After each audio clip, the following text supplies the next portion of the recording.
Mr. Keith, before we start, I'd like to express my concern about reports in the press over the last few days of the contents of Mr. Johnson's witness statement to the inquiry and what his evidence will be.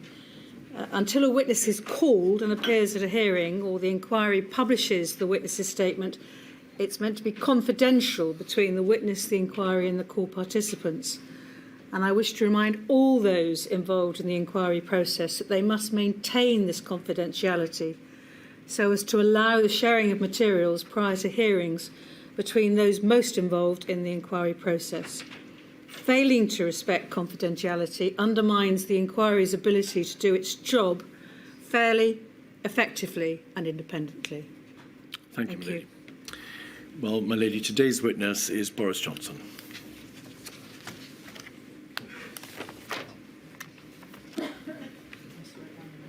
I swear by Almighty God that the evidence I shall give shall be the truth, the whole truth, and nothing but the truth.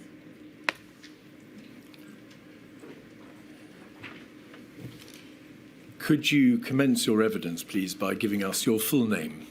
Alexander Boris de Pfeffel Johnson. Thank you, Mr. Johnson. Thank you for attending today and for the provision of your witness statement, 255836. It's dated the 31st of August, as you know, and it contains the usual declaration as to the truth of its contents on the final page, I think page 233. Mr. Johnson, you were, of course, Prime Minister between the 24th of July 2019, when you were invited to form an administration following the resignation of Theresa May, MP, as leader of the Conservative Party, and the 6th of September 2022, you having announced your resignation earlier that year on the 7th of July. Is that correct? Yes, it is, Mr. Keith. By your leave, my lady, can I just say how glad I am to be at this inquiry, and how sorry I am for the pain and the loss and the suffering sit down. of Please stop. COVID Johnson. victims. Please sit down. Please sit down, or I'm afraid you'll have to leave the hearing room. I'm sorry, if you don't sit down, I'm going to ask the ushers to get you to leave. Right, ushers, please, could you ask them to leave?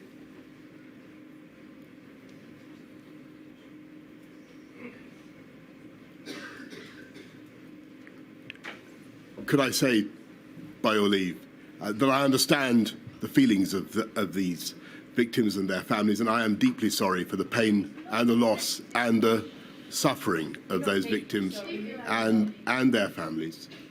And grateful though I am to the hundreds of thousands of healthcare workers and many other public servants and people in all walks of life who helped to protect our country throughout a dreadful pandemic, I do hope that this inquiry will help to get the answers to the very difficult questions that those victims and those families are rightly asking, so that we can protect ourselves better, help each other to help protect ourselves better in the future and prevent further suffering. And if it's not too impertinent, may I say, as the person, as you rightly say, Mr. Keith, who set up this inquiry, how grateful I am to you for what you're doing and for the immense care that you are plainly taking. Thank you. Mr. Johnson, just a few more questions please, in relation to your career. On the 9th of June 2023, did you announce your intention to stand down as the Member of Parliament for Uxbridge and South Ruislip? You then, I think, formally resigned the following Monday, the 12th of June, when you were appointed Steward and Bailiff of the 300s of Chiltern. You were, of course, previously Foreign Secretary and Mayor of London. You correctly observe that you yourself announced the institution of this statutory inquiry. on the 12th of May 2021, you ordered the institution of a full and independent public inquiry, did you not? I did, Mr. Keith, and I believe that's the right way forward. When you made that announcement, you said this: amid such tragedy, the state has an obligation to examine its actions as rigorously and candidly as possible. The number of deaths across the United Kingdom, calculated whether by registration on the death certificate through COVID or the measure of excess deaths, is now over 230,000. By any measure, Mr. Johnson, that is a shocking figure and a terrible loss of life. Is that the tragedy to which you were referring when you said, in this tragedy, the state has an obligation to examine its actions? That is certainly the core of the tragedy, yes. Do you agree that if the protection of life is the preeminent duty that every government owes to its citizens, then the number of those who died is an important, if not the most important, marker against which your administration must be measured? I certainly think it was what we were trying to prevent, was the loss of life, absolutely. The virus left in its wake, of course, not just death, but injury and misery, and indirectly through the lockdowns, it left pain and incalculable economic and societal damage.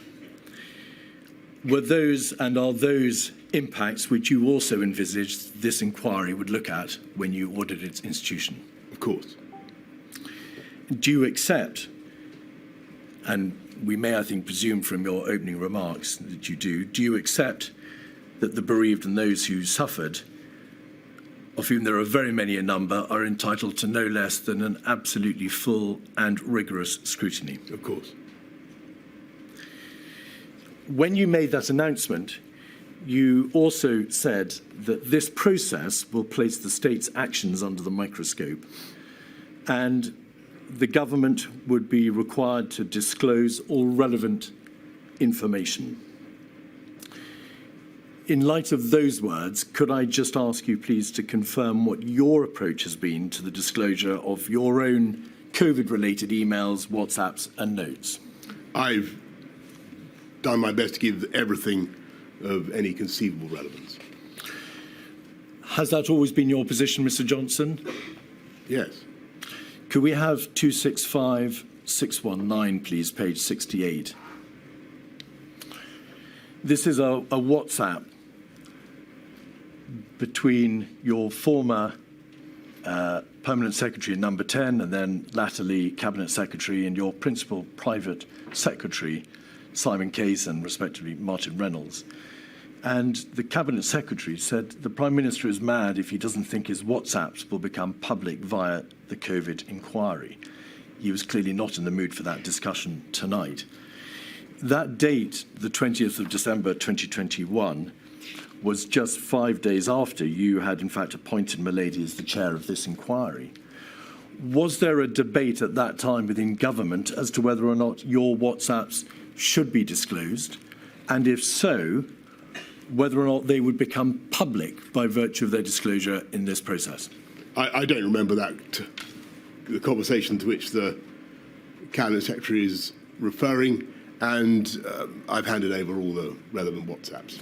The inquiry has indeed requested all the key COVID-related texts, WhatsApps, and so on from January 20 to February 22, and it must be made absolutely clear that throughout the course of the litigation in the summer and throughout these proceedings, you have made available, it would seem, everything in your possession. You made clear, I think, through your solicitors, however, that you had a phone which you used from May 2021, and you've made available the WhatsApps and the emails from that phone. Therefore, between May 21 and February 22, the end of the period that the inquiry was requesting about. But following a well-publicised security breach, you had not been able to access the previous phone because you'd stopped using it and you were fearful that if you tried to access it, you'd delete its data. Is that right? That's right. Were you able to get access ultimately to the contents of that first phone, the old phone? Yes, so we sent it off to some technical people and they activated it. Was there a time gap, as your solicitors have described it, on that phone, a period between the 30th of January 2020 and June 2020, during which time the WhatsApps have not been Yes. capable of being reinstalled and disclosed? That's right. Do you know why your phone was missing those 5,000 odd WhatsApps? I don't know the exact reason, but it looks as though it's something to do with the app going down and then coming up again, but somehow not automatically erasing all the things between that date when it went down and the moment when it was last backed up.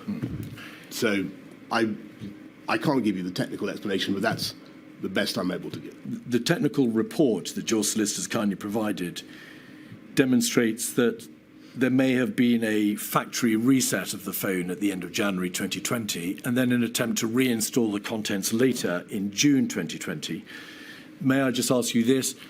Was it you, if that was a factory reset that was done, was it you that tried to reset the phone or not? A factory reset? There is a device or a capability on the phone which allows its contents to be entirely reset. That wasn't you. I don't remember any such thing. All right. And during the course of the litigation this summer, between the inquiry and the Cabinet Office, did you, of course, make plain your stated wish that the WhatsApps which were the subject of that litigation should be disclosed, Yes. they being your own WhatsApps? All right. Can I, for the avoidance of doubt, make it absolutely clear I haven't removed any WhatsApps from my phone, and I've given you everything that I think you need. I ask, Mr. Johnson, because this issue has been trailed in the press. Yeah, no, I get you. And it's important that you have an opportunity of explaining why those WhatsApps are not available. In your witness statement, at paragraph 10, you say, Mr. Johnson, that unquestionably mistakes were made. And for those, you say you unreservedly apologise. We have the statement there. I'd like you, please, to set out in broad terms, of course we'll be looking at the detail of it later, but in broad terms, what mistakes you refer to there. Bearing in mind that we are only concerned in this module, Mr. Johnson, with the core decision-making, with the lockdown decisions, the NPIs, the non-pharmaceutical interventions and so on, not vaccines, therapeutics, antivirals. Okay. What mistakes do you unquestionably accept were made?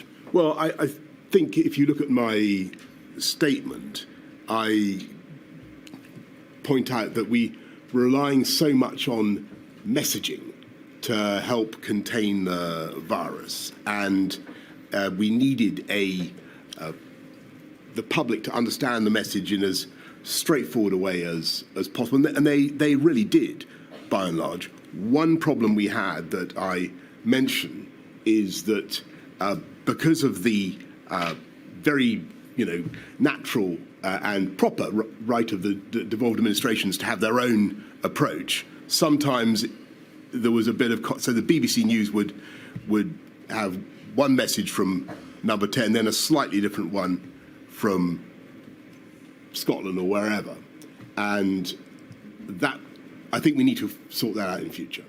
And I'm sure there are plenty of other things that we could have done differently, but I have no doubt it will come to them in the course of the examination. So your position today is, and you appear to refer to it as the first issue, that the primary mistake made rests in the context of the messaging and the communications with the devolved administration. Well, you asked me to to cite a mistake that we made. I didn't say that was the primary mistake. What primary mistakes, Mr. Johnson, are you referring to in paragraph 10 when you say there was terrible suffering, but in relation to which, where we failed, I apologise again? For what are you apologising in that statement? Well, I think just to go back to your main point, which is that so many people suffered, so many people lost their lives. Inevitably, in the course of trying to handle a very, very difficult pandemic in which we had to balance appalling harms on either side of the decision, we may have made mistakes. I don't want to try to anticipate the discussion, which I'm sure we will get into, about the timings of MPIs, of lockdowns. Inevitably, we got some things wrong. I think we were doing our best at the time, given what we knew, given the information I had available to me at the time. I think we did our level best. Were there things that we should have done differently? Unquestionably, but I would struggle to itemize them all before you now in a hierarchy. I'm afraid. I think it would be. I'd find it easier to try and explain what happened as we went through. You say in your witness statement, I unquestionably made mistakes. Can you draw a distinction for us, please, between yourself personally and the government?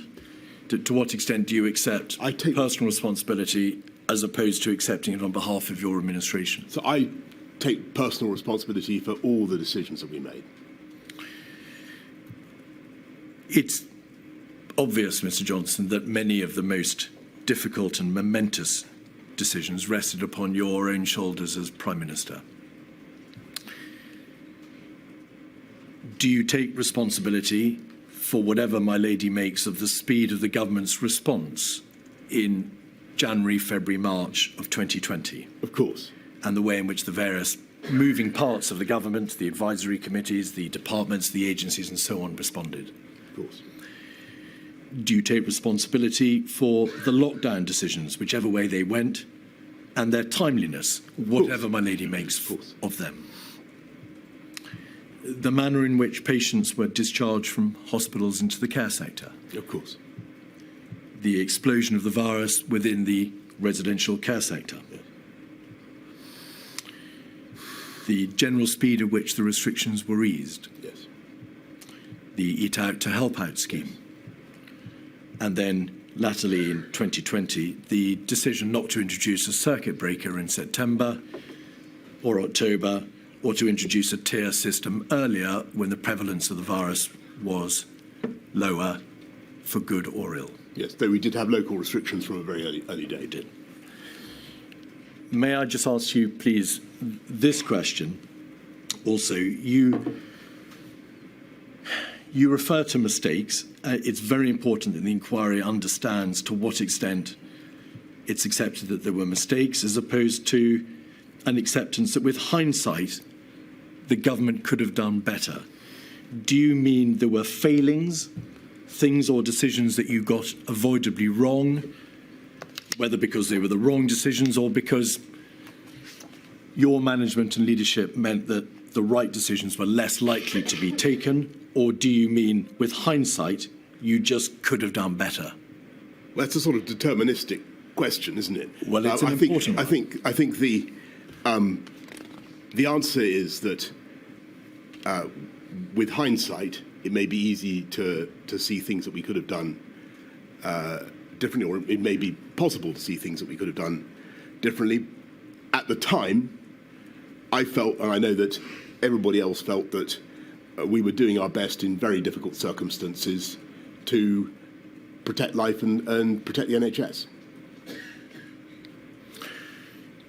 It is impossible and arguably improper to attribute any individual death causally to any particular governmental decision, and as I know you know, and no possible purpose would be served in such an exercise. But do you accept that overall the government decision-making, not the pandemic, but the government decision-making in response, led materially to there being a greater number of excess deaths in the United Kingdom than might otherwise have been the case? I can't give you the answer to that question. I'm not sure. I noticed that in your opening preamble a few months ago, you produced a slide saying that the UK was, I think, second only to Italy for excess deaths. Correct. That's not, to the best of my knowledge, the case. And I think that all I would say is that many other countries suffered terrible losses from COVID. They did. And the evidence that I've seen suggests that we were well down the European table and well down the world table. Though that is, of course, no comfort to the bereaved and their families. That seems to be the statistical reality. The evidence before Milady is that the United Kingdom had one of the highest rates of excess death in Europe. Almost all other Western European countries had a lower level of excess death. I've seen. Italy was tragically in a worse position than the United Kingdom. Well, I don't wish to contradict you, Mr. Keith, but the evidence, the ONS data I saw put us, I think, about 16th or 19th in a table of 33. In Western Europe, we were one of the worst off, if not the second worst off. You must have long reflected since that time why that was so. Why do you think that we had the rate of excess deaths in this country that we did ultimately have? As I say, I think that the statistics vary, and I think that every country struggled with a new pandemic, and I think the UK, from the evidence that I have seen, was well down the European table and obviously even further down the world table. If I had to answer why I think we faced particular headwinds, I would say it was, irrespective of government action, we have an elderly population, extremely elderly population. We do suffer, sadly, from lots of COVID-related comorbidities, and we are a very, very densely populated country, the second most densely populated country in Europe, and that did not help. Do you accept that government actions materially contributed to that outcome? It wasn't just a matter of the state of the healthcare system, density, age of population, and in fact the geographical location of the United Kingdom. Given that other countries have excellent healthcare systems and face similar problems and ended up in statistically with more excess deaths per 100,000, the answer is I don't know. I don't know. You're obviously extremely well aware of the argument that the lockdown decisions themselves, cumulatively and individually, contributed to the number of excess deaths. What do you say to that? I say that I don't know, but I'm aware of the arguments that are made.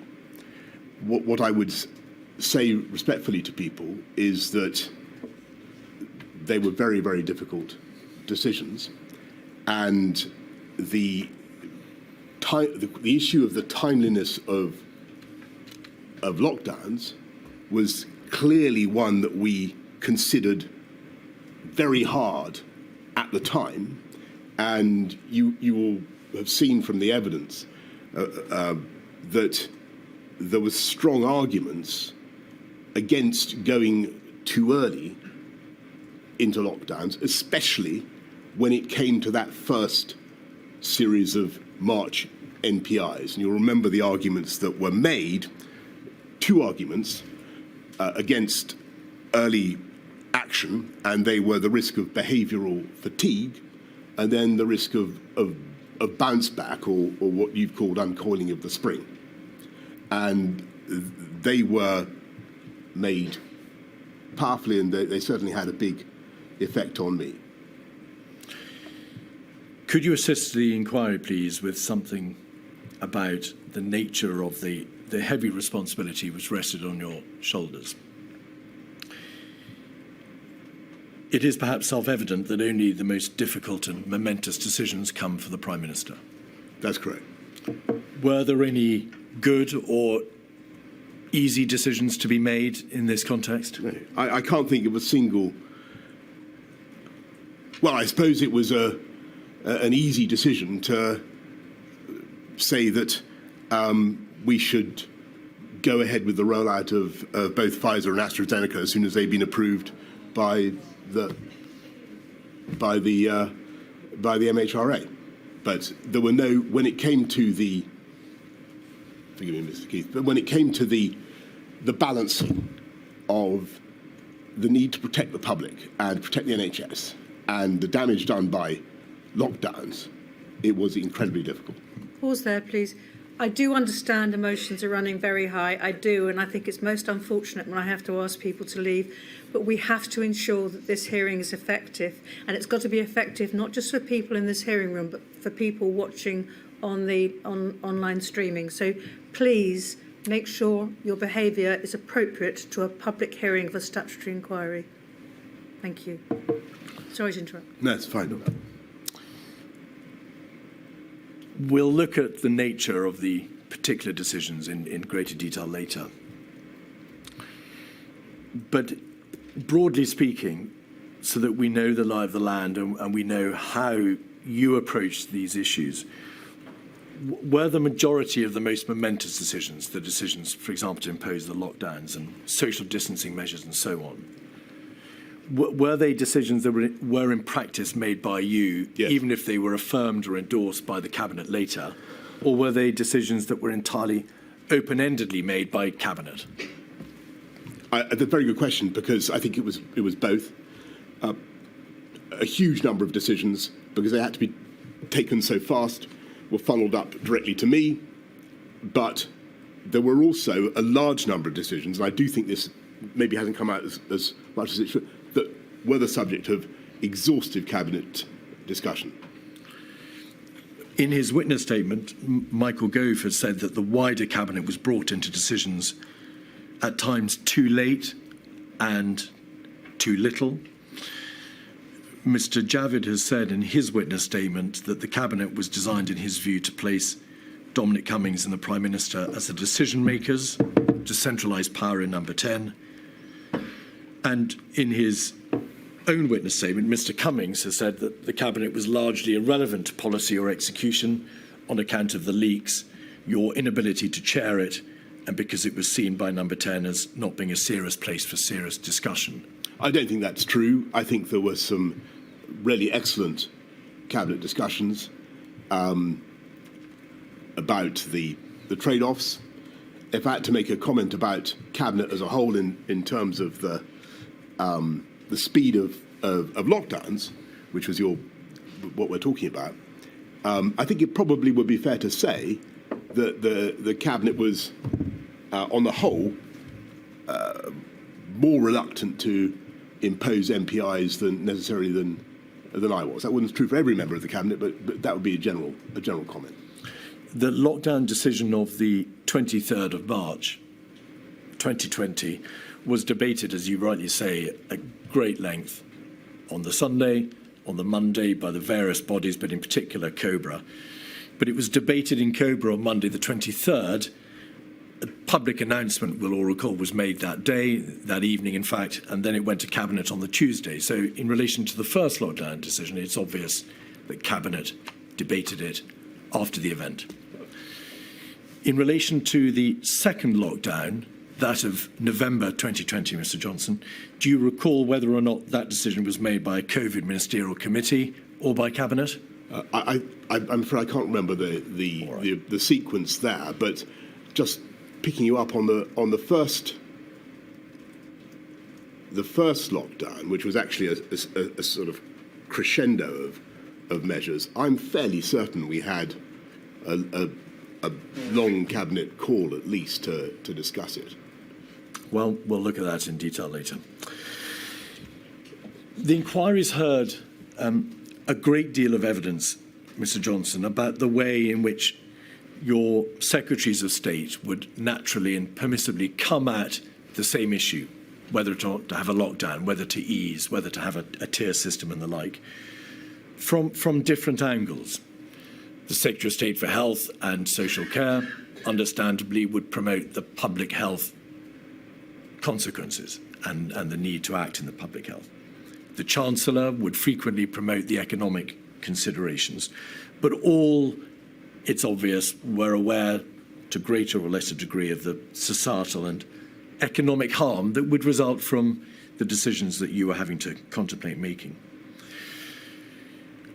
Who ultimately had to weigh up and determine the competing public interest considerations, public health, societal harm, economic damage, and so on? On whose shoulders rested that debate? That's the job of the Prime Minister, and there's only the Prime Minister that can do that. But I think that wasn't actually a bad way of doing it, to have different interests represented by different Secretaries of State in different departments. Presumably you needed the advice of your close advisors, your Cabinet Secretary, and those in the civil service, in addition to the advice that you were receiving from your Secretaries of State. Could you give, please, the inquiry an indication as to the identity of the persons upon whom you were most reliant in that debate, in that weighing up exercise? Well, I don't wish to embarrass distinguished public officials by naming them. I don't know what the. Well, I find that civil servants, on the whole, are quite happy to remain anonymous. But I can certainly tell you that I had superb deputy private secretary, a mathematician, an economist who's brilliant in understanding healthcare issues, and an absolutely brilliant private secretary for healthcare. the inquiry's obviously heard from a number of advisors and civil servants. I think you've heard from both of those individuals. So there's no debate about their identity, Mr. Johnson, and no risk. You may need to make the question a bit more specific, Mr. Keith. The evidence is, Mr. Johnson, that you received advice from advisors in number 10. Yes. Obviously, your chief advisor, Mr. Cummings. Yes. You received advice from the Cabinet Secretary. Firstly, yes, Mark Sedwell, and then latterly Simon Case. You received advice from the CMO, yes, and then the General Chief Scientific Advisor. Yes, sorry, I should have cited them first. Yes.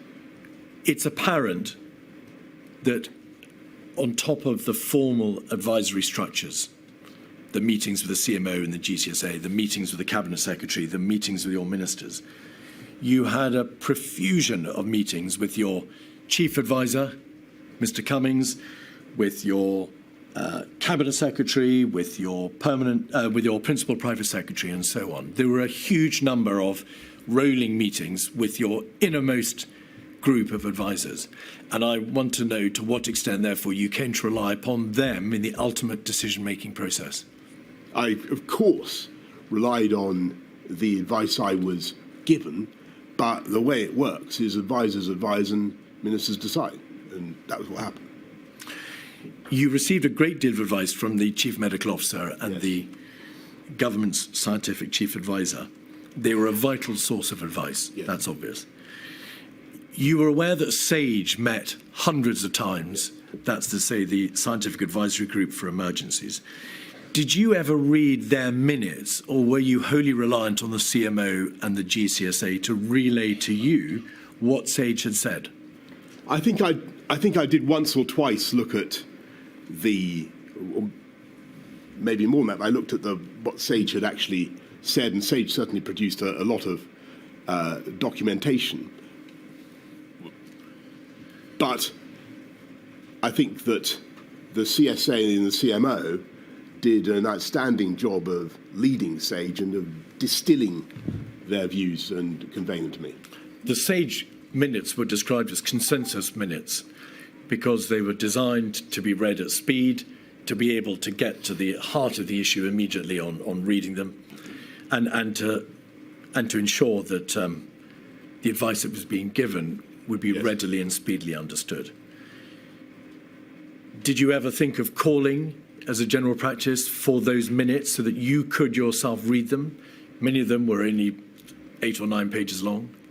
As I say, I think I did from time to time look at the consensus minutes. I think in retrospect it might have been valuable to try to hear the SAGE conversation unpasteurized itself, but I didn't. And I was more than content with the very clear summaries that I was getting from the CSA and the CMO. There were hundreds of consensus minutes, but you read only, or were given only, a fraction of them. That sounds right to me, yes. All right. We'll look in detail at some of the scientific debates that engage government, particularly in the middle of March. Behavioural fatigue, herd immunity, the debate about the reasonable worst-case scenario, and so on. Yes. Did you not think of looking at the scientific horse in the mouth and seeing what was actually being said by the government's primary scientific advisory committee on these issues when you, as now appears to be the case, you became engaged, particularly in the debate of behavioural fatigue? Why didn't you call for the primary material? I think that's a good question. I was very, very much impressed by and dependent upon the CMO and the CSA, both of whom are outstanding experts in their field. And it felt to me that I couldn't do better than that. The CMO and the SCA were, of course, concerned with medicine and science, and SAGE was concerned, as it says on the tin, with science. Well, CMO is a professor of public health. I mean, he knows an awful lot about epidemiology and public behaviour in an epidemic. He does. You had no advisory structure around you, however, and by contrast, that dealt with matters such as the economic damage that would be done by the lockdown decisions. There was no pandemic or civil emergency or societal advisory body which might be thought to be analogous to SAGE. In hindsight, and with the passage of time, do you suggest that there was an absence of a proper advisory structure to deal with the other issues and the other considerations which weighed in the balance when you came to make those final decisions? I've thought about that a great deal, and I think in the end that there is such a body, and it's called HM Treasury, and that is what they do. And you referred earlier on, Mr. Keith, to the competing perspectives of the Whitehall departments and the secretaries of state, and I think for all its difficulties, I think it did work well in allowing me to get a balance of the argument. The evidence appears already to suggest that the Chancellor of the Exchequer and then Her Majesty's Treasury had considerable influence over the ultimate decision-making process, because the Chancellor would come and see you in bilateral meetings. There were bilateral meetings in the week of the 16th of March, before the first lockdown decision, in late October, before the second, in the summer of 21, and then again in December of 21 in relation to Omicron, and also Eat Out to help out. But that advice was given to you by the Chancellor and Her Majesty's Treasury in a way that wasn't openly transparent in the way that the SAGE advice was provided to you. there were no minutes disclosed of the advice that you were being given to the public. There was no regular production of material or any kind of published, transparent economic analysis provided to you. Do you think in hindsight that that was an error? I think that there was certainly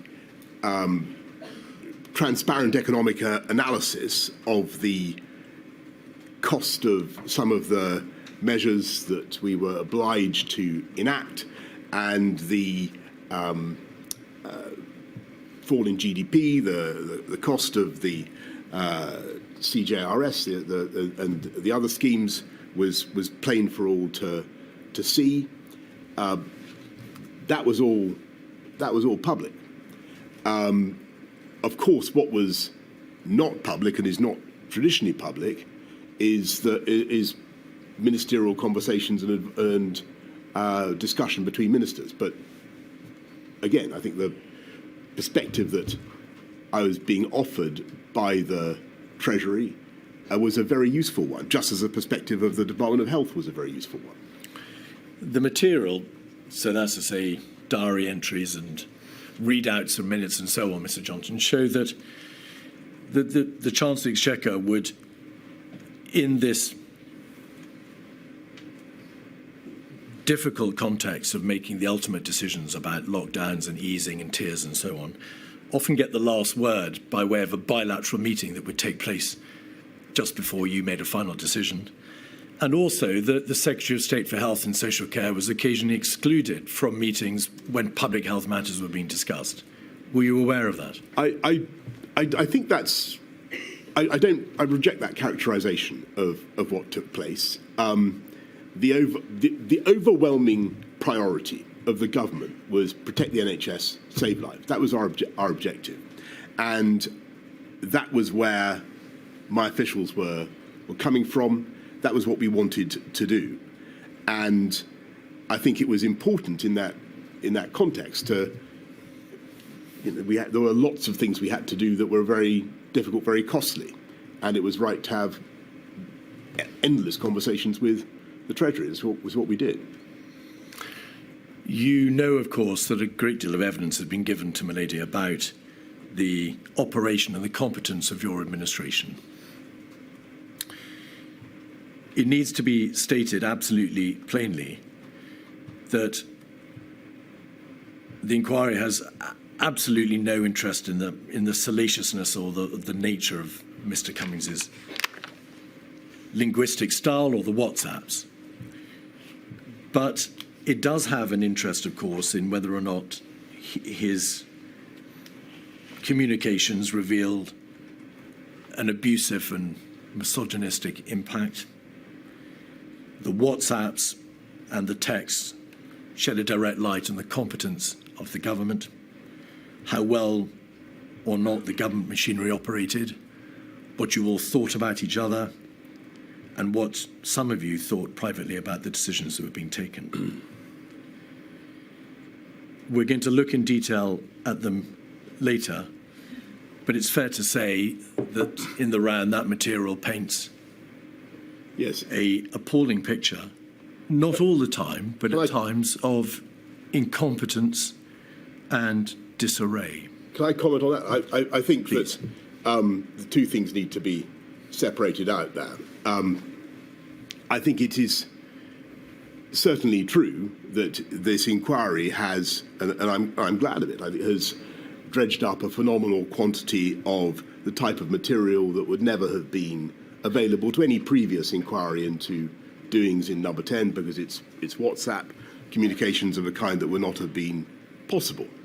And that's a good thing, because you can get a texture of the feeling for the relationships and the human beings. I would make a couple of points. First of all, a lot of the language, the style that you refer to is completely unknown to me,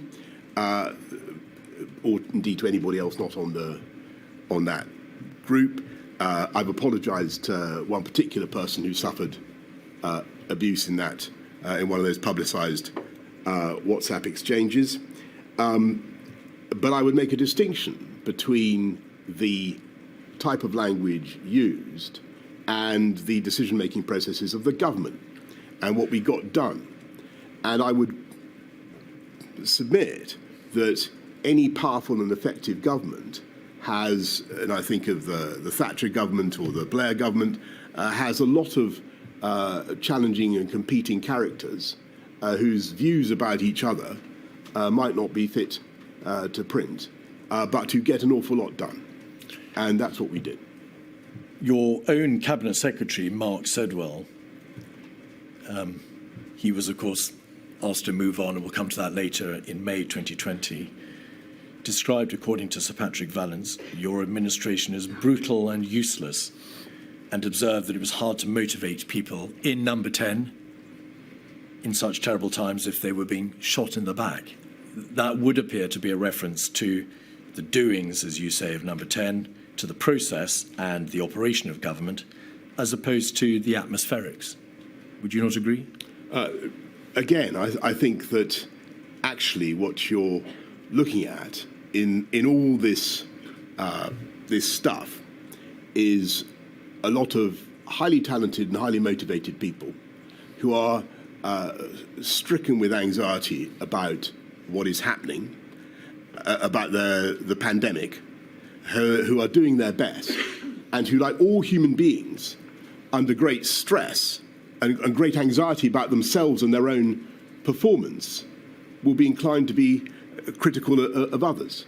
And I think that would have been the same of any administration facing the same sort of challenges on that scale. But do you accept that there is a considerable body of material which addresses not just their private thoughts of the other individuals in government, of them personally, but relates to the performance of government, to the way in which your administration actually operated? Do you accept that as a general proposition? I do, and I think that was a good and a healthy thing, because we needed, given the scale of what we were facing, we needed constantly to challenge ourselves and constantly to try to do better. Your own chief advisor, Mr. Cummings, described on the 4th of May something the government had done as being the best success of the whole criminally incompetent government performance. How could that be a good thing? Because what he is trying to do is to, not for me to explain his quotation, you can ask him yourself, but what we were generally trying to do was to make sure that we delivered the best possible service for the people of the UK who were going through an absolutely terrible, terrible time. And it would not have been right to have a load of, if we'd had a load of WhatsApps saying, aren't we doing brilliantly, folks? Isn't this going well? I think your criticisms might have been, frankly, even more pungent. On the 27th of March, after Mr. Cummings had asserted that Whitehall had nearly killed huge numbers of people and cost millions of jobs, and that Mr. Hancock had failed to get on top of the testing problems, you yourself said these 3 words, totally fucking hopeless. That was a reference to the performance of an important part of government. I'd stress the word nearly in that. No, your response, Mr. Johnson. And I would say that my job was not uncritically to accept that everything we were doing was good, though I as it happens, as I said to you, I do think that the country as a whole had notable achievements during the crisis. My job was to try to get a load of quite disparate, quite challenging characters to keep going and through a long period, and to keep doing their level best to protect the country. That was my job. Do you accept the evidence from Helen McNamara, about which you will be aware, and also from former cabinet secretaries, that Mr. Cummings himself contributed to such a toxic atmosphere that civil servants simply didn't want to work in the heart of government? Helen McNamara said the relationships in Number 10 and the Cabinet Office had a real and damaging impact. You were told directly by Simon Case on the 2nd of July lots of top drawer people had refused to come to work because of the toxic reputation of your, I emphasize, your operation. Were you aware that there were individuals, civil servants and advisors who were not prepared to work in your administration because of the atmosphere and the working relationships which were in play? First of all, no. Second, I was not aware of that. Secondly, I didn't see any sign of that. I saw brilliantly talented people. When we advertised for a post, when we wanted to recruit for a position in my private office, we had, as far as I could see, no difficulty getting wonderful people to step forward. I think, if I might make one self-criticism, or another self-criticism, I think that the gender balance of my team should have been better. And to your earlier question, looking back at it, when I was running London, it was great and it was 50-50 and it was a very harmonious team. I think sometimes during the pandemic, too many meetings were too male-dominated, if I'm absolutely honest with you. And I think that was I tried sometimes to rectify it. I tried to recruit a former colleague from City Hall, but I think that was something we should have done better. Simon Case, who was then the Permanent Secretary Number 10, WhatsApped you yourself on the 2nd of July to say that lots of people, lots of top drawer people had refused to come because of the toxic reputation of your operation. Well, I don't remember that. What did you do? I don't remember that. And my impression was that we had no difficulty recruiting the best possible people. Could we have, please, 48313, page 16, on the screen? These are communications between Mr. Cummings and yourself in May 2020. We're concerned with the bottom half of the page. So can you expand it, because I can't? Yes, 7th of May, Hancock is unfit for this job. The incompetence, the constant lies, the obsession with media bullshit. Reference to testing. You must ask him where we'll get to 500,000 per day and where's your plan for testing. And if you can scroll back out. But just sorry, pause a second, Mr. Johnson. If you then scroll in, please, to the bottom half of the page, the last part. Mr. Cummings says, it'll certainly be a cock-up like everything else, but it'll be far from the worst of our cock-ups over the next 8 weeks. You need to think of binning Hancock, and so on and so forth. You cannot suggest that you are unaware of the opinion taken by your chief advisor over your Secretary of State for Health. You cannot suggest you are unaware of the concerns expressed by your Cabinet Secretary about the toxic reputation of your operation, because he WhatsApped you directly. You cannot suggest that there weren't grave concerns being expressed in Downing Street, that there were people who simply would not come and work for you because of the atmosphere you allowed to develop. So, first of all, in politics, there's never a time when if you're Prime Minister, you are constantly being lobbied by somebody to sack somebody else. It's just what I'm afraid happens, and it's part of life. Everybody's constantly militating against some other individual for some reason of their right. It's just that I'm afraid that's the nature of it. It is perfectly true that this advisor in particular thought had a low opinion of the health secretary. I thought he was wrong. I stuck by the health secretary. I thought the health secretary worked very hard, and whatever, he may have had defects, but I thought that he was doing his best in very difficult circumstances, and I thought he was a good communicator. Could we have 303-245? Your first and then your second Cabinet Secretary communicate by WhatsApp, page 9.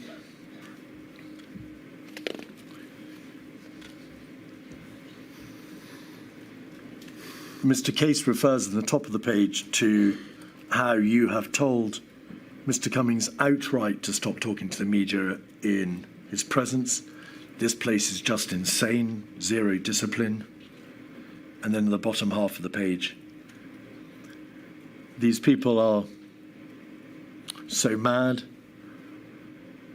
madly self-defeating. It's hard to ask people to march. It should be to the sound of gunfire. And then the Cabinet Secretary.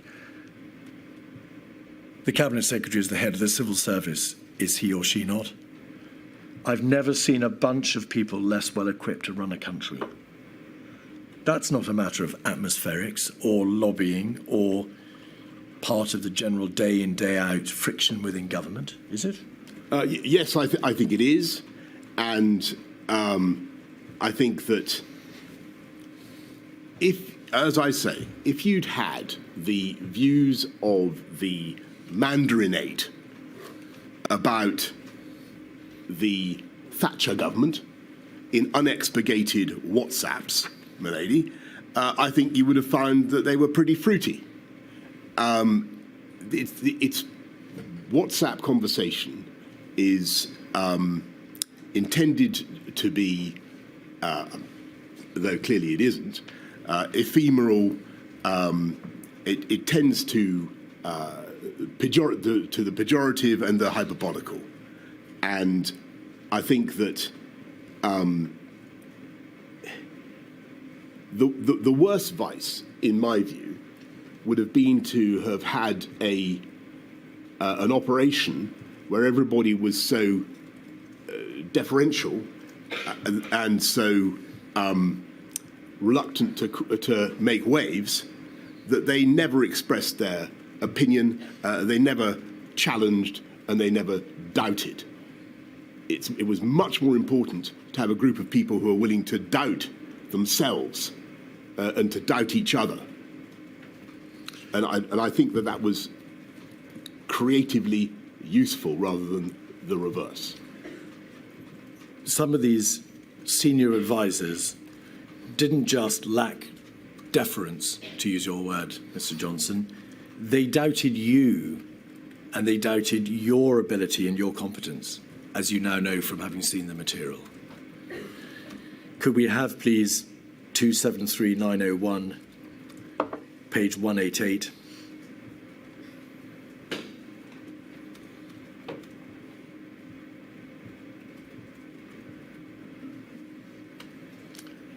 That's from the 19th of September. Page 229.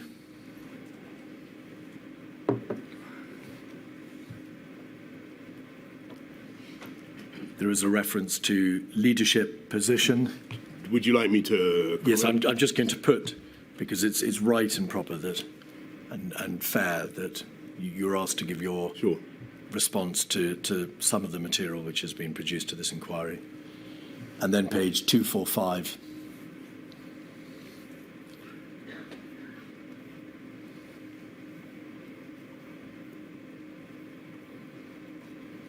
The Prime Minister begins to argue for letting it all rip. They've had a good innings. And there is a reference there to lack of leadership, the last line. This all feels like a complete lack of leadership. Look, let me put the question, whether or not these significant number of advisors correctly stated the position, whether or not this was genuine, whether or not there were significant failings in your own and your government's competence, would you accept that it is extraordinary that the government's chief scientific advisor, its chief advisor, its cabinet secretaries, its deputy cabinet secretary should all be commenting in these terms about competence and about performance and about you? I think this is wholly to be expected, and this is a period in which we are where the country is going through a resurgence of the virus. You're looking at the October period, and Patrick, the CSA, talks about inconsistency. And we've just got to face the reality. I've got to face the reality as Prime Minister that the virus seems to be refusing to be suppressed by the measures we've used so far. We're going to need different measures. We've come out of lockdown. We're going into the tiering system. Of course we're changing, but so did the collective understanding of the science. And if you look back at what happened during COVID, we had radically different views over the period, over the efficacy of masks, over whether asymptomatic transmission could take place. We had a totally different view within months about whether ventilators would be needed. I was told to begin with we needed 25% of patients would need ventilators. That turned out not to be true. Then on this particular issue, you've got the scientists calling for us to go early and go hard, and this takes us back to your initial line of questioning. When earlier on, they had been saying expressly that if you go hard too soon, then you have two problems: behavioural fatigue and bounce back. And the problem that I was facing, and it was an appalling problem in October, was that we didn't have therapeutics, or we didn't have, well, we had some therapeutics, but we didn't have a vaccine, we didn't have a way out, a medical solution. We were being forced to use NPIs. And at this particular moment, I'm sure we'll come to the October-November lockdowns, my anxiety was that we were going to have to do the same thing over and over again. And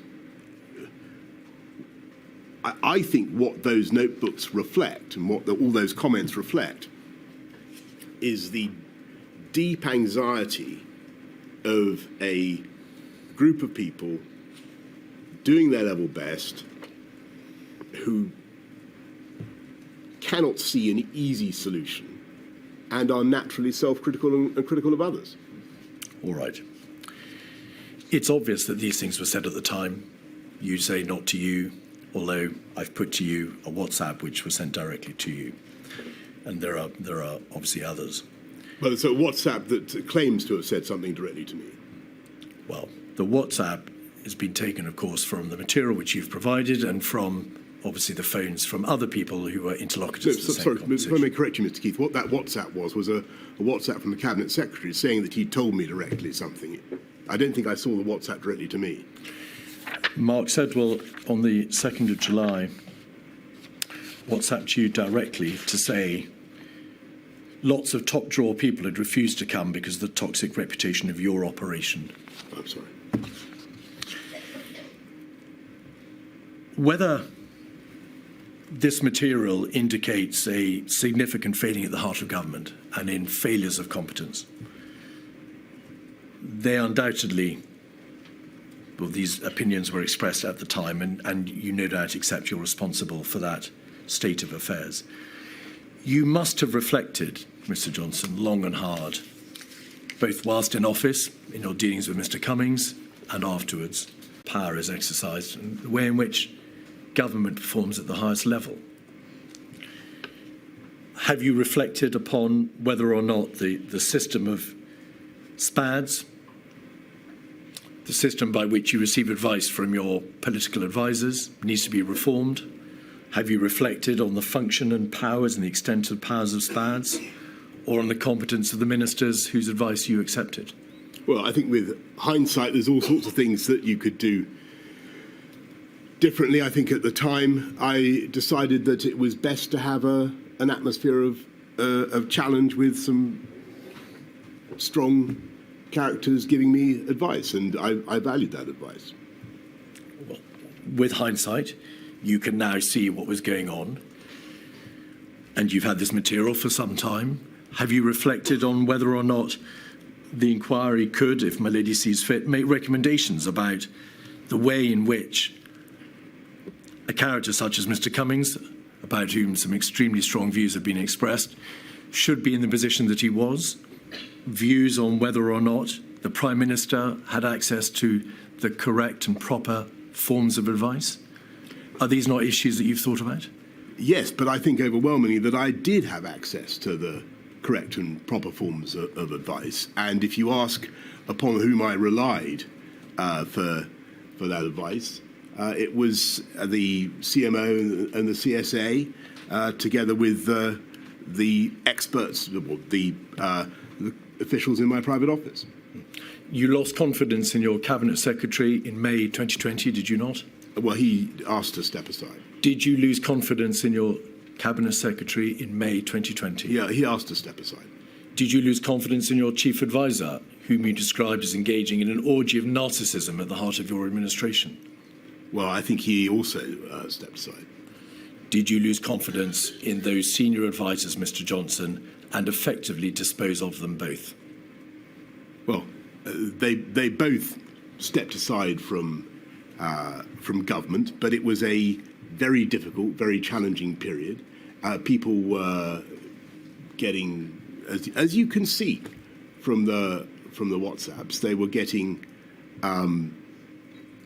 very frazzled because they were frustrated. COVID kept coming at us in wave after wave, and it was very, very hard to fight it. And people were doing their level best. And I don't, when people are critical of the guy at the top, or they're critical of each other, that's a reflection of the difficulty of the circumstances. When it became easier in the spring and during the vaccine rollout, people's tone changed. Of course it did, but it was a reflection of the agony that the country was going through and that the government was going through. Ladies, at a convenient moment, I'm about to turn to a completely separate topic. Right. I shall return at 20 past. Thank you.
Mr. Keith. Mr. Johnson, we're now going to turn to look at the events of January and February. In your witness statement, you say that Mr. Hancock spoke to you about his concerns around about the 7th of January. You say he rang you again on the 22nd of January. To put this in its proper chronological place, the first SAGE had taken place on the 22nd of January, the first COBRA on the 24th of January. He says, however, in his witness statement that he called you directly on at least 4 occasions during January to try and impress upon you his concerns.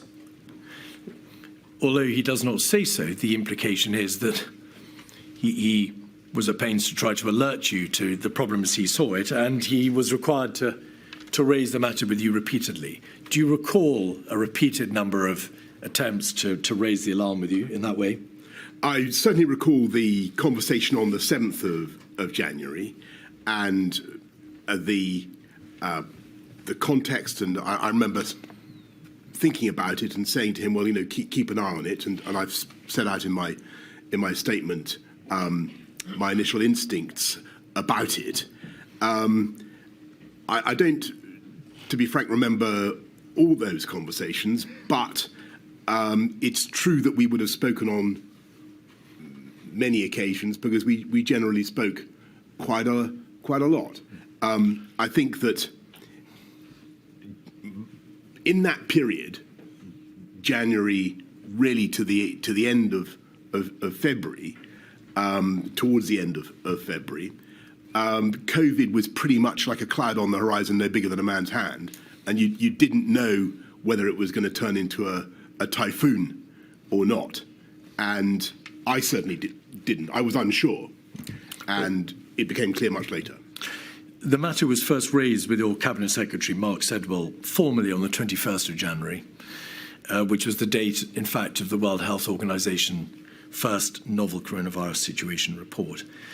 Do you recall when the matter was first brought officially to your attention? You were obviously aware from news reports, and you'd been aware from your conversations with Mr. Hancock as to the possible crisis or the emergence of this virus in China. But when officially do you recall it was put before you?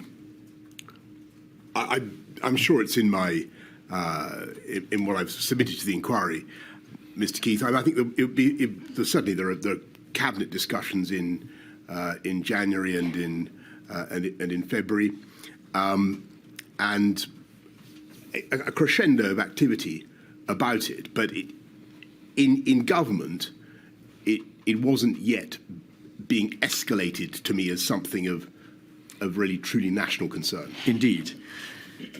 A COBRA was convened, chaired by Mr. Hancock, on the 24th of January.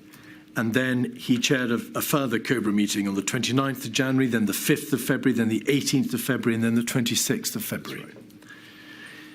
It's plain that was quite permissible. COBRA doesn't have to be chaired by a Prime Minister. Yep. Indeed, it can be chaired by an official. But the sheer frequency of those COBRAs, there were then 5 COBRAs within 1 month, all on the same issue of this emerging virus. Didn't the seriousness of the position in late January make itself plain to you? How could there have been a need for a COBRA every week for 5 weeks in relation to an issue that didn't require your direct involvement as the Prime Minister? I think for the reason you've given, which is that a COBRA is a regular occurrence in government when there's something that a particular government department is leading on. In this case, it was health.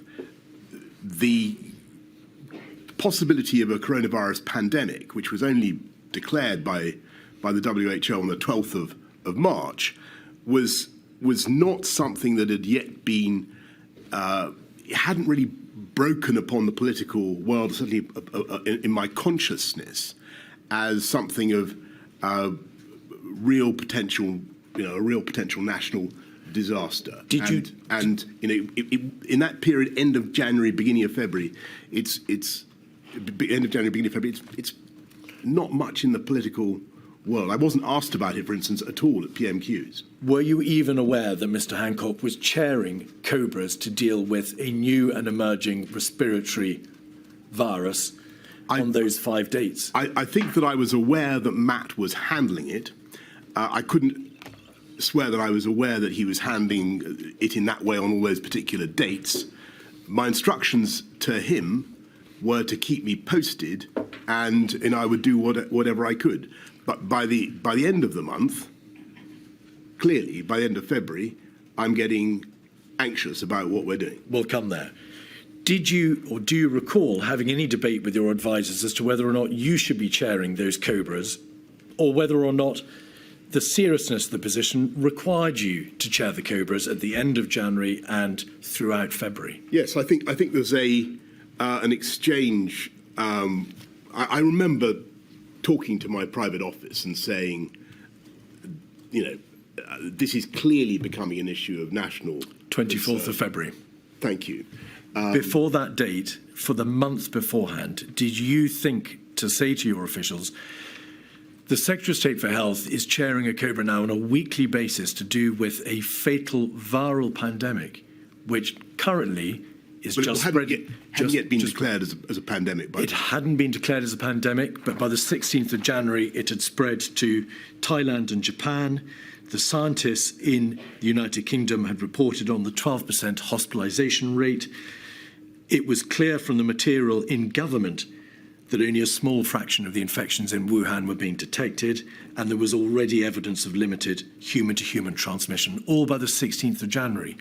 So, in an overarching sense, why do you think that the Prime Minister, yourself, was not informed earlier as to those extremely worrying features of this emerging virus? I think that here's what I really think happened. I think that actually everybody, had they stopped to think about it, could see the implications of the data, the implications of what was happening in the numbers, the percentage of fatalities in China. But I don't think that they necessarily drew the right conclusions in that early phase, and which is no fault of theirs. I think what happened was something that was completely outside people's living memory. What we were dealing with is like a once-in-a-century event. And I just don't think people computed the implications of that data. And it wasn't really escalated. It wasn't escalated to me as an issue of national concern until much later. And as you say, I said, look, I think I've got to chair these COBRAs. You were the Prime Minister. You're obviously an extremely skilled politician, and you have direct, intimate experience of running government. From the viewpoint of the bereaved and those who are terribly damaged and harmed by this pandemic, how could a government have generally failed to stop and think? The system is there to make you think. The risk assessment processes and civil emergency procedures are there to make sure that you don't have to stop and think. It responds. But on this occasion, generally, and it's not a personal point, generally the system did not stop and think and say, this data shows there is a greater problem than we currently understand. I think I think I've tried in a way to give you the answer to that. I think that what really happened was outside our living experience. We hadn't seen something like this for a century or more. And unfortunately, what we did remember was not helpful, because what the system did remember, was things like SARS and MERS and swine flu and so on, other zoonotic diseases that certainly had an impact in Asia, which is what we were seeing, but ultimately were relatively, if not wholly, benign in the UK. And if I had to guess an answer to your question, Mr. Keith, I would say that was probably the default mindset, and that was basically because of people were operating on the basis of their lived experience. So a failed mindset. I think it was a human, natural response of people based on what they had themselves seen and observed in their lifetimes.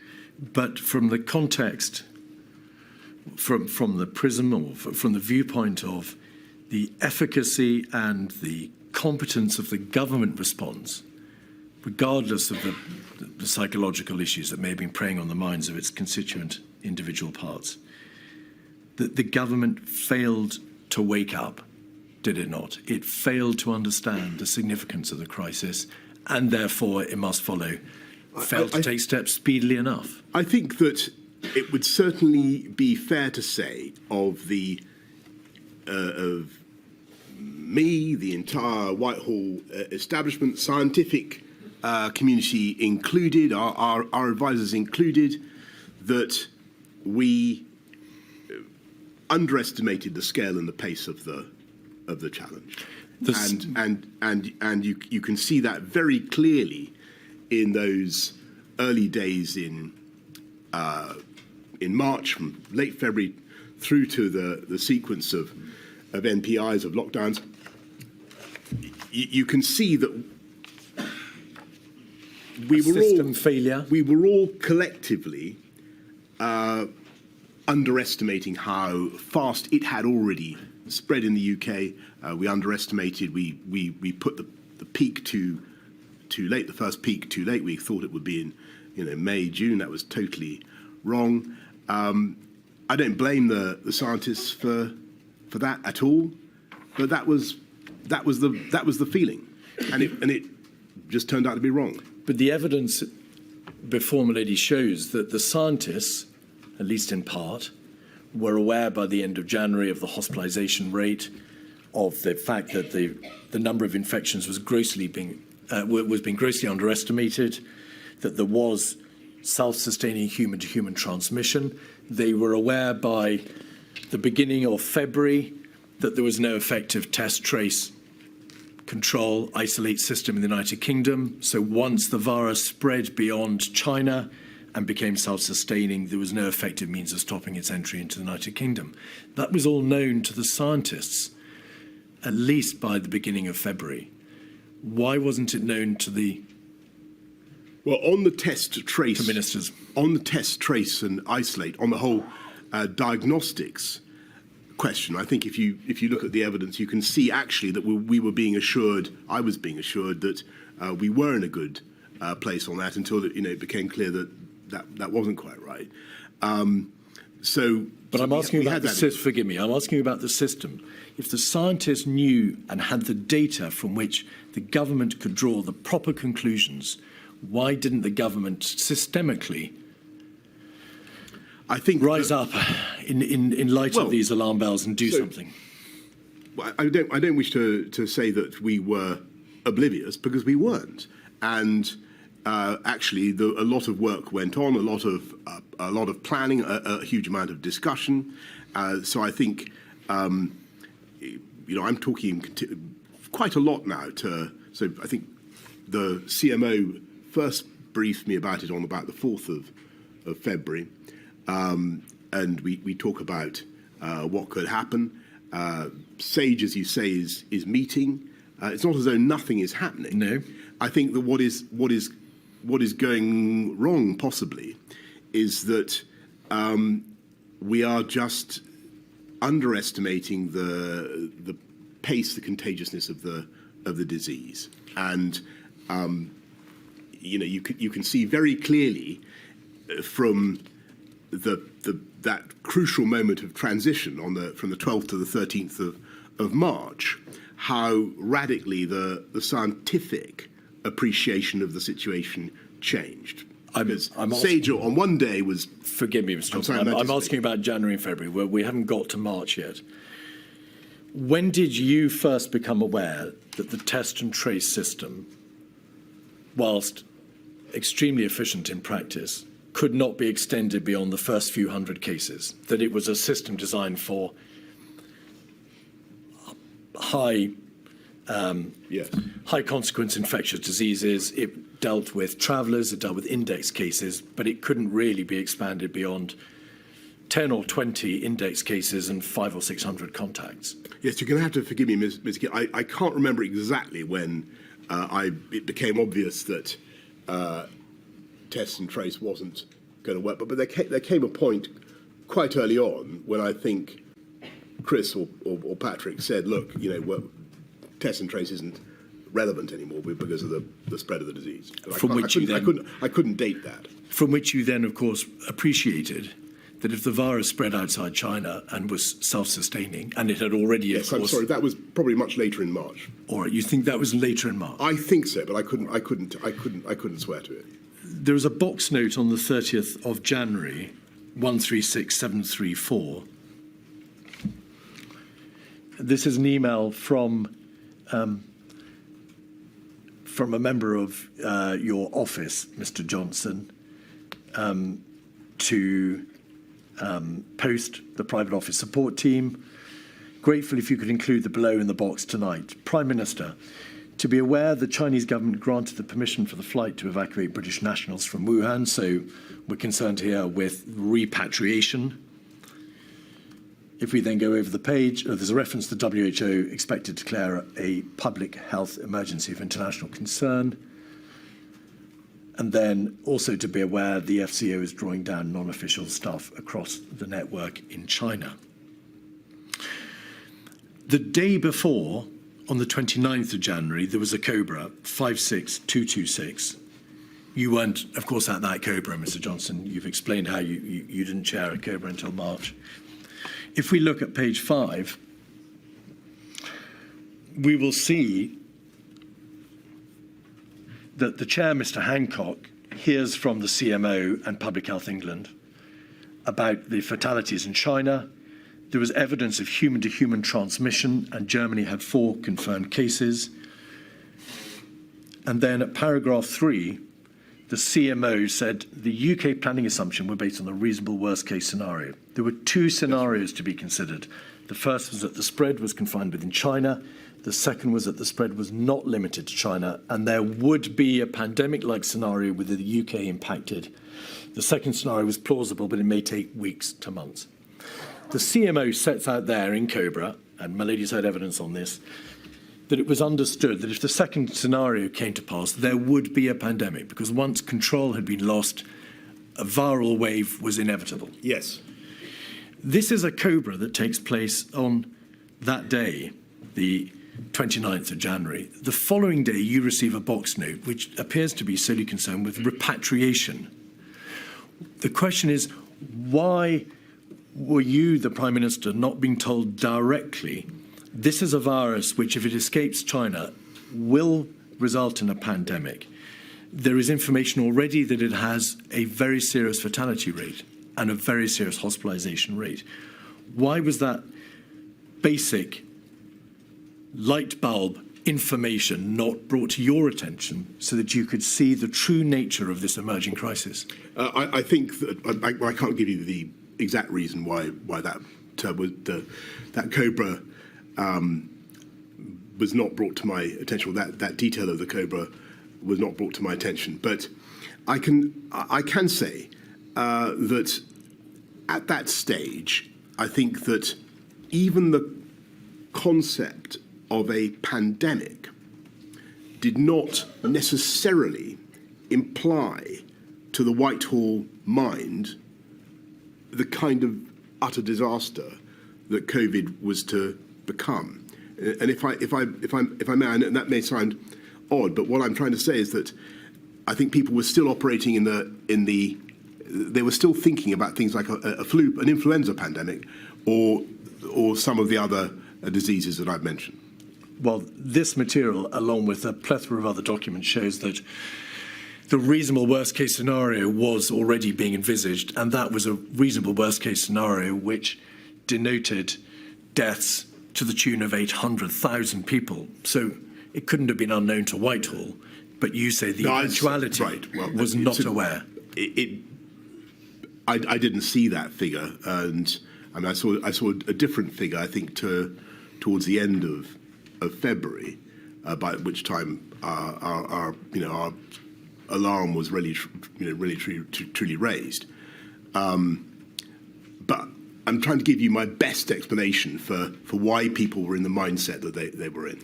There was a cabinet on the 31st of January, 56125. If we go to page 10, please, we can see the nature of the debate. It was, of course, chaired by you that afternoon.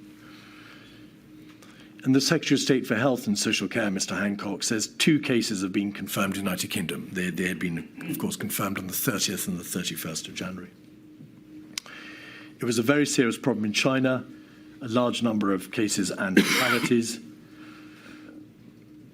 And then the debate moves on to the typical infection rate of 2.5 to 3 people and the mortality rate 2%. Yes. So if the reproduction value is 2.5 to 3, that is to say 1 person will infect 2.5 to 3 people in an unimmunized population, and the mortality rate, 2% of people who were infected, or perhaps confirmed cases, it's not clear, means a very, very large number of people will die. Correct? That's right. The debate in Cabinet, page 10 and 11, deals with repatriation. The Department for International Development examines developing countries where the risk of spread of the disease was high. Spread of the disease globally would be a big problem for those countries and could also mean further evacuation of British nationals.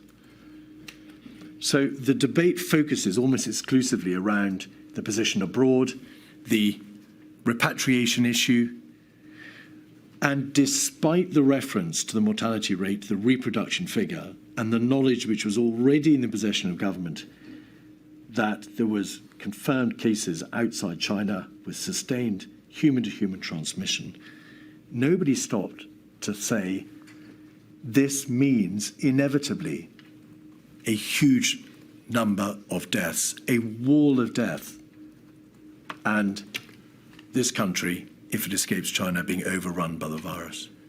Yes, I think the word inevitably there is the one that I would pick up on, because I think if you look at what the Secretary of State for Health told the Cabinet, he said if the Chinese grip it, then it won't be a problem. But if China don't grip it, then that could be very serious. But your point is still basically a good one, which is that we had to think about what happened if China didn't grip it, and I think we just have to put our hands up here and say, look, I think because of the absence of collective memory, because we were operating under a different set of assumptions, I don't think that we were able to comprehend the implications of what we were actually looking at. And I think that, let me put it a different way. I think if we, as I said right at the beginning, if we had collectively stopped to think about the mathematical implications of some of the forecasts that were being made, and we believed them, we might have operated differently. The problem was that I don't think we attached enough credence to those forecasts, and because of the experience that we'd had with other zoonotic diseases, I think collectively in Whitehall, there was not a sufficient loud enough klaxon of alarm. I don't blame people. I just think it was because of the experience that they'd had all their lives. The material, Mr. Johnson, shows how at various stages you warned against overreaction. You made the point that SARS and MERS had not turned out to be as serious for the United Kingdom as some had feared at the time. BSE had not resulted in the levels of deaths which some had forecast. So may we take it that you put yourself in that category of people who had insufficient credence? I was agnostic. I thought I took what Matt had to say very seriously. I thought he wasn't, badgering me without a reason. But on the other hand, I'd had the experience that you describe. So I was waiting for the advice and waiting for that to change. In your statement, you say, looking back, it is clear, and this is in the context of January, it's clear that we vastly underestimated the risks in those early weeks. If we'd properly understood how fast COVID was spreading and the fact that it was spreading asymptomatically, there are many things we would have done differently. So first, it was nevertheless clear that COVID was spreading because you knew that it had spread outside China to Thailand, South Korea, Japan. And there is material or a growing understanding that it can be transmitted asymptomatically. But what things... What there is now? There was a dawning realisation, Mr. Johnson. The material shows, for example, nerve tag on the 14th of February, scientific reports to SAGE in the first week in February, Diamond Princess, and so on and so forth throughout the middle of February. So it was clear it was asymptomatic. But what are the many things that you would have done differently had you, as you say, properly understood the true nature of the crisis? Well, could I just come back on the asymptomatic Please. quickly? Because I do think it's important. The information that I was getting, and I think, this went up right till the middle of March, was that you were unlikely to have COVID unless you had the symptoms. And I think I had that from the Health Secretary. You did at a cabinet meeting. You were Right. told that by Okay. the Health Secretary. So there seemed to be a great deal of doubt. I'm sure you're right in what you say about the evidence that was knocking around about asymptomatic transmission and infection. I think if we'd known and fully understood, to answer your question, the speed of transmission and the infection fatality rate, case fatality rate, I think clearly we would have acted immediately to accelerate test and trace, we would put huge quantities of time and effort into money into diagnostics, into PPE, into all the things that we were going to need. I'm not saying that work didn't begin. It did begin, but I think the panic level would have been much higher. I'm trying to explain as honestly as I can why I think that panic level wasn't sufficiently high. Let me make plain. The reason I put the question to you in the way that I did in relation to asymptomatic spread is that your own statement says it was not known. If we had properly understood the fact that it was spreading asymptomatically, then there are many things we would have done differently. Yes, sorry, I should say... You didn't know. You've explained that you didn't know it was spreading asymptomatically, but my suggestion to you is important parts of the government knew by mid-February that it was spreading asymptomatically, and that there was therefore a governmental failure to act on that information in the way that you have very eloquently described. Well, I can't comment on that because I don't know, what people thought about the issue of asymptomatic transmission in February. I do remember what we were being told. I do remember the view around the cabinet table. I mean, the one thing that has troubled me a lot, I'm sure we'll come on to it, is the March discharge policy, where clearly the question of asymptomatic transmission would have been relevant. I'm so sorry to interrupt. Can we come back to that? There's an important contextual position which has to be set out for the purposes of that debate. There is evidence before the inquiry that the chief medical officer told Mr. Hancock at a meeting on the 28th of January that there was credible evidence of asymptomatic transmission within Germany. Was that a fact of which you were aware? Did you know that? No, That CMO's. Mr. Hancock had been told there was credible evidence of asymptomatic transmission within Germany at a meeting on the 28th of January. Well, if I was told that, I've completely forgotten it. My memory of the asymptomatic transmission issue is as I've told you. Not you, Mr. Hancock was told. That's right, Mr. Johnson. Mr. No, sorry. I'm sorry. I understand, my lady. What I meant was, if I knew that Chris had told Matt that at some stage, Yeah, I follow. it's completely gone from my mind. What I remember about asymptomatic transmission is that insofar as I paid attention to it, it was not thought to be taking place. Borders.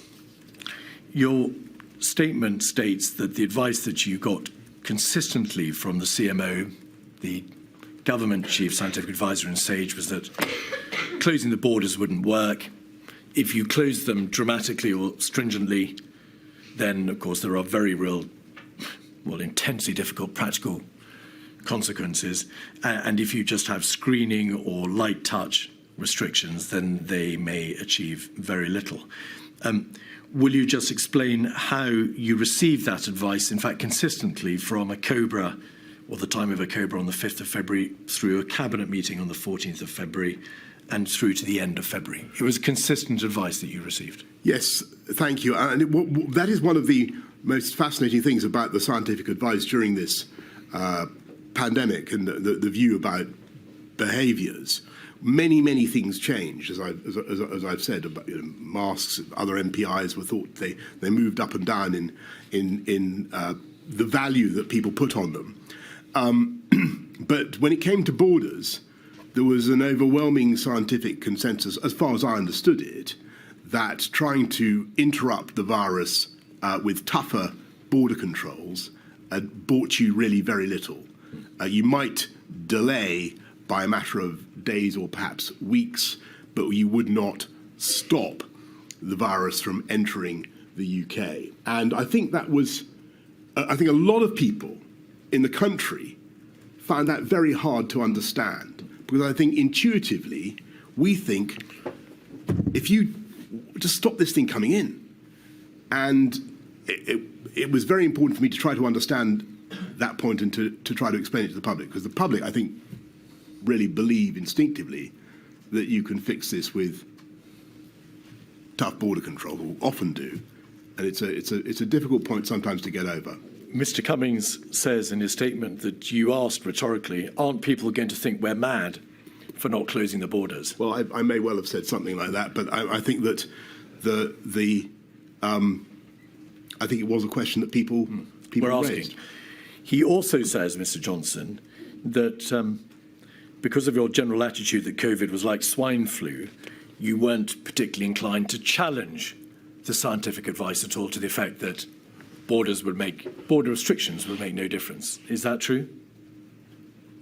Well, the two statements seem to me to be inconsistent. Well, is it true or not? I certainly thought it was. I thought it was a point worth picking up with the scientists. I wanted to understand the reason why border controls didn't work. But in retrospect, you can see that they were right. Countries that did try to use borders as a way of containing COVID really didn't succeed in that. So did you pick the point up? You say, I think it was a point worth picking up with the scientists. Did you push back in any way with the scientists and say, can that be right? Is there not anything that can be done to at least restrict the spread of the virus now that it's left China? I certainly remember many conversations about borders, quite how adversarial I was. I couldn't tell you. All right. There was a stocktake meeting on the 4th of February, 146558, when, in the context, Mr. Johnson, of a general debate about the DHSC, hence the description stocktake meeting, the Chief Medical Officer gave an update. Following an update from the CMO, the Prime Minister stressed the need to continue to explain our stance to maintain public confidence in the plan. On further travel restrictions, your Secretary of State was engaging Foreign Commonwealth Office and European colleagues and would revert with a proposal.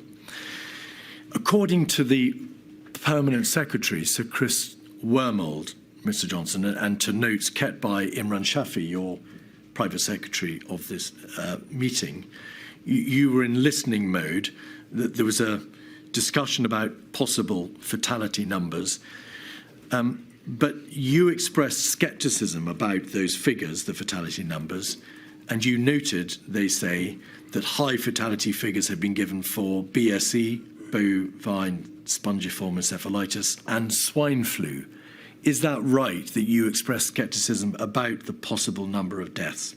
I don't remember that, but I do remember. I certainly remember the BSE scare, and I remember the immense destruction that did to the agricultural sector in this country, and you know the way that all turned out. I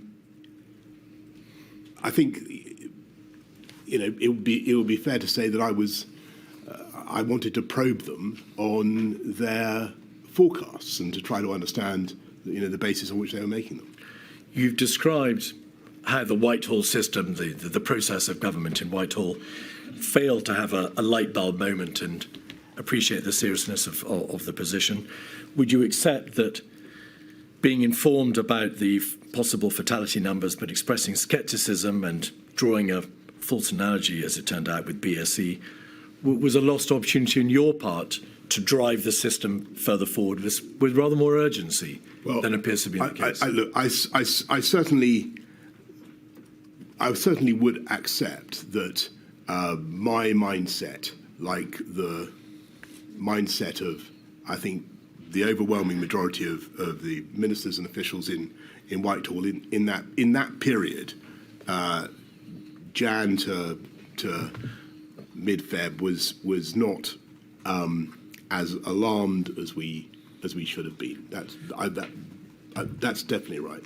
236371, page 37. Mr. Cummings sends a text to what was called a number 10 action group. It's dated the 6th of February, so it's early in February.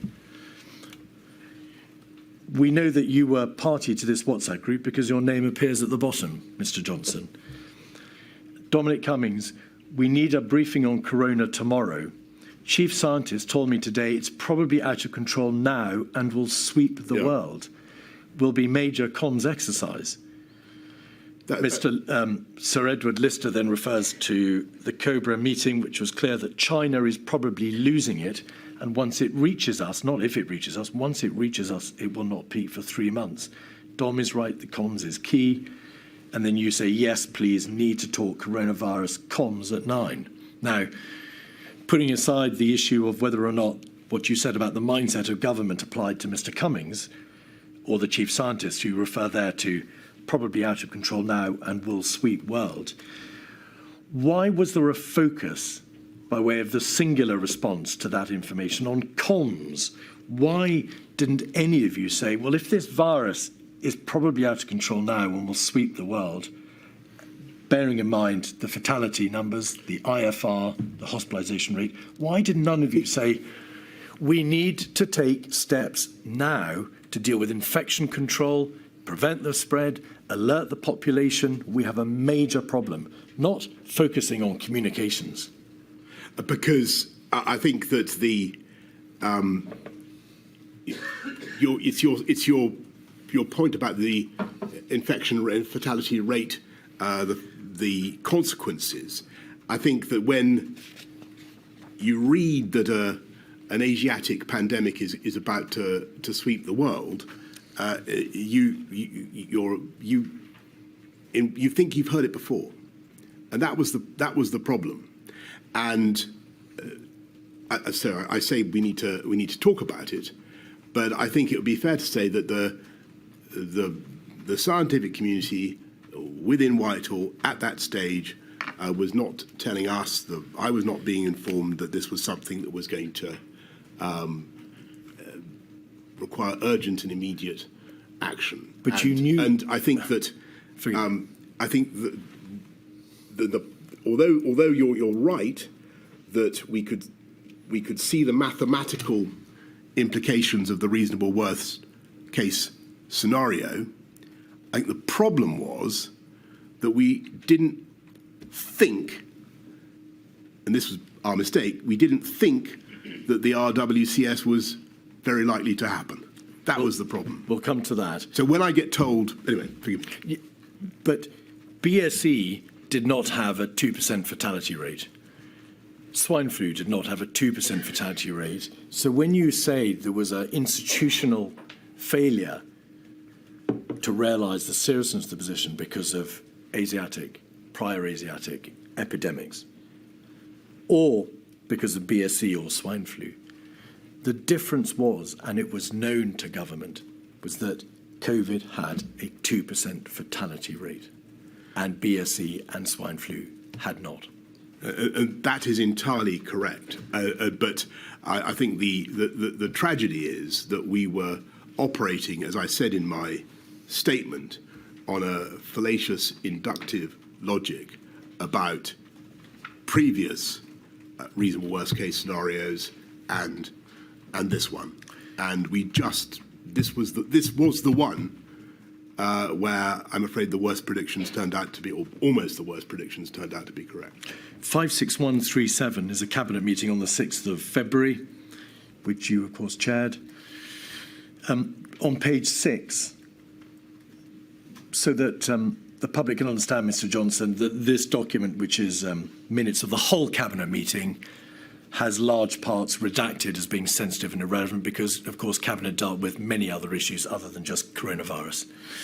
But on this page, page 6, Cabinet turns to update on coronavirus. It's very serious. Official estimate was around 28,000 cases, but that's likely to be a significant underestimate. The virus didn't appear to have been contained in Wuhan. The mortality rate was only around 2%. There is a reference to a ministerial exercise on this page. So what date is this cabinet? This is the 6th of February. There we are. There will be a tabletop exercise the following week. What was your understanding of that tabletop exercise? Did you attend it? I didn't. Did you have any role in that? I didn't attend it, and I'm sure my officials did. All right. And then just 3 lines above it, the central point to make was that the government had a plan to deal with this illness, and this was guided by science.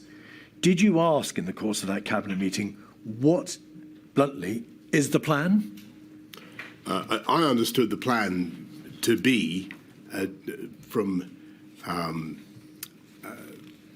what Matt had said and from the discussions I had had, that we would try to isolate, test, and trace people as they arrived. That was what I thought the plan was, and my impression was that we had a good testing system.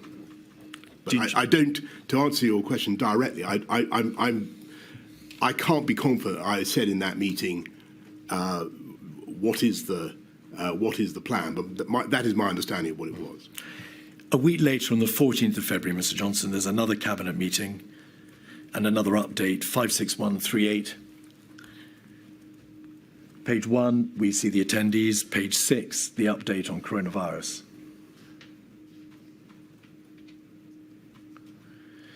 The Prime Minister said the government and the country needed to be ready for the coronavirus situation to get worse. The public messaging so far had struck the right balance between preparing the public for what might happen and not causing unnecessary alarm. Your focus there, Mr. Johnson, appears to be on messaging, on communications, on ensuring that the public are aware, but they're not caused undue alarm by an overreaction.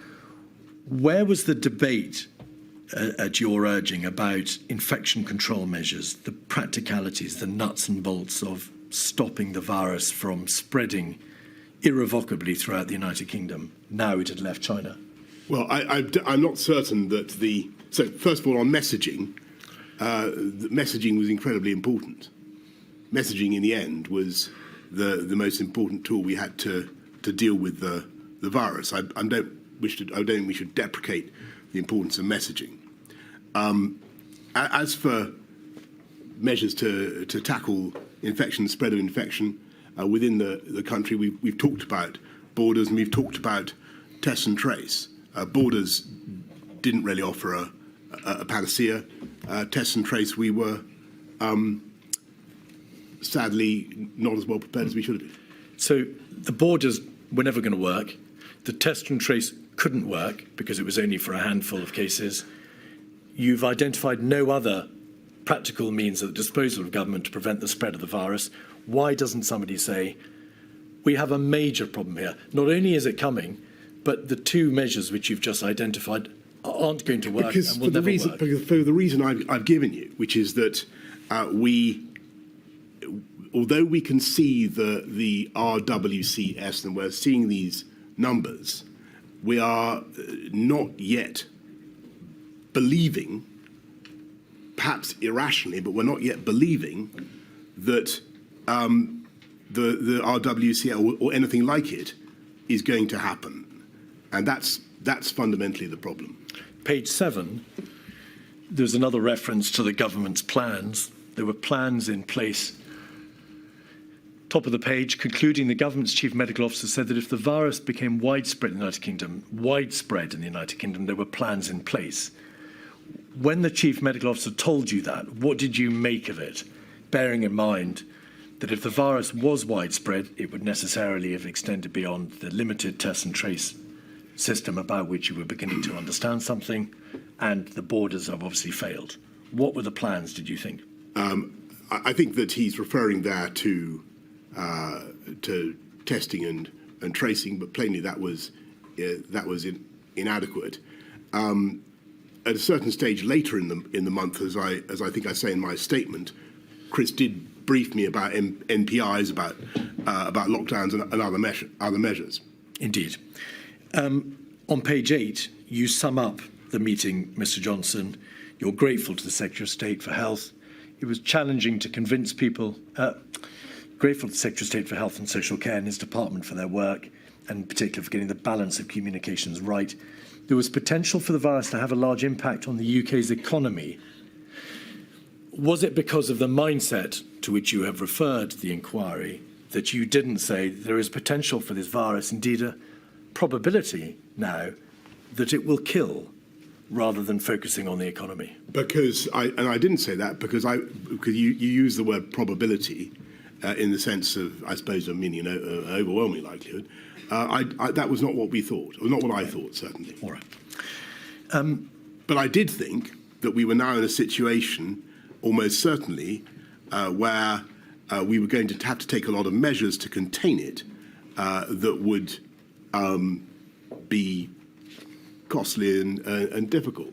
So that's the point. And if you think about it, that was my BSc. You're notwithstanding your excellent point that it wasn't nearly as fatal as people had originally said. It costs an awful lot of money.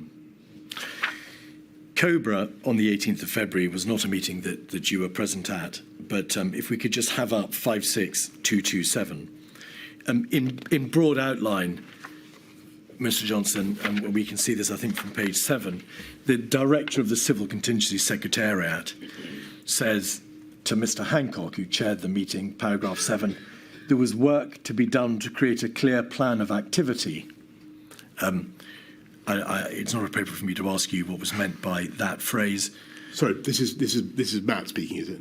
No, that's the if it's paragraph 17 on page 7. The chair invited the director of the Civil Contingency Secretariat. This is her responding. Yeah. This is Catherine Hammond. Indeed. Were you aware, as Mr. Hancock has acknowledged and has told the inquiry, by this date, the 18th of February, that, quote, there was no rule book. The system had to build many parts of the response from scratch, and that there was no central government plan other than the old 2011 pan-flu strategy. Were you told that? I was not told that, but that became apparent as the days went on. And clearly, one of the things I hope in this inquiry is that we will have a much better system of planning for these types of events. 146563 is an email chain between your private secretary, Imran Shafi, the government's chief scientific advisor, Sir Chris Whitty, and Catherine Hammond concerning the coronavirus in Italy. And to get your chronological bearings, on the 21st of February, so 3 days before, Mr. Johnson, 11 municipalities in Italy, you'll recall, had locked down the population of those municipalities. And also, I should say, the Diamond Princess affair, that is to say, the explosive outbreak of the virus on that cruise ship, had become apparent, as had the figures of the number of people who showed no symptoms on that boat. But to turn to the document itself, your private secretary says it would be good to see where we get to post-Sage tomorrow. At some point soon, I'd like to start exposing the Prime Minister to the potential decisions he might have to take in short order on this. At that moment, it's been fairly abstract with him, I think. Now, plainly, Mr. Johnson, you can't go digging around in other people's emails or in government systems to find out for yourself what's happening. You have to be reliant upon on what you're told. What was your general state of information, the general level of knowledge at this date, now in the dog days of February? Okay, so my memory now is that I think the scenes from Italy really rattled me, and it was. I thought, I remember seeing a note somewhere saying that the fatality rate in Italy was 8%. Because they had an elderly population. I thought, well, my God, we've got an elderly population. This is appalling. And this can't be. And I thought my instinct was this cannot possibly be right. This number.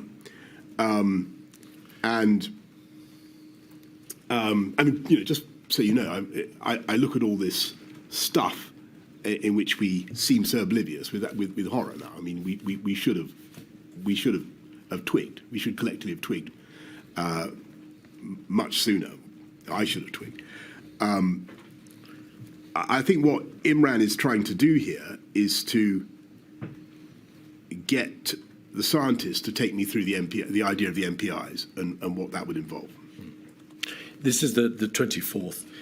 There'd been a COBRA on the Tuesday before, the 18th of February. There wasn't a COBRA, in fact, again until the 26th of February. This was just on the cusp of half-term.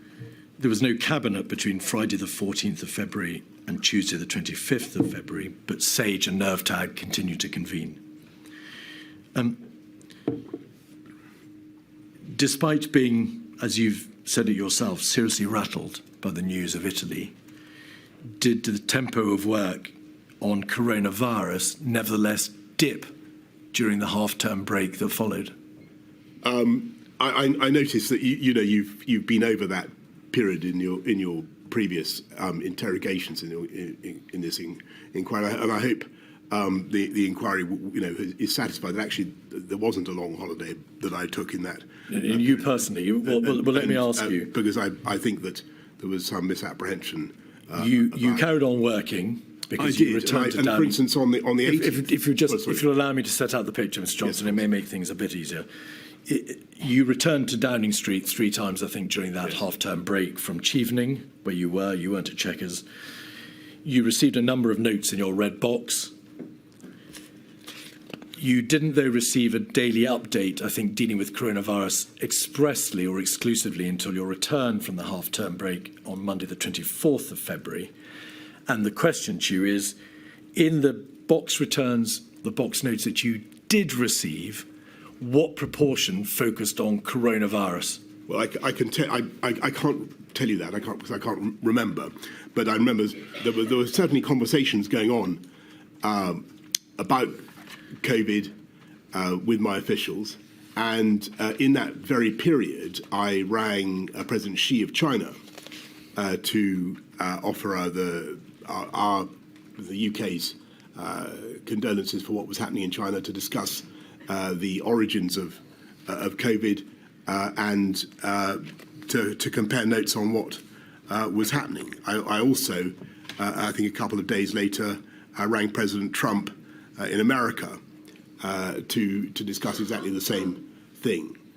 So it was despite what has previously been said to the inquiry by some of the evidence, there was a lot going on, and it really starts to mount in tempo round about the time that we get Catherine Hammond's note of the on the 28th of February. 28th, yes. So the question to you, Mr. Johnson, is this, and nobody is suggesting you put your feet up at Chevening during that week. Well, apart from you, that is. Well, what I'm suggesting to you is, by your very own reference, the fact that tempo increased after the half-term break, between the 14th of February, when Cabinet discussed the plans that would need to be drawn up, to the 25th of February, after half-term, yeah, relatively little overall was done in terms of responding to this immediate crisis. Was that? I think that sorry, forgive me, Ms. Keith, forgive me, I was referring to a conversation I happened to catch on the between you and a previous witness, in which I thought the impression was being given by somebody that I was relaxing during that period. I think it was Mr. Cummings. It may have been. And not given by me, Mr. Johnson, but by the witness. I take it back unreservedly, Ms. Keith, and I apologize. I was working throughout the period, and the tempo did increase, particularly during when we got when I saw the message from Catherine Hammond on. I think it was the 2nd of March, but I'm told it was earlier. But there was a meeting on the Friday, the 28th of February, that you attended. That's right. With the CCS. That's right. And what troubled me was the sheer number of potential fatalities under the RWCS, and this was just a horrifying figure, and I couldn't believe it. I've got to be honest with you. I thought this because what the paper also said was it may be like a bad flu pandemic, or it may be milder than that.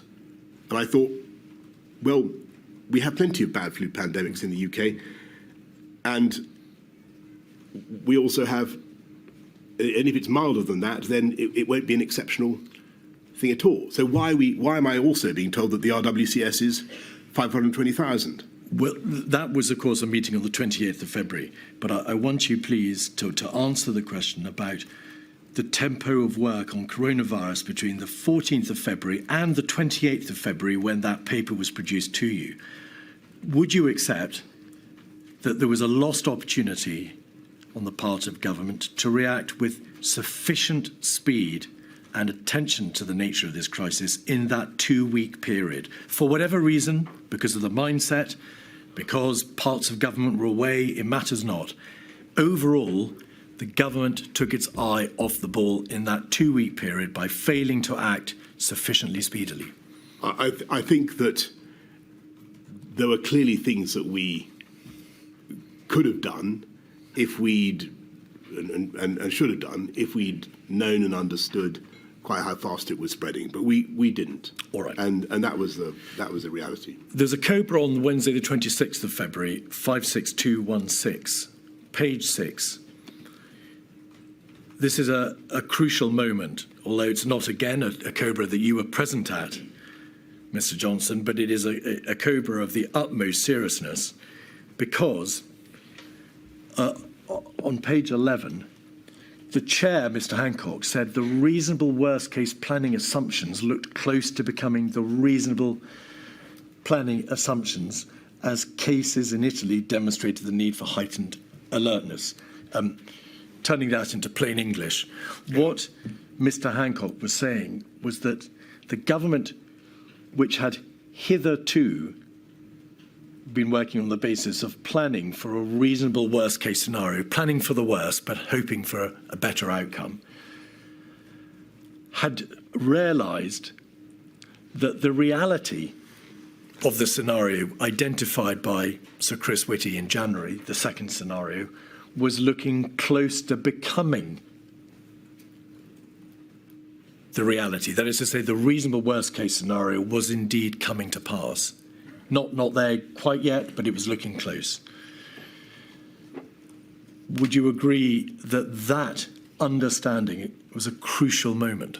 Sorry, what date is this? This is the 26th of February. It's a COBRA you weren't present at, and it's in advance of the receipt by you of the civil contingencies paper. It does look as though that meeting informed Catherine Hammond's, or helped to inform Catherine Hammond's paper, and perhaps was the reason why I had the meeting I did. But I couldn't swear to that. I haven't asked you that, in fact, but it may well be, as a matter of my lady, the material shows that the CCS were tasked to provide the paper for you before this meeting. Okay. But the question from this paragraph for you is, as the Prime Minister, were you told that the COBRA, which you had not chaired, had been told that the reasonable worst-case scenario was looking close to becoming the reality? I don't remember that. I don't remember that. The CCS paper, 28th of February, is 182331. The first paragraph, Ms. Hammond says, COVID-19 looks increasingly likely to become a global pandemic, although this is not yet certain. It's the first sentence of this report. Did you ask Ms. Hammond, how can it not yet be certain when the virus has escaped China, there is sustained human-to-human transmission outside China, there are cases now in the United Kingdom, and we have no means of preventing its spread? Why is she saying it's not yet certain? I think, I don't know the answer why she's saying that. I think, formally speaking, it had not yet been declared a global pandemic, and I think it was up to Tedros Ghebreyesus at the WHO to do so, and maybe she's referring to that. But I read it as meaning it's not yet certain to be a major problem. Paragraph 2, based on existing assumptions for severe pan flu outbreak, in a reasonable worst-case scenario, about half of the UK's population would become ill, and up to 520,000 people could die as a direct result of COVID-19. Just pausing there, note the reference to could die as opposed to would die once the virus has self-sustaining community transmission. The scientific advice is to use these numbers for planning. They're not a prediction. Did anybody at that meeting, or the meeting in which you had, and we'll come to the actual meeting itself in a moment, but did anybody at the meeting at which this paper was discussed ask Ms. Hammond, why is the sole paper from the Civil Contingency Secretariat, the crisis management body in the heart of government, suggesting that these figures are not a prediction when, as you've just described, the information to COBRA on the 26th of February was saying the reasonable worst-case planning assumption looks close to becoming reality? I can't answer that question, but it's a very good question. Page 2, paragraph 9.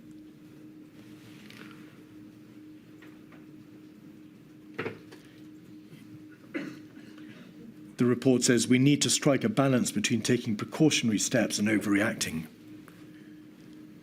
As cases spread, the risk of overreacting is reducing. We're now planning for a potential global pandemic that would inevitably spread to the UK, so it would, in this paragraph, inevitably spread. Did you assess, reading this report, Mr. Johnson, that the reference to overreaction was long past, and that, in fact, in the striking of that balance, there was now a real emergency and a need to take precautionary steps straight away? I think that I found the paper very alarming, arresting. I think I remember going to talk to my officials about it, saying, which is it? A severe to mild flu pandemic or an RWCS of 520,000, because I couldn't understand what I was being asked to anticipate. So I've referred to the meeting. Your private secretary, Imran Shafi, refers at 146636 to the meeting. It's difficult to read his writing, but there is a reference to the PM asking, what's the strategy? There we are. Thank you. Prime Minister, what's the strategy? When are we going to take big decisions? Of what evidence? On what evidence? Of what evidence? And then you say biggest damage done by overreaction. So it looks from the face of this note that your sense that there was a real crisis, that you were extremely rattled, is prevalent in the first sentence. But in the second sentence, perhaps in reflection of the CCS report, you say the biggest damage is done by overreaction. I think I'm leaving both possibilities open, because that's how it still struck me. I think that in disasters such as this, the actions that government take inevitably also have costs, and I'm sure we're going to come on to this, but that's the balance you have to strike. As the Prime Minister, instead of directing government to respond to the threat of a near existential crisis, you instead warned of the dangers of overreaction. No, I say no. That's, well, forgive me. I say, when are we going to take some decisions, and on what evidence? Because I'm looking at a problem that's been presented to me. I need to know what the plan is going to be.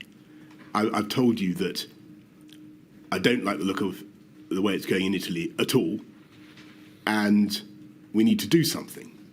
And that is the day, I think, the 28th, when I remember, though I'm not sure if Chris would confirm this, I remember having a long conversation with him at some stage around that date, when he takes me through MPI's, what we later refer to as lockdowns, and he tells me about the pros and cons, he gives a sketch of the behavioural fatigue argument, and he takes me through the issues. So I think what I'm saying is, well, if this is the problem, then when am I going to be given a menu of options about what we're going to do about this?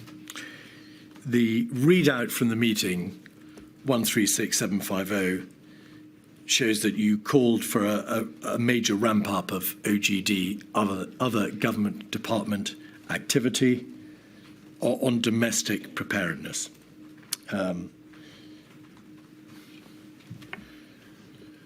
And that was the least we could do. Yes, if you just go over to I think the second page.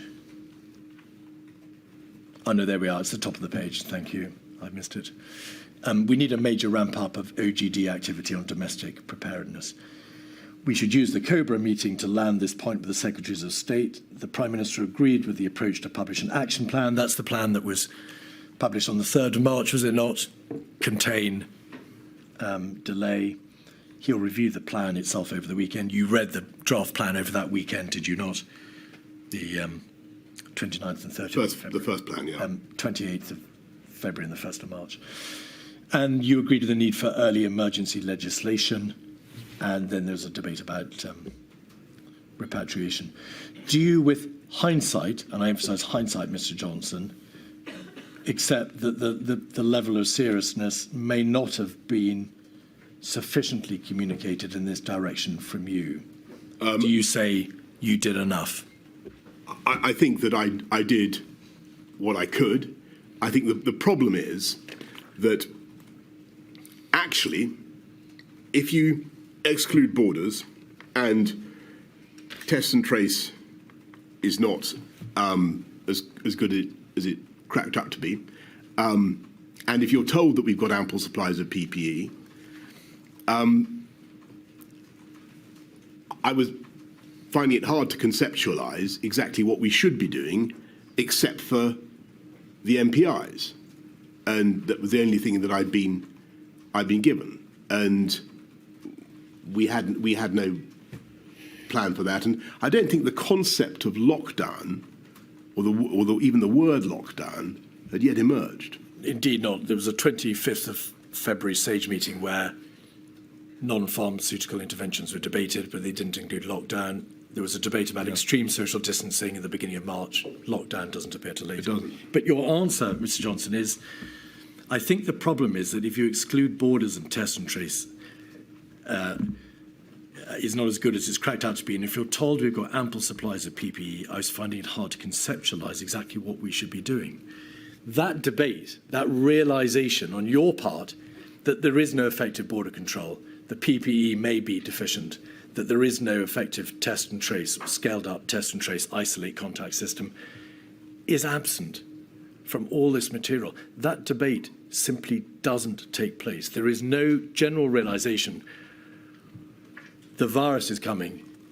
It's a 2% fatality fatality rate or 1% fatality rate, and we haven't got the measures in place to be able to deal with it. That debate doesn't take place. And I think that's right. And I think it's basically for the same reason that I've given, which is that although people intellectually can see that the RWCS could happen, as Catherine Hammond puts it, they still don't think that it's very likely to happen. And that's the reality. Now, in March, on the 2nd, you chaired your first COBRA.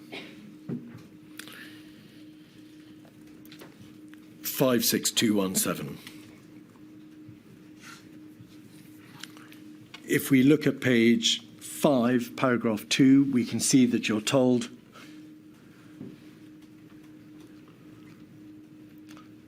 that contact tracing for the source of infection for the last 2 cases in the United Kingdom had not been successful. So just pausing there, even the limited test and trace system in the United Kingdom had failed to pick up what was still then only relatively few number of cases. It had not picked up the last 2, and that in both France and Germany there was now sustained community transmission. So in terms of infection spread, it may be thought, well, game over in terms of infection spread. The aim for the delay phase, if contained failed, was to delay the peak of infections, to reduce the peak and to minimise loss of life. Then in paragraph 3, the CMO said that interventions to delay the spread of the virus must not be implemented too early in order to ensure maximum effectiveness. There is material from SPY B, one of the SAGE subcommittees, on the 4th and 9th of March, also COBRA on the 4th of March and the 9th of March, which demonstrate that the Chief Medical Officer in particular said timing of implementation is crucial. Compliance or despondence is heavily dependent on timing. I'm going to use the well-known phrase behavioural fatigue. Although it has no scientific genesis, you understand the phrase and its meaning. To what extent were your decisions, and we're now getting into the phase at which social distancing measures were starting to be contemplated, to what extent was your decision-making process influenced by this notion that intervention should not be imposed too early? Well, it was the prevailing view for a long time. And it wasn't just the CMO who articulated the concept of behavioural fatigue. If you look at the many other meetings, or look at the press conference of the 12th of March, you can see that the CSA gives a very full description of what happens if you go in hard and early with a population that has no immunity, and then you release the measures it bounces back, as I think you've described it, the spring. Will you forgive me if I Uncrossed. pause you there, Mr. Johnson? I was asking you questions about this idea that the population mustn't have measures imposed too early because they will become tired of it. Yes. There is an issue about maximum effectiveness. I wasn't, in fact, asking you about the recoiled or uncoiled spring. Sorry, but the two, forgive me, and you're quite right, but the two things are connected, because what the CSA went on to say on the 12th of March was that people get fed up and that you lose the... So if you have to keep, and we'll come to this, I'm sure, in the matter of the October, November lockdowns, you have to keep doing it. And so my anxiety was, in the absence of therapeutics and without a vaccination program, what would happen if we simply went into a hard lockdown early and then had no alternative but to come out? And so to answer your main question, it was an anxiety, a problem that was very prevalent during those early days. This issue appears to have been raised with you at a relatively early stage on the 2nd of March. We must not implement too early in order to ensure maximum effectiveness. To what extent do you think it likely that you would have proceeded to implement measures earlier than you did had you not been told you mustn't go too early to ensure maximum effectiveness? What is the impact of this? Should the inquiry make of this debate? Is it important? Did it make a difference? It's fundamental, and it goes because I'm afraid it's what happened. We have to be realistic about 2020, the whole year, that whole tragic year. We did lock down, but then it bounced back after we'd unlocked. And so sorry, Mr. Johnson. May I bring you back? Sorry. It's the first week in March. Had you not been told, don't go too early because there's a limit to which the population will be able to bear the implementation of these measures, would you have gone earlier than you did, and by what time were you effectively forced to delay? I don't think I can't say that I would have gone earlier, because I think I would have been guided by what advice I was getting about when to put MPIs in. Don't forget that this is a once-in-a-century event. We're doing things, we're enacting policy that has never been enacted in our lifetimes in this country. And to do it at the drop of a hat is very logistically difficult, but it was not something you rushed into. But having been told by the CMO, be careful, don't go too early because the population might not wear it, did you consider saying to him, well, in this general debate about non-pharmaceutical interventions and social distancing, the public health demands, the likelihood of death and hospitalisation demand that we take these measures, regardless of whether the population are prepared to put up with it over time? Did you push back against this notion of don't go too early? I thought that the short answer is no. I don't remember. I don't remember saying to myself,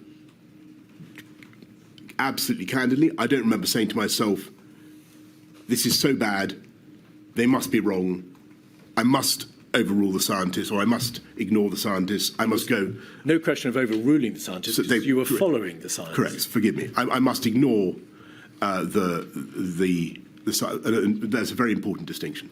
I must ignore the scientific advice and the threats to public health and of worse outcomes if we go too early, and I must simply maximise. I've got to deal with the problem in front of the windscreen. I've got to deal with it now. I didn't do that, and perhaps with hindsight I should have done. But as I said to you right at the outset of this hearing, I just don't know the answer. No, that's clear. Mr. Keith, is that a convenient moment? But by all means. It's just that we usually break every hour and a quarter, and I think that's probably enough this morning. Thank you. 20 to 2, please.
Mr. Keith.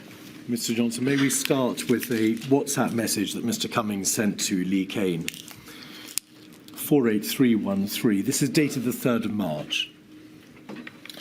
And Dominic Cummings says he doesn't think it's a big deal and he doesn't think anything can be done and his focus is elsewhere.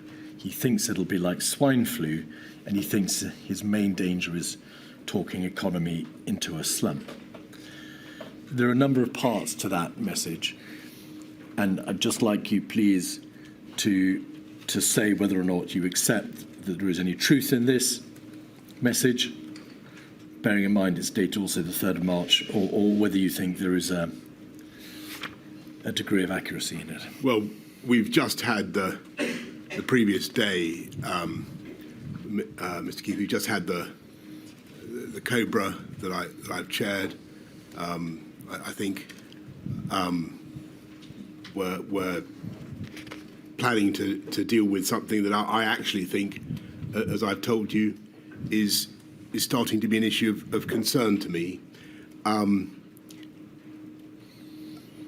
was, as I say, rattled by the images from Italy. I couldn't figure out why I was getting these conflicting messages about whether something could happen, the scale of the RWCS and what it was going to be.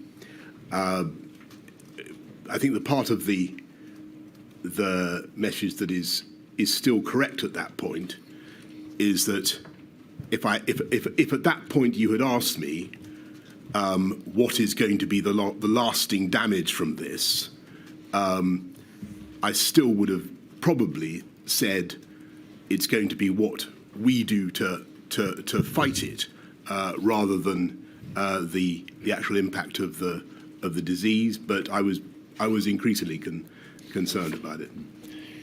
You have, in fact, already given evidence to the inquiry in relation to why, you suggested at an earlier stage, there were comparisons properly to be drawn with swine flu, and you've described the importance to you of not talking the economy down. The first line, he doesn't think anything can be done. May I just ask you this? This date, the 3rd of March, comes, of course, after your meeting with the Civil Contingency Secretariat. It comes after the Cobra, at which there is some early debate about measures and what can be done. And if you did say on the 3rd of March to Mr. Cummings, I don't think anything can be done, that casts a very significant light upon what you were being told around that time. I don't think I can't say exactly what I said to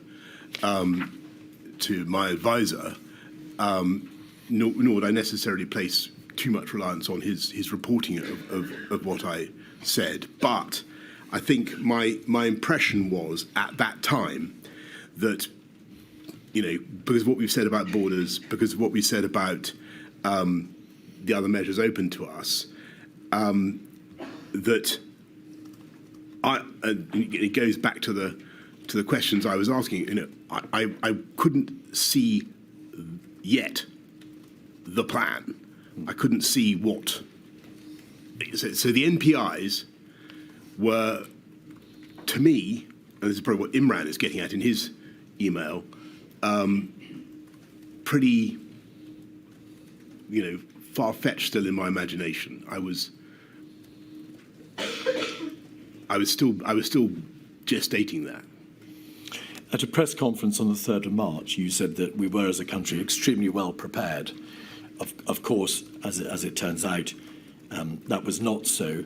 But I want to ask you, the weekend before, you'd received the draft action plan, the contained delay document, which you'd been shown in draft form. And in that document, there is that assertion. We are well prepared and we have plans in place, etc. Do you think you told the world that we were well prepared on the 3rd because you had seen it in that action plan, the draft of which you've been reading over the weekend? Yes, this is the second. This is the weekend of the 28th of February, 1st of March. 29th. Was it a leap year? Was it a 29th? I really don't know, Mr. Johnson. I can't assist you with that. anyway, it's certainly true that I was the general reassurances I was getting were that we were well prepared. So the scales had not yet fallen about, for instance, test and trace. Indeed. And you shook hands with patients at the Royal Free Hospital on the 1st of March. You know that, of course, you were later criticised for that. May we take it that you hadn't seen, or at least you hadn't been advised of the contents of the Spy B paper of around that time? In fact, the paper came later, the 3rd of March, but advice was given generally before that, advising against greetings such as shaking hands. Did you know? I didn't, but I do think that it was. I shouldn't have done that in retrospect, and I should have been more precautionary. But I wanted to be encouraging to people, and so I think it's on that day that I go to Colindale, to PHE, and although I've been told, sorry, this is in my statement, but although I've been told that we have a fantastic belt and braces system, I was a little bit concerned about. I had a feeling that perhaps they weren't really as across the situation as I've been led to believe. Mr. Hancock gave evidence to the effect that he was told on the 18th of February by Public Health England that the test system was unsustainable, that it wouldn't be able to operate beyond the handful of first few hundred cases. Did you know that when you visited Colindale? No, and in fact, I think I gave a clip to the media, which I gave some figure for the number of daily tests that I believed that we were doing, and I do remember Chris being CMO, being quite sounding confident, at least to me, about the number of tests we were capable of doing at around that time. Now I can't remember the exact All right. date. Cobra on the 4th of March, you chaired that. You were presented with a paper, Potential Impact of Behavioural and Social Interventions, 56158. Again, it's illustrative of what you were being told at the time, Mr. Johnson, because it makes plain that behavioural and social interventions can be applied as part of an HMG response, including the expected impacts. The note doesn't cover economic, operational, policy considerations. SAGE has not provided a recommendation of which interventions or package of interventions the government may choose to apply. So the first question is, did you understand that SAGE was never going to be telling you, Mr. Johnson, you must do this? It could only ever provide advice about the nature of the interventions and the consequences and the risks and so on. It could never tell you what to do or what you had to consider doing. That's right. I mean, SAGE is like it's a doctor-patient relationship. The doctor can't order you to do things. The doctor is not responsible for what you do. The doctor says, if you do this, then that. If you fail to do it, then the other, and that's basically how it works and should work. Was the chief medical officer around that time, the 4th of March, telling you, however, you must now start considering these behavioural and social interventions? And of course, the first one, you'll recall, is imposed on the 12th of March. Yes. But we don't know when you first started to. So as I said before the break, actually the CMO and I had a heart-to-heart about non-pharmaceutical interventions, about a lot of aspects of it, particularly from a public health point of view, the costs, and he really stressed that. So we had thought about it, and I could see that was the direction in which things were starting to go. And it's only a few days later when I actually tell the public, I think for the first time, I think on the think it's the 9th or thereabouts, we're going to have to start Ramping. We're going to have to start restricting social contact.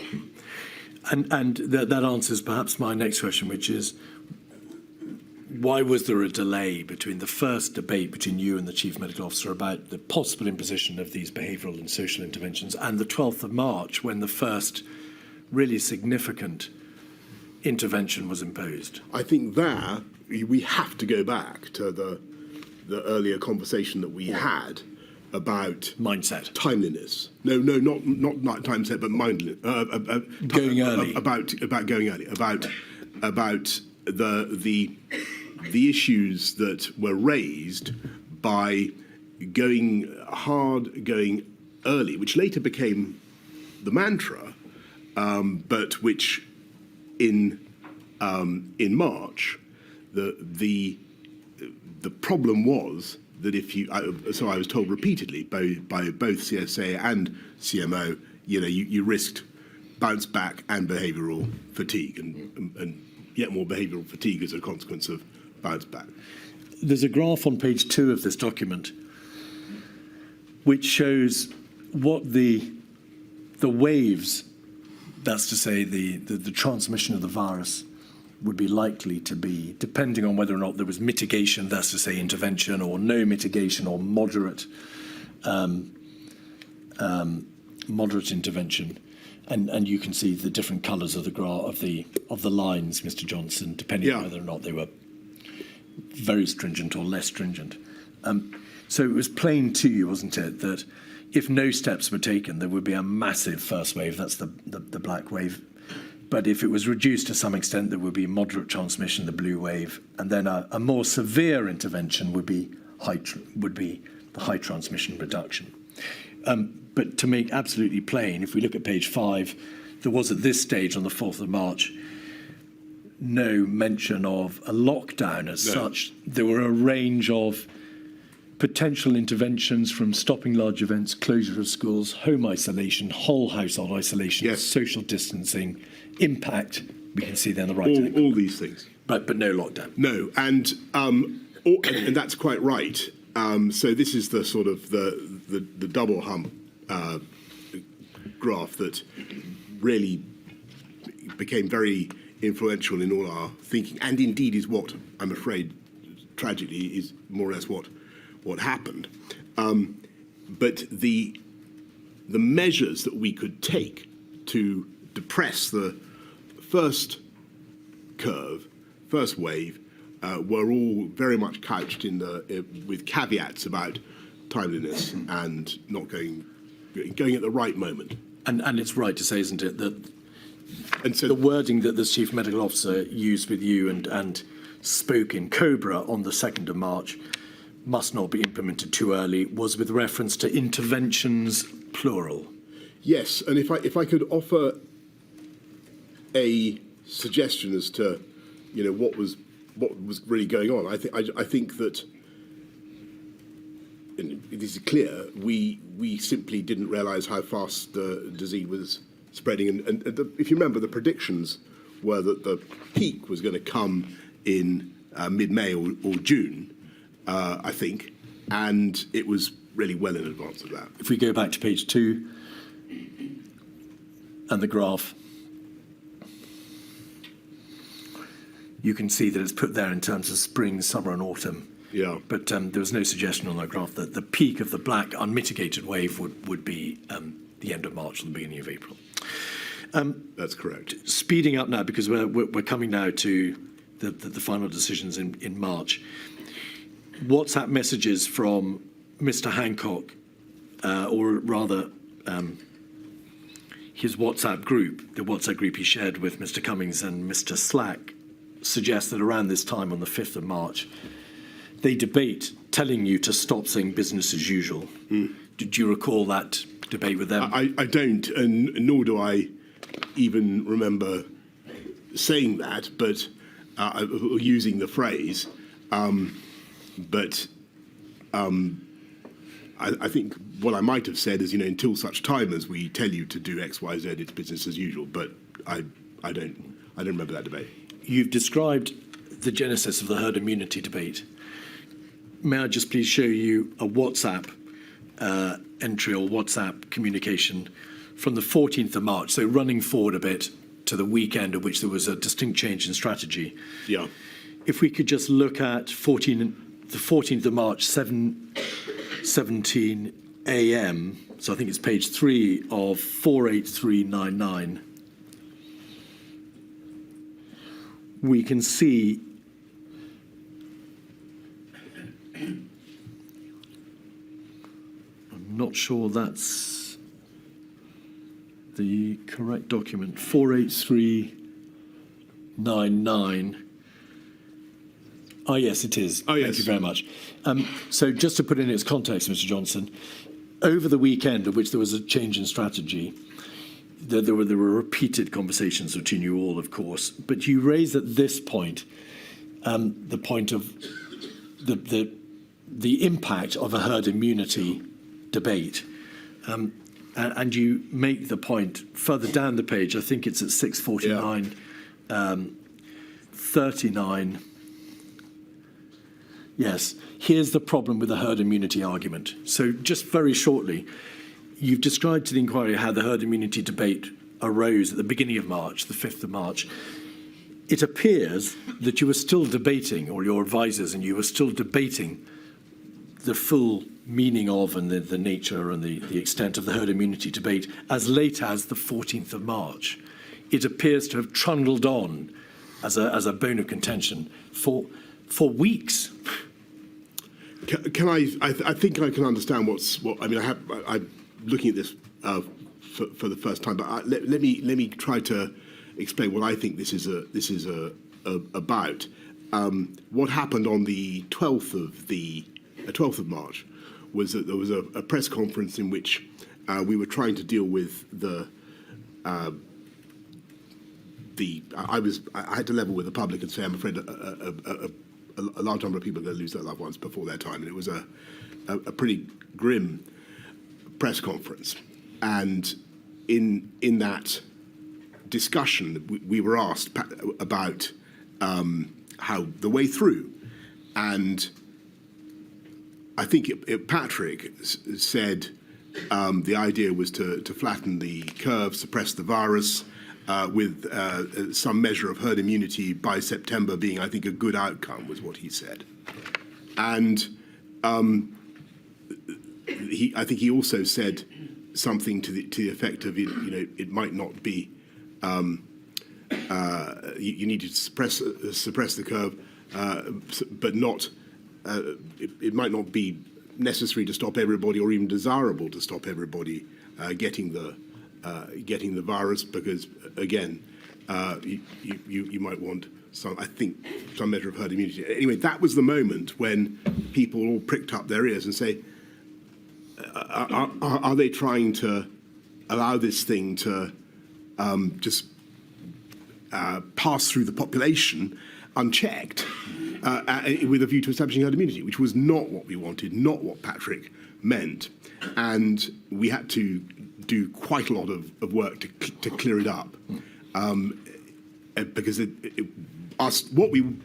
our objective was to protect the NHS and save life, and to save life by protecting the NHS. That was our objective. Our strategy was to suppress the curve and to keep the R below 1 as much as we could. We were going to use everything we could to do that. Herd immunity was going to be, we hoped, a byproduct of that campaign, which might be very long and very difficult. At the same time, in Cobra on the 9th of March, in Sage on the 12th of March, in Cobra on the 12th of March, and in an interview that the Chief Medical Officer gave to the press on the 13th, there were repeated references to the need to delay the peak of the virus as opposed to suppressing it entirely because of the risk of an uncoiled spring, of it bouncing back, yes, the second wave. If we could just have that document back, 48399 and 7:39:42 a.m., please, the 14th of March, probably page 3 of that document, 48399. It appears that this debate about herd immunity and the debate about uncoiled spring had caused you considerable concern, because at 7:39:42, you say that's why I was concerned when some on the team were suggesting last week that we actively need a proportion of the population to be infected. And then you say civil service need to grasp. What did you mean by that? So can't say exactly what civil servants I was thinking of in that context. I think probably what I mean is, look, we've set a hare running by mistake. I think Patrick, really did a huge job to try to clear it up. We all need to set the public's mind at rest and explain what we're doing. It's protect the NHS and save life, and that's the priority. Further down the page, 10:49:15. In fact, it's the 15th of March, page 6 of this document. You can be seen to be saying, given what's happened in Italy, we simply have no time. Yeah, and we can this see is that the 15th. 10:49:15. There we are, 2/3 of the way down the page, 15th of March, we have no time. We've jumped forward, but that, of course, is the Sunday, the 15th of March, in the middle of all the debates that you were having with your advisors. Yes. All right. Just to finish off some other points which you've addressed. In relation to behavioural fatigue and you being told that the timing of implementation of interventions was vital, the evidence before the inquiry shows that the SAGE meeting on the 13th of March, that's yes. to say on the Friday, you weren't, of course, an attendee at SAGE, no, was told, and the minutes of the SAGE meeting make this plain, difficulty maintaining behaviours should not be taken as a reason to delay implementation. Ben Warner, your advisor, was present at that meeting, and he was reporting back to number 10. Were you told that, in contrast to what you've been told about the need for timing and behavioural fatigue and so on, SAGE was in fact saying by the 13th, don't take that as a reason to delay implementation? Well, in effect, yes, in the sense that was and I wasn't told that particular detail about behavioural fatigue not being a reason to delay implementation. But what I was told was that we had a new data. We were at least, 5 to 7 days further on, possibly more, in the curve than we thought we were, and that the margin of manoeuvre that SAGE had seemed to think we had and was offering to us on the 12th. If you remember, they say then, there are 4 things you can do: self-isolation for 7 days if you've got any kind of symptoms. Though even that they say we could postpone till the Monday, the 16th. Then there's household isolation for 14 days. Then there's a couple more measures. Advice for the elderly, for the vulnerable, and then for those over 70s. And those last 3, they say can actually be put off for 1 to 3 weeks on the 12th. Then on the 13th, that's the key moment, really, because that's when I get called back on the Friday evening. I come back on the first thing in the morning, and you know the rest. On the 12th of March, there was a COBRA meeting, which you chaired, 56209. There is at page 6 a graph. Yeah. And now I remember looking at this. This page is entitled "What would the effect be on the NHS of interventions?" So this is what date is this again? This is the 12th of March, so it's the Thursday. Now, on the right-hand side, you can see graph A, no measures, so that's to say no interventions, and on the bottom right-hand corner, graph B, measures 1 and 2 implemented. 1 and 2 were 7-day isolation, and number 2 was household isolation. If we could scroll back out again, please. In both graphs, the red line, friable beds, and the black line, total NHS beds, make plain that whatever you do, unmitigated or mitigated through measures 1 and 2, the NHS will be massively overwhelmed. Yes. What did you make of that? I was bewildered, to be honest. I remember looking at that graph and thinking, in either case, we are facing an absolutely intolerable situation, and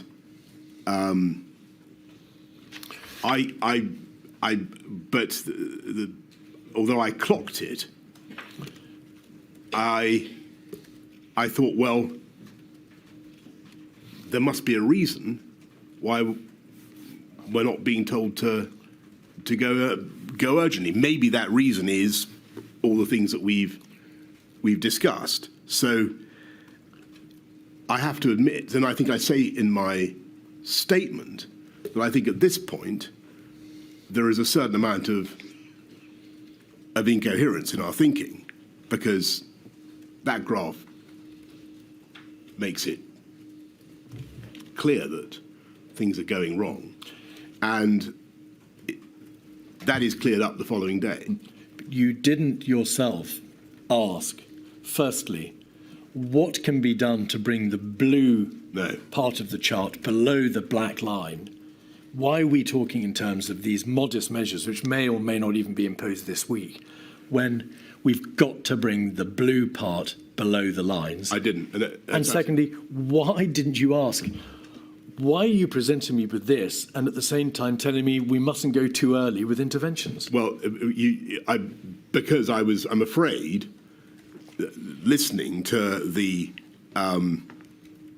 advice I was being given about timeliness, and I was and looking with puzzlement at the graphs, and what I should have done, and though thankfully it was only a matter of a day or two before the thing was resolved, what I should have done was, as soon as I saw that graph, said, hang on, this is not coherent with what you're telling me about timeliness, because I do remember looking at it and thinking there was something amiss. Around this time, on the 5th of March, going back to the beginning of the week, the 5th of March, there was a COVID-19 meeting at which advice was given to the effect that a prohibition on mass gatherings was not necessary.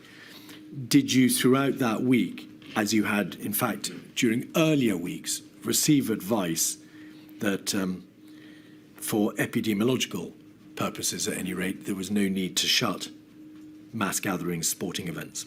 That was but to be fair to the people who were giving the advice, it sounded reasonable at the time, given what we knew, because what they said was, look, if you do this, what you will do is push everybody into the pubs and the warm enclosed spaces where transmission will be even faster. So that was the point that was made. You were, by your own words, of course, only following the science rather than being directed by the science. It must have been apparent to you that this was presentationally disastrous to keep mass gatherings open whilst you were debating the closure of schools as one of the possible interventions. That's true, but I felt that it was certainly the public didn't get it, but that was true of many of the measures that we put in place throughout the pandemic. There was often a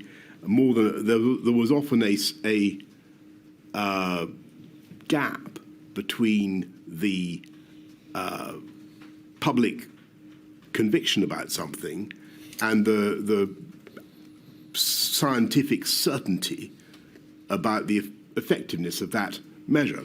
Borders would be an example. Masks might be another example. You've highlighted the importance of communications, Mr. Johnson, in terms of leadership and in terms of beginning to direct the country that there were terribly difficult times ahead and impossible choices to be made. The closure of mass gatherings would have sent a vital message, would it not? And I had already told people on the 9th, so several days before, that they were going to have to restrict social contact. And on the 12th, I had given them I think, a pretty powerful and, in many ways, frightening message about what was going to happen. But Cheltenham And the effect, I'm so sorry. sort of, forgive me, the effect of that, I think, did show up in people's behaviour. So that we are clear, the Cheltenham Festival continued the week of the 10th. There was an Atletico Madrid match. Yes. And mass gatherings, sporting events were not, in fact, shut until the following week. Yes, and as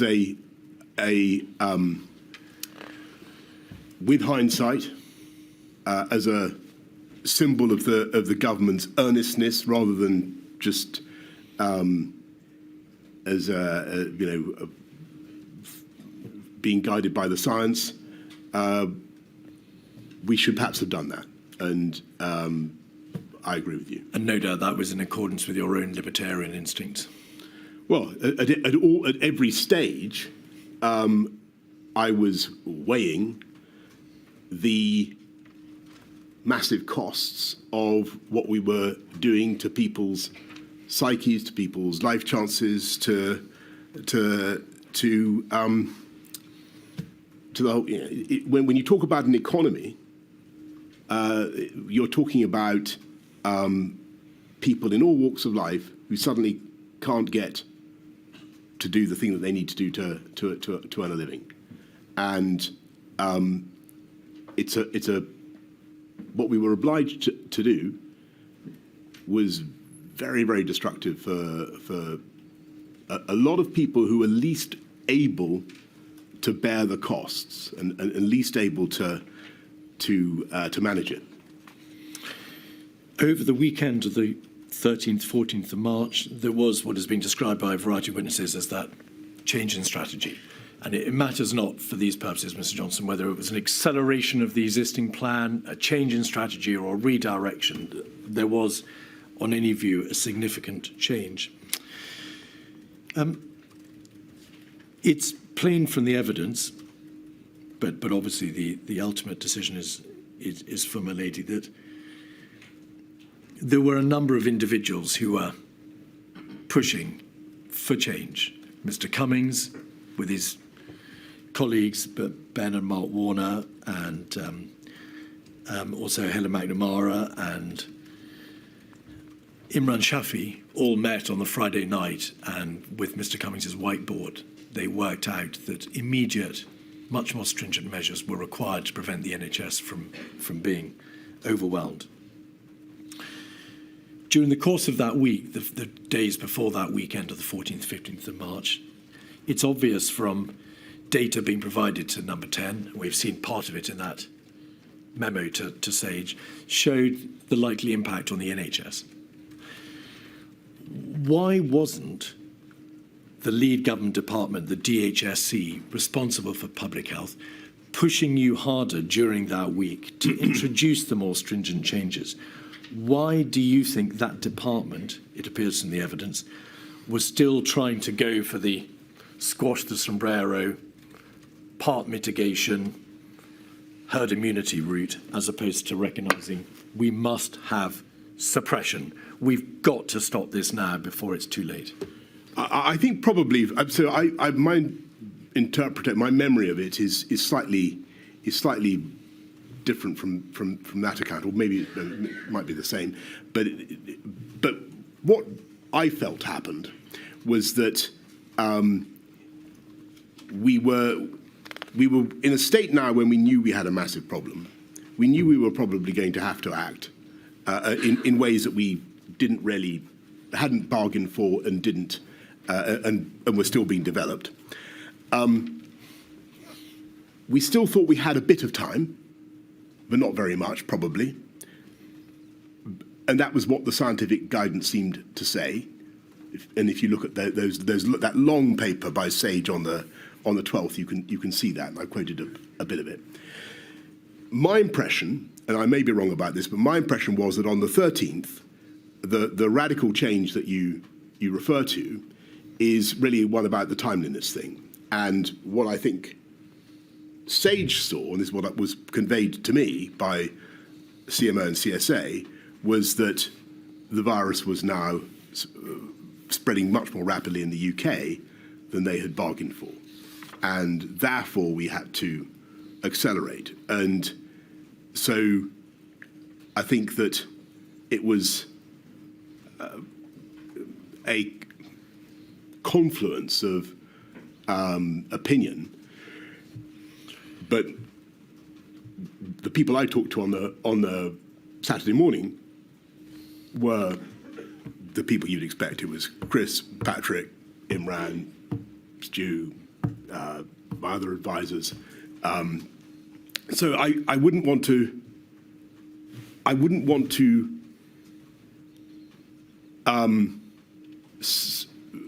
allow the inquiry to run away with the idea that it all would have sailed on had it not been for the intervention of Number 10. I think that Sage themselves on the 13th had seen very seriously and very clearly that something needed to be done. That was at any rate was my impression.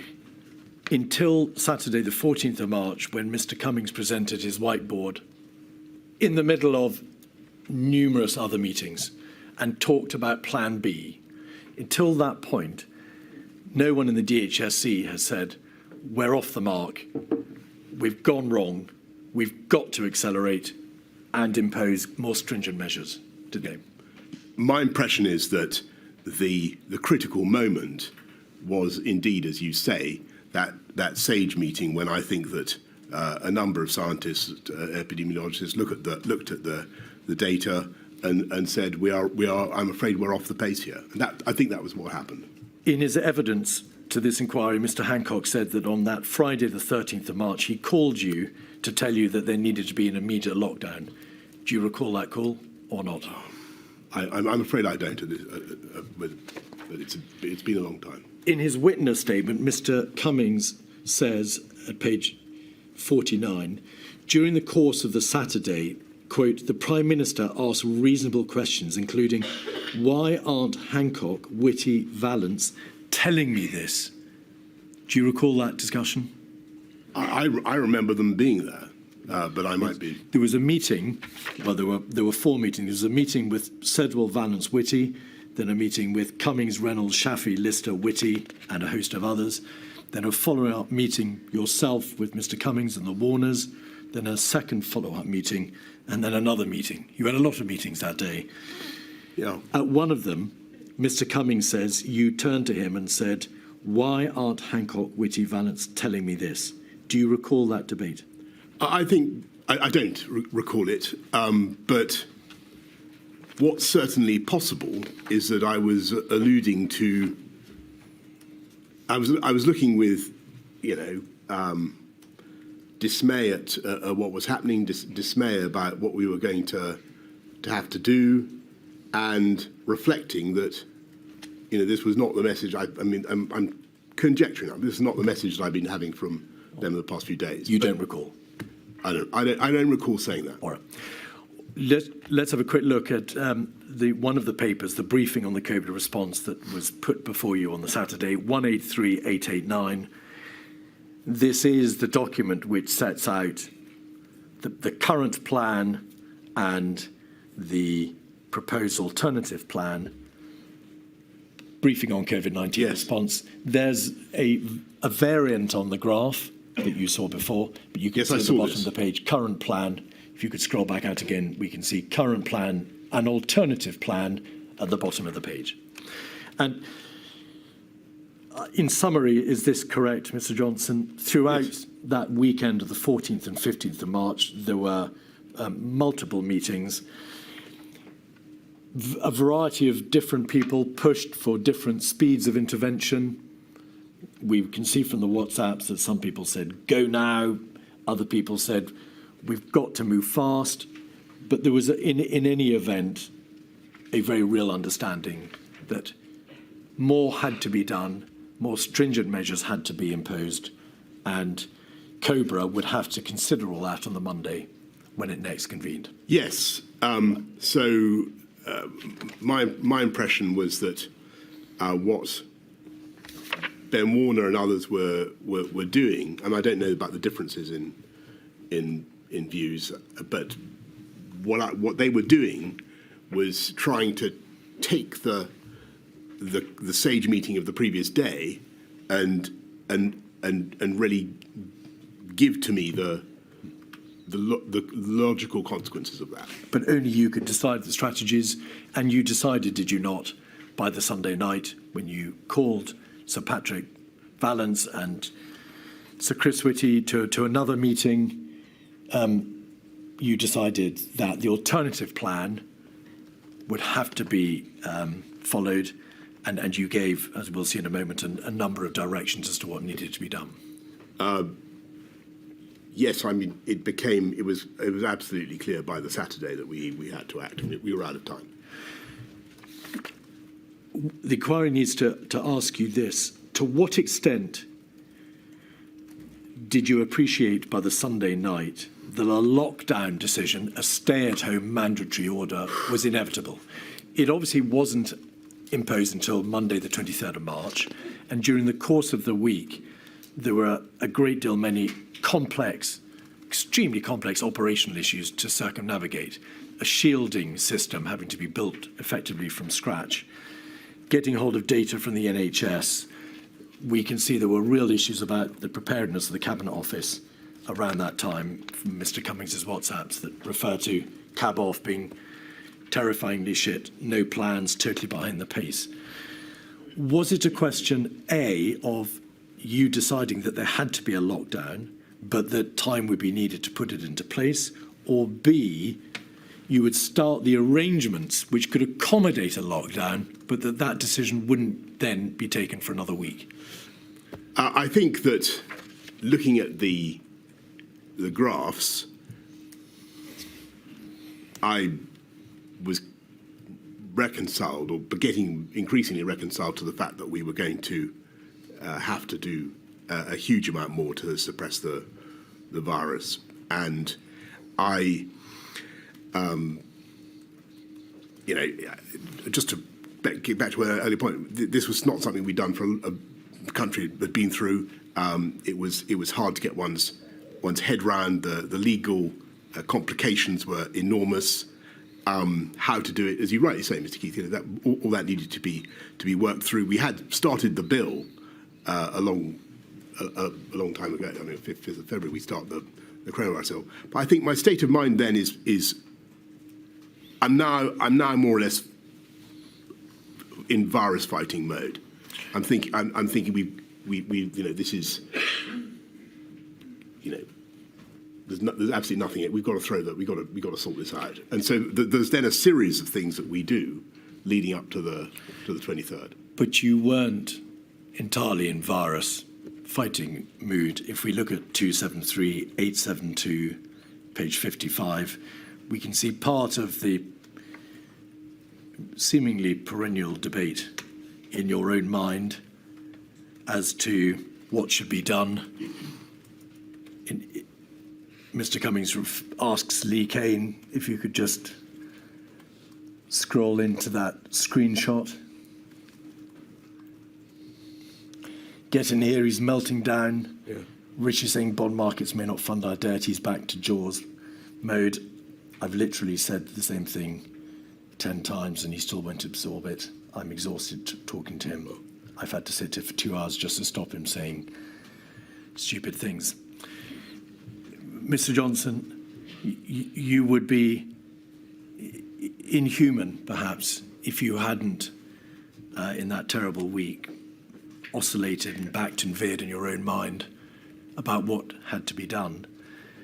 But is it fair to say that you made your doubts and your oscillation clear to those around you? I think it was my job to address all the consequences of what we were doing and to test the policy, which I was, as you can see, determined that we deliver and get on and do, and it was, even though it was a completely novel policy, absolutely a dramatic thing to do.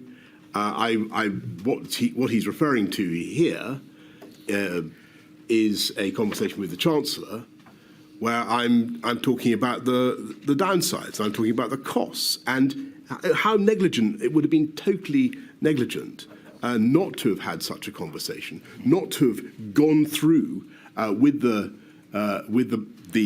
HM Treasury the economic ramifications of what I was proposing to do, I need to do that. It didn't in any way. Just I think the key thing is, it didn't in any way stop us, divert us from the crescendo of actions that we took. Forgive me. The suggestion is not being made here that you, having reached a view on public health grounds, took yourself off to speak to the Treasury and see what arguments needed to be made properly on behalf of the economic consequences that would ensue from a lockdown. It is that your own decision-making, your own judgment backed and veered, and that by implication, this is a poor example of leadership function. You couldn't make up your own mind as to what should be done. On the contrary, I've made up my mind. We are getting on and doing it. We are not being diverted. I've got the Chancellor of the Exchequer with me, saying that there's a risk to the UK bond markets and our ability to raise sovereign debt. This matters massively to people in this country. It matters to the livelihoods of people up and down the land. I have to go through the arguments. And that is what I was doing. At 146636, page 92, your own private secretary, Imran Shafi, recorded in his notebook that on Thursday, the 19th of March, the same day, in fact, as those communications, you said, "We're killing the patient to tackle the tumour, large people who will die. Why are we destroying everything for people who will die anyway soon? Bed blockers." Is that not indicative of an absence of consistent position by you and a clear decision that on the basis of the scientific advice that you had received, these stringent interventions were necessary? No, it's an indication of the cruelty of the choice that we faced and the appalling balancing act that I had to do throughout the pandemic. And in order to what, if I said something like that, what I was saying, which is the truth, which is that in order to drive down the virus, to stamp out the virus, you have to do things that are going to be very damaging in all sorts of other ways. Perhaps it's not. It wasn't designed to be publicly broadcast, but I was trying to find a way crisply to summarise what I saw as part of the problem, and I needed people to, and I think, by the way, that what I hope the inquiry will be able to do, I needed people to be able to do a faster reckoning of the benefits, the impacts of the MPIs and the costs at the same time. As for the reference to so-called bed blockers, that is, I assume this is the 19th of March, is it? Yes. Well, we've only a couple of days previously decided to do the March discharge strategy, and the issue there is that we're facing a crisis in that we only have about 100,000 beds in the NHS and in the acute sector, and plainly, sadly, many of those were delayed discharge patients, and we needed to sort that out. Two other issues in relation to the Thursday and the Friday. On the 19th of March, that Thursday, you had a meeting with a newspaper proprietor. Mr. Cummings has suggested that that meeting, which appeared in your diary as a personal social matter, was not perhaps the best use of your time in the middle of this crisis. Well, I can't remember exactly what happened at that meeting. It was a very brief meeting. The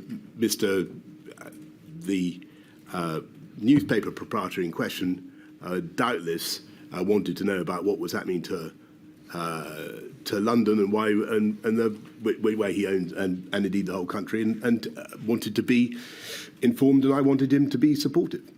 So was the meeting to do with COVID? Was it COVID related, Mr. Johnson? I can't remember, but I'm absolutely certain it must have been. On that Thursday and Friday, there was then debate also, wasn't there, about whether or not, in light of the figures showing that the NHS in London would be overwhelmed sooner, there might have to be a lockdown for London first before the rest of the country. But that debate resolved itself, didn't it, when it became apparent that there was little point in locking London down if the rest of the country was going to be locked down, just a matter of days thereafter. Yeah, that's exactly right. All right. The final weekend of the 21st, 22nd of March, Sir Chris Whitty produced a paper dated the 22nd of March, in fact, called Coronavirus Summary of Strategic and Tactical Approach to the Epidemic. And that was presented to you at the second of a COVID-19 strategy meeting on the 22nd. The lockdown was, of course, ordered on the 23rd, following a meeting of COBRA and a strategy ministerial group meeting.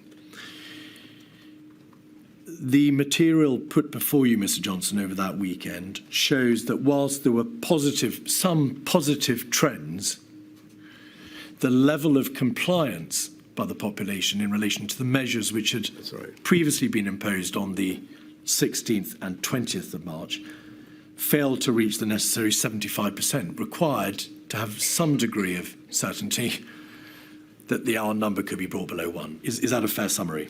Yeah, that's completely right. And I remember, I think Patrick making points about there being too much social mixing in parks and so on. Now, obviously, the schools had been shut from the 20th. You had directed the closure of non-essential retail and leisure outlets and everything else on Friday the 20th. Yes. A few days before, on the 16th, you'd had the first set of interventions. Why, on that Monday, did you not wait to see whether or not the measures from the previous week, which had, of course, been imposed in good faith and specifically designed to bring the R below 1, which was your overriding strategy, might work?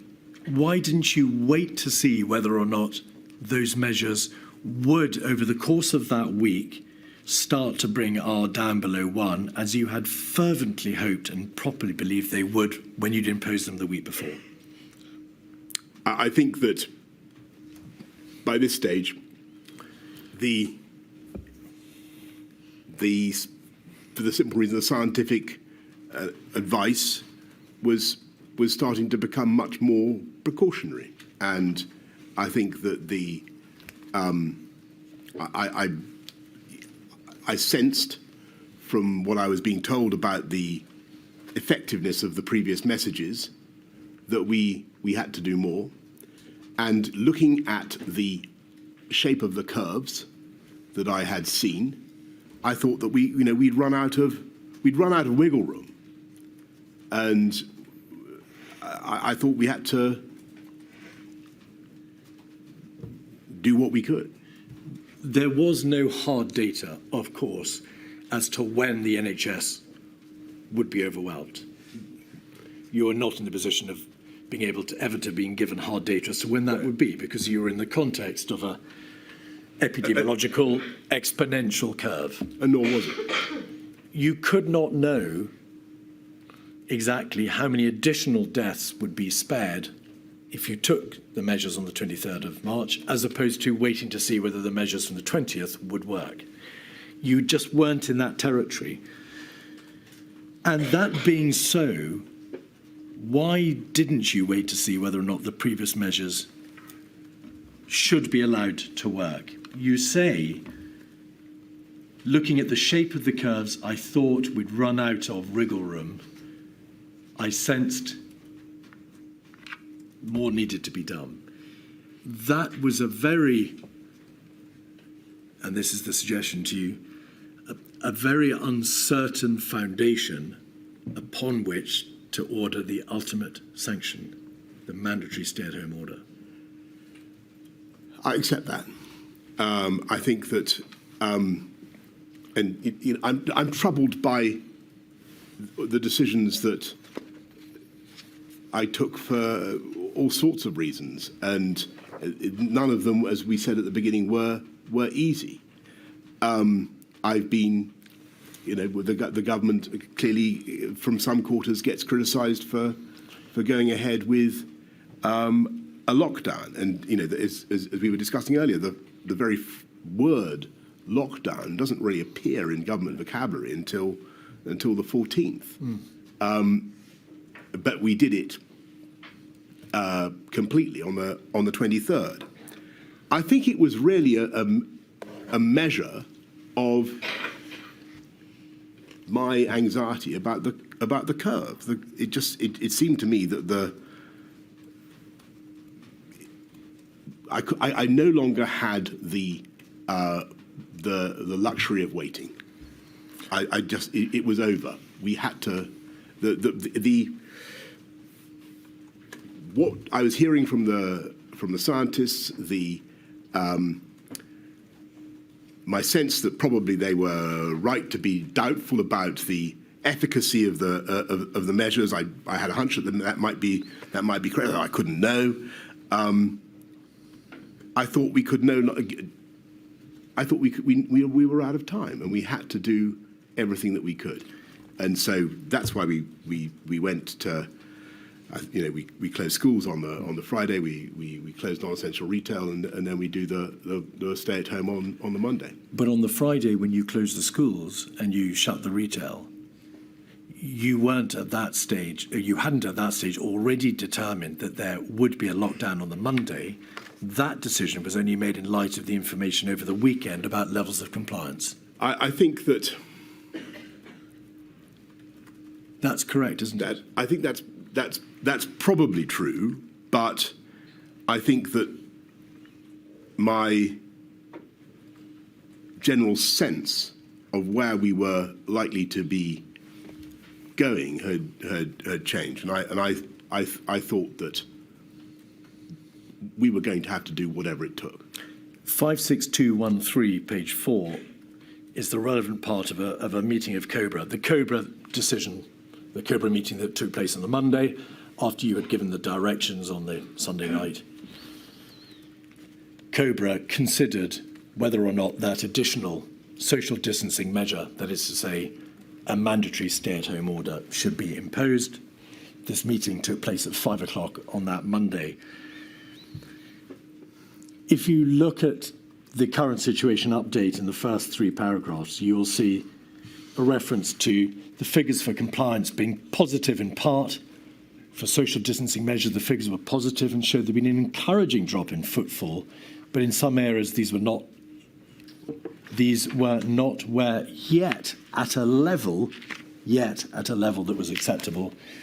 But park attendance, paragraph 3, had gone up by 200%, and you'll recall in the press pictures of thousands of people attending parks across the land, and queues in shops had increased. There were regional differences, and there were lower compliance rates in some areas outside London. If we just scroll, and we needn't pause for long, but if you just scroll over the document, we can see there is much more detail provided about levels of compliance, the tube, and then on page 6 at the top, the chair said the measures were not to stop all work. There was work in government and other offices that must be maintained. There was a balance. The Attorney General gave advice on legal matters. Some points were made about enforcement and deterrence. And at 12, the measures needed to be taken as social distancing was not being adhered to at present. It appears, Mr. Johnson, from that paragraph that you understood there to be a binary issue. Either the 20th of March measures were being adhered to, or they were not. And if they were not, there was no option but to go the ultimate step and impose the lockdown. There was no debate in that meeting, was there, as to whether or not, to use the words of the Chief Medical Officer, the measures from Friday might yet do the job. I think that's fair, but I want to try to explain to you why I still thought it was right to throw everything at it. And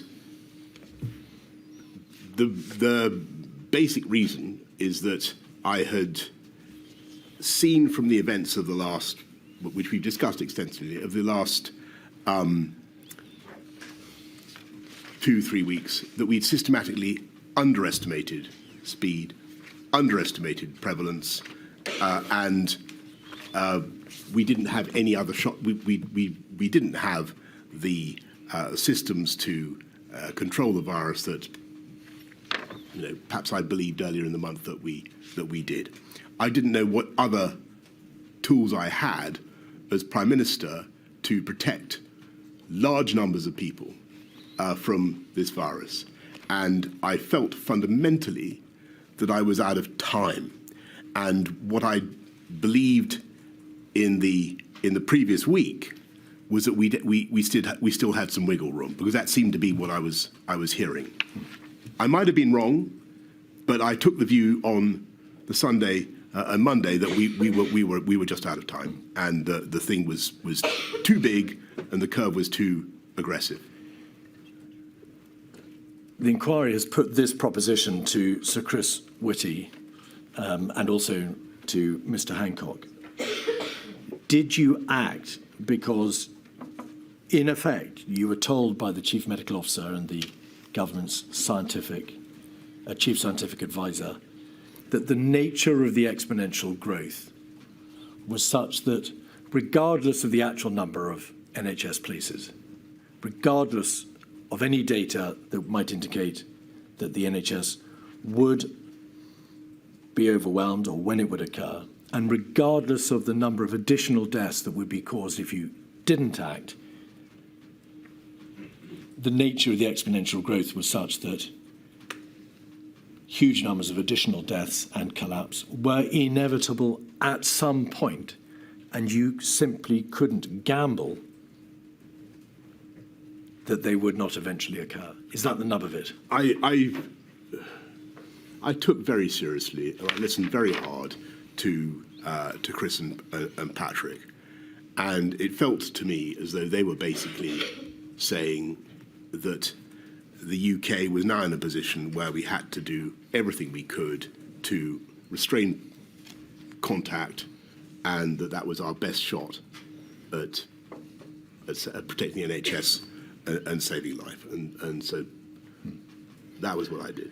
Can I interrupt for a second? Forgive me. I'm so sorry, Millie. No, it's just, you mentioned earlier, Mr. Johnson, about how some would say you shouldn't lock down at all.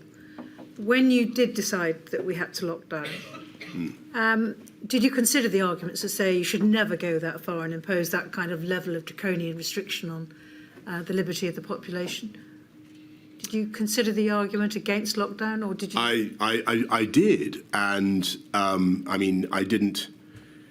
I'm afraid to say at that stage I gave it pretty short shrift, because I thought that my job was to protect human life, and that is the number one duty of government. And I thought that if the NHS was overwhelmed, then the risk of truly tragic scenes in the UK of the kind we'd seen in Lombardy was very real. And thank heavens that did not happen, thanks to the amazing work of the NHS and, as I said right at the beginning, hundreds of thousands of people. But I felt I had to do what I could to give them the best possible chance, and I had no other tool, literally nothing else. Thank you. And is that why, Mr. Johnson, examination of the COVID-19 strategy ministerial group meeting on the Saturday, the COVID-19 strategy ministerial group meeting on the Monday morning at 9:15, and of the COBRA meeting that we've looked at 5 p.m. on the Monday, shows very little, if any, debate about the countervailing non-public health argument. It's just not there. That doesn't mean that it wasn't happening, and as you've seen a reference to it in my conversation with the Chancellor.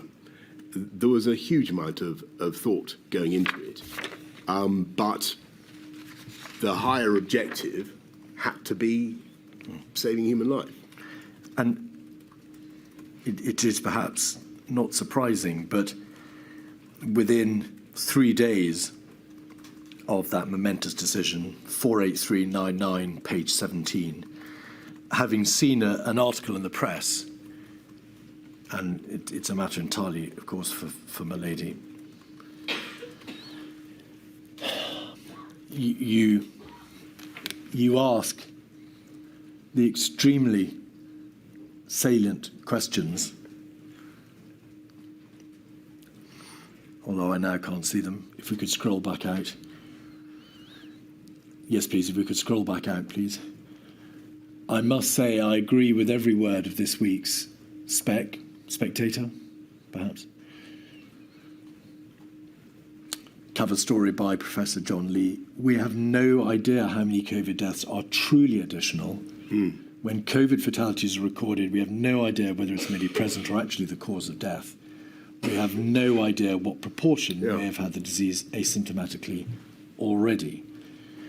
So we've taken these extraordinary steps without being truly sure how deadly it is. And is those expressions of doubt, Mr. Johnson, why you said earlier that the basis upon which you proceeded was one of precautionary approach in public health terms, because in the absence of any hard data, you believed you had no option. I couldn't take the gamble with public health, but I was conscious that, you know, we've had the argument about the discussion about behavioural fatigue that takes many forms. One is that the media, understandably, a lot of the media need a proper explanation of why this is necessary and how it's working, and they need and I really think that we need to, there is still work to be done in this area. And so here I'm saying, we need to, if we're being attacked for, not standing up our actions, then we need to substantiate it. We need to say, no, this is what public health requires. And so on this essential issue, the inquiry wants to ask 3 direct questions. Firstly, from what you've said, Mr. Johnson, and this may be entirely obvious, was it your position that the lockdown measures, the stay-at-home mandatory order of the 23rd of March, was absolutely necessary? I believe that it was. And I believe that it helped to suppress the R. I think that it was cumulative. I think that the R started to go down as a result of a series of things that we did, and also, frankly, as a result of popular anxiety about COVID anyway.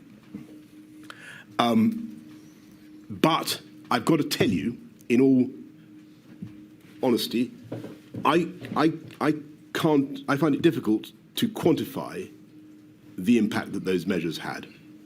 And the more we can do to explain why why NPI measures of any kind work, why they're necessary to the satisfaction of everybody, the easier it will be for government next time, and the more public buy-in there will be. Is that a public reference buy-in? Public buy-in was, I think, already very high, but I think it would be a great thing. Is that a reference to objective analysis of life quality and the outcomes in terms of life and death and quality of life of particular measures? I think that what we all need. So I think that you asked, did the lockdown work? Do I believe that it worked? I do, but as a layperson, I would like that. And I saw the Royal Society study on this that I think Chris had a hand in generating. It was very interesting, but I think we need to understand with a lot more granular clarity exactly what these NPIs deliver. I think that was Sir Patrick Vallance's predecessor, but it matters not. Oh, forgive me. Is that the report into what the nature of No, interventions are? It came out after the pandemic. It was. Yeah, indeed. Came out just before this inquiry. That's right. All right. And on that first proposition, you accept, of course, that because the government did not wait further to see whether the measures of the 16th and 20th of March would work, we will never know. Yes, but I had got to, and I suppose that's scientifically, regrettable. But I thought we had no time to fight. We couldn't wait. The second question: do you assess that if the government had acted sooner, had awoken to the true nature of the crisis and the seriousness of our position, and had imposed the measures of the 12th, 16th and 20th of March earlier, when the degree of viral transmission in the country was lower, that is to say there was a lower prevalence, then the need for a mandatory stay-at-home order, which of course was on the cusp of the decision-making on the Monday, the 23rd of March, might have been avoided? Well, that I have to say that I doubt, but I don't know. I think that the virus is extremely contagious. I think that it was going to describe a pretty nasty curve, almost whatever we did. I'm not certain that we would have been able to avoid the extreme action that we eventually took by acting a few days earlier. But I would defer on that to scientists. And the third proposition, based upon, in part, the evidence from some of the scientific witnesses who have given evidence in this inquiry,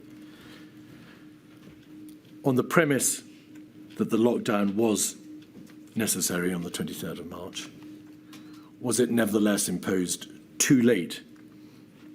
Could it not have been imposed earlier had the government been rather more alert in middle to late February and in early March, had it not been blindsided to some extent by the debates about herd immunity and not going too early and behavioural fatigue and so on, and understood properly the data in its possession, thereby allowing it to impose the lockdown in the weeks of the 9th or 16th of March? I think that all your conditionals I would delete, except the one about the data. I think that was the key thing that that SAGE lacked, and it was the sudden appreciation that we were much further along the curve than they'd thought. We weren't 4 weeks behind France or Italy. We were a couple of weeks, maybe less, and they were clearly wrong in their initial estimation. We were clearly wrong in our estimation of where the peak was going to be, and so that penny dropped. That we realised that on the evening of the 13th into the 14th, and then we acted. But I think once we decided to act, I think it was pretty fast from flash to bang. Perfect timing, Mr. Keith. We'll take a 15-minute break. Thank you. Back at 10 past.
Keith. Mr. Johnson, as is well known, after the first lockdown, your government published a roadmap out of lockdown in May. Yes. On the 10th of May, I think it was presented to Parliament, our plan to rebuild.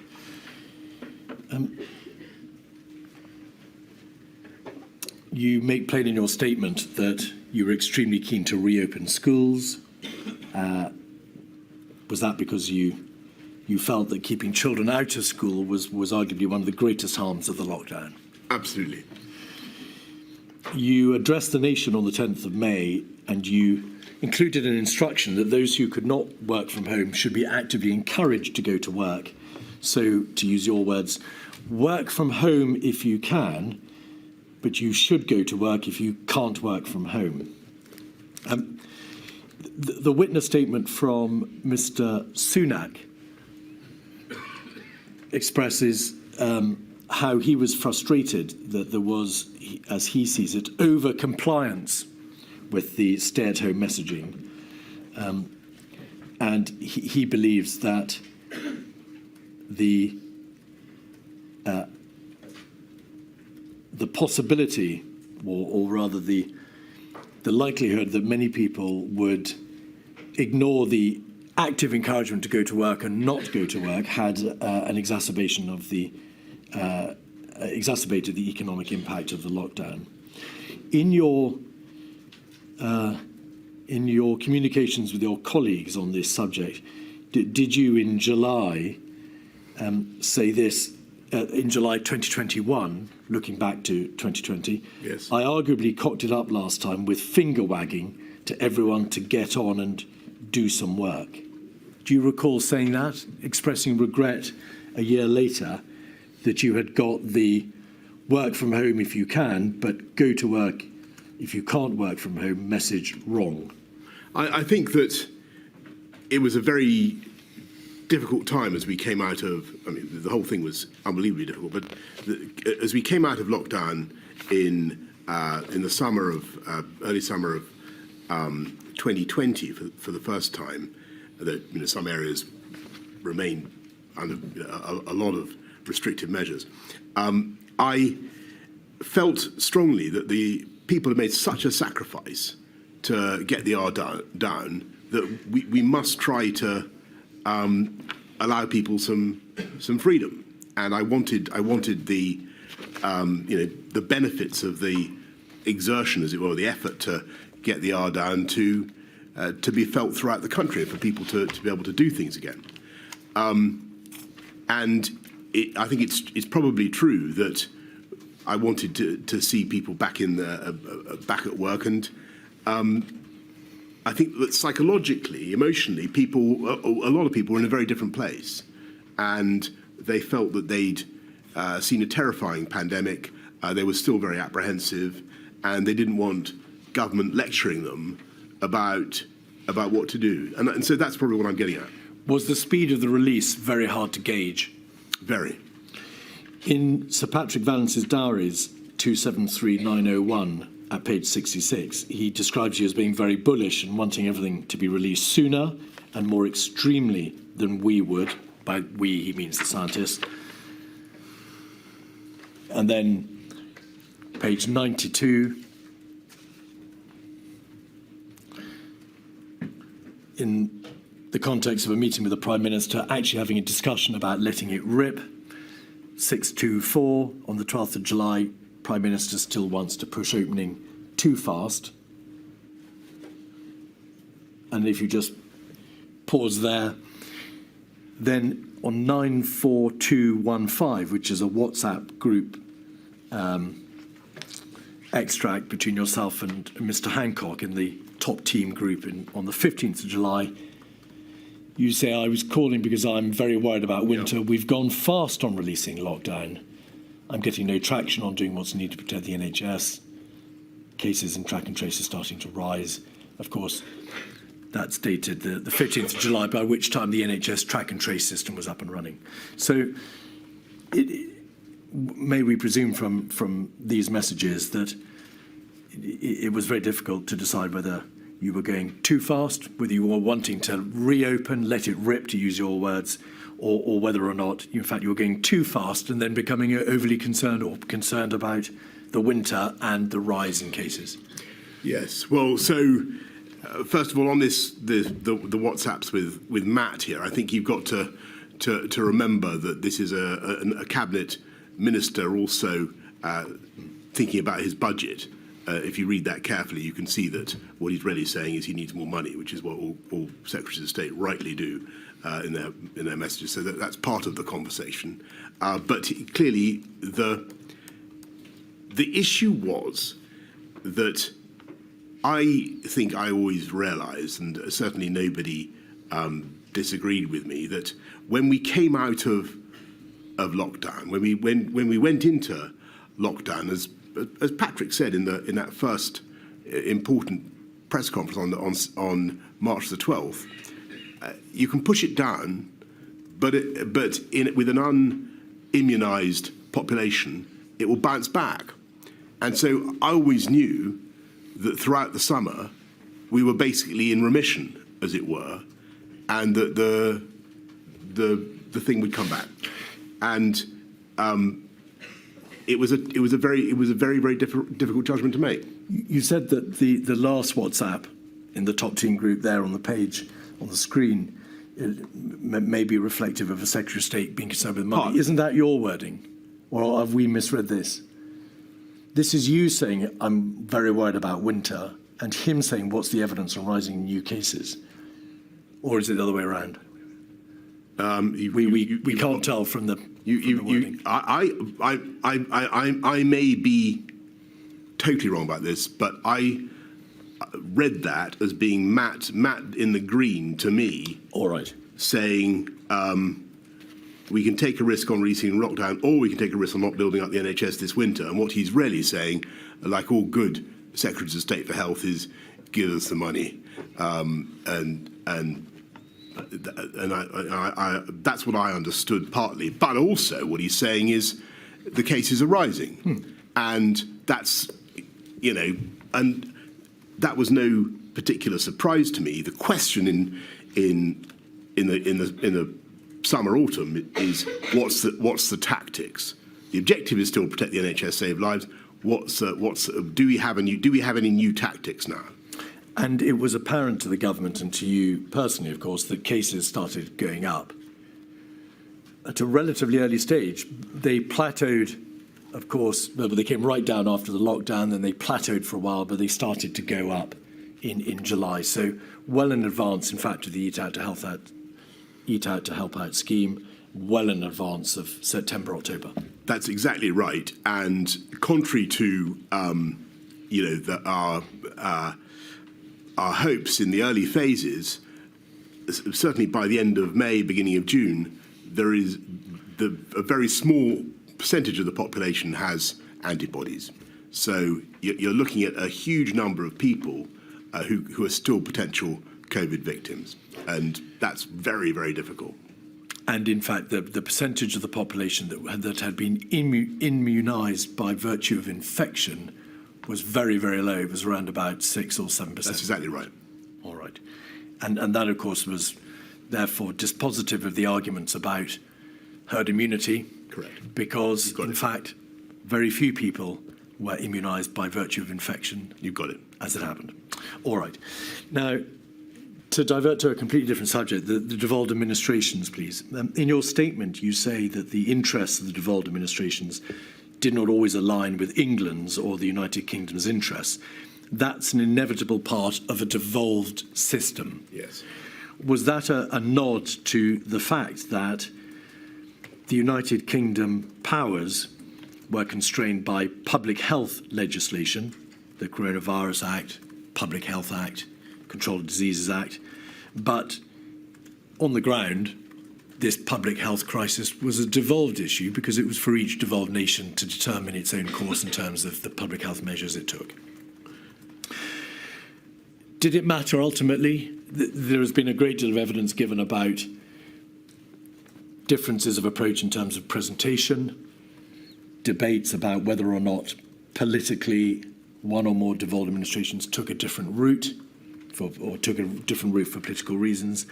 Also, whether or not, when they attended meetings, they were simply informed of what the position would be, rather than being encouraged to generally debate the decision. Overall, did the constituent parts of the United Kingdom generally work well in the face of this crisis? Yes, I hope what many of your respondents will also have said is that overwhelmingly the collaboration was excellent, and the governments of the DAs, there was far more that united us and divided us. I know that sounds trite, but it's got to be said, and it was really a big UK effort, and the country really pulled together. I was making a much more limited point, and it is no disrespect to the First Minister of Scotland or anybody else, the Chief Minister of Northern Ireland, Wales. They understandably were looking to talk directly to their own electorates. There were going to be times when they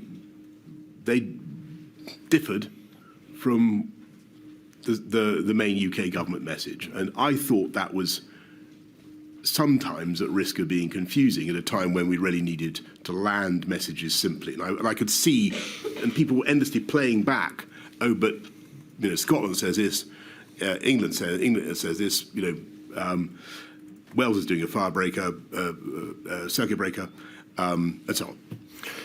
You didn't, I think, perhaps help yourself, though, Mr. Johnson, in this debate, because emails between Mr. Cummings and Helen McNamara show that Mr. Cummings said the PM's view and mine on Cobras, this was in the context of debate about who should attend Cobra, is they're hopeless as decision-making entities and actively cause trouble for communications because some attendees at Cobra, and Mr. Cummings had in mind the devolved administration's leak immediately afterwards.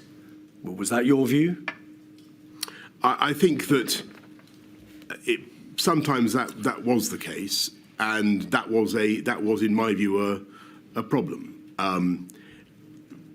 Perhaps we could have found a better way to manage it, but that was certainly one of the problems. The system was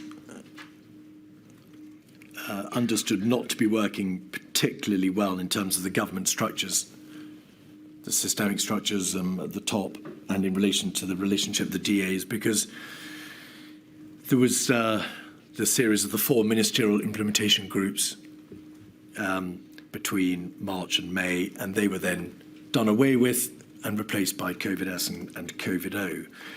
You directed, following advice from your cabinet secretary, that there should be a new rhythm of meetings, the 9 a.m. meetings to which the DAs were not invited, and you directed that consideration should be given to using something called the Joint Ministerial Committee.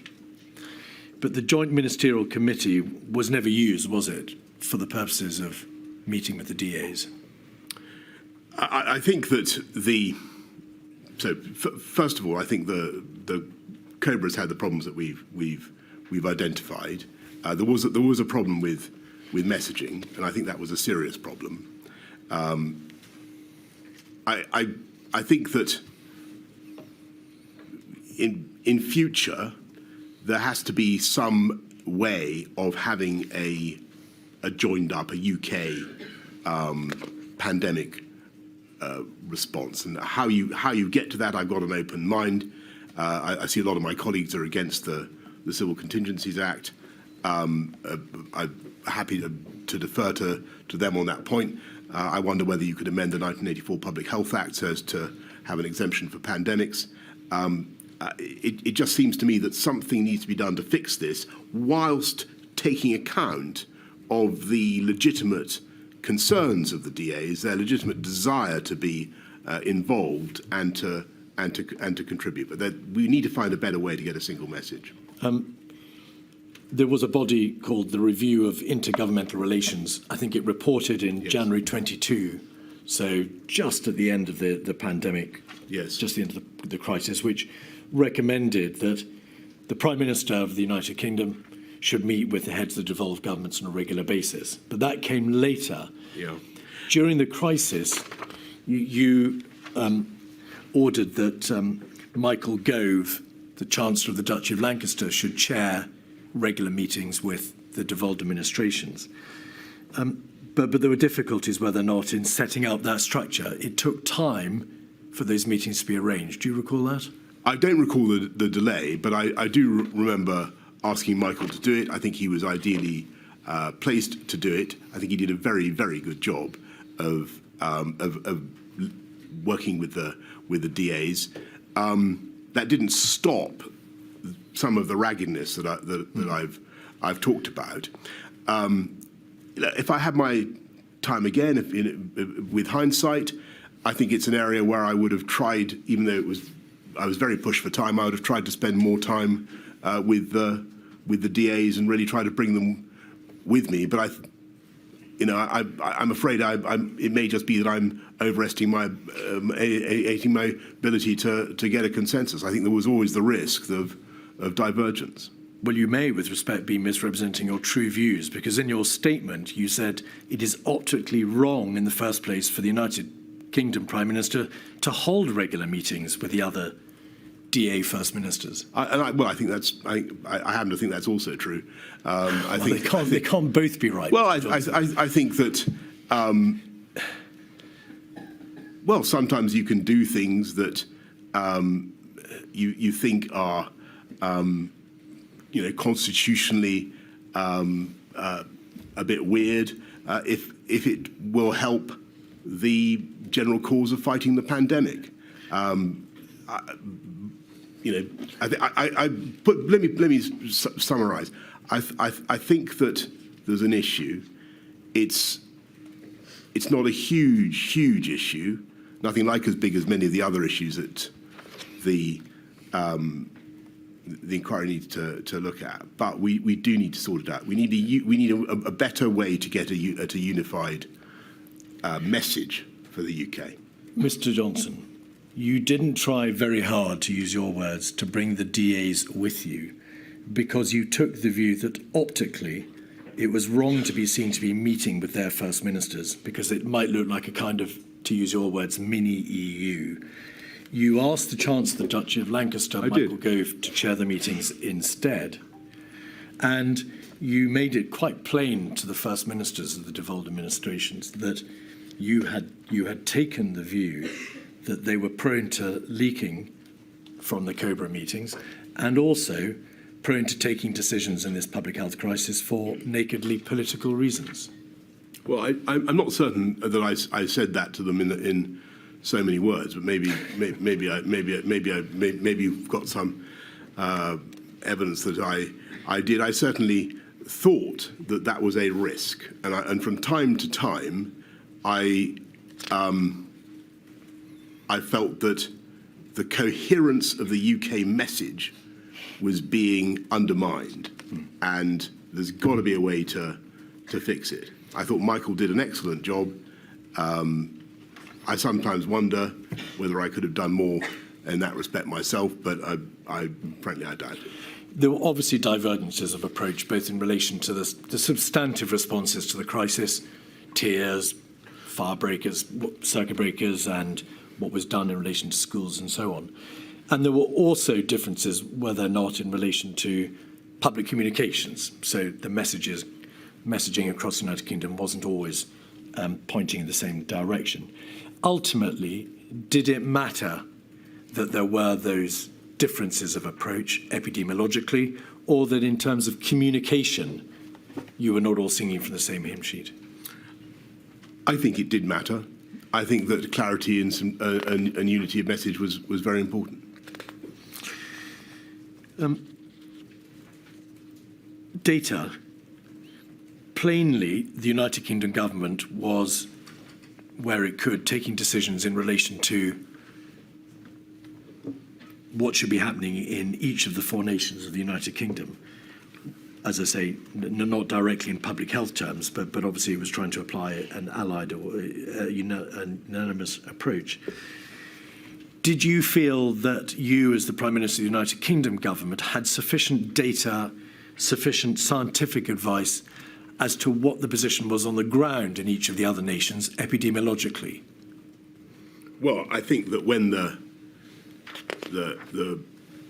pandemic broke out, we were short of data about many things. We didn't even know the number. I think I said in my statement, we didn't even know the number of beds in the NHS, and it took a long time to extract relevant data.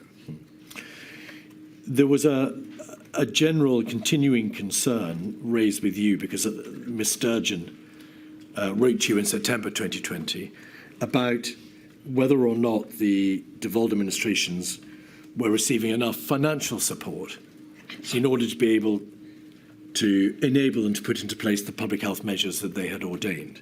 In essence, because they are devolved nations, they don't have access to the same levers of fiscal power as the United Kingdom government.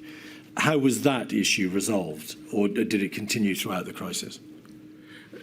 I think that the issue of financial support was obviously allied with the issue of divergence of approach, because clearly, if it was open to a DA to take for instance, a much more precautionary approach, or to say that they wanted to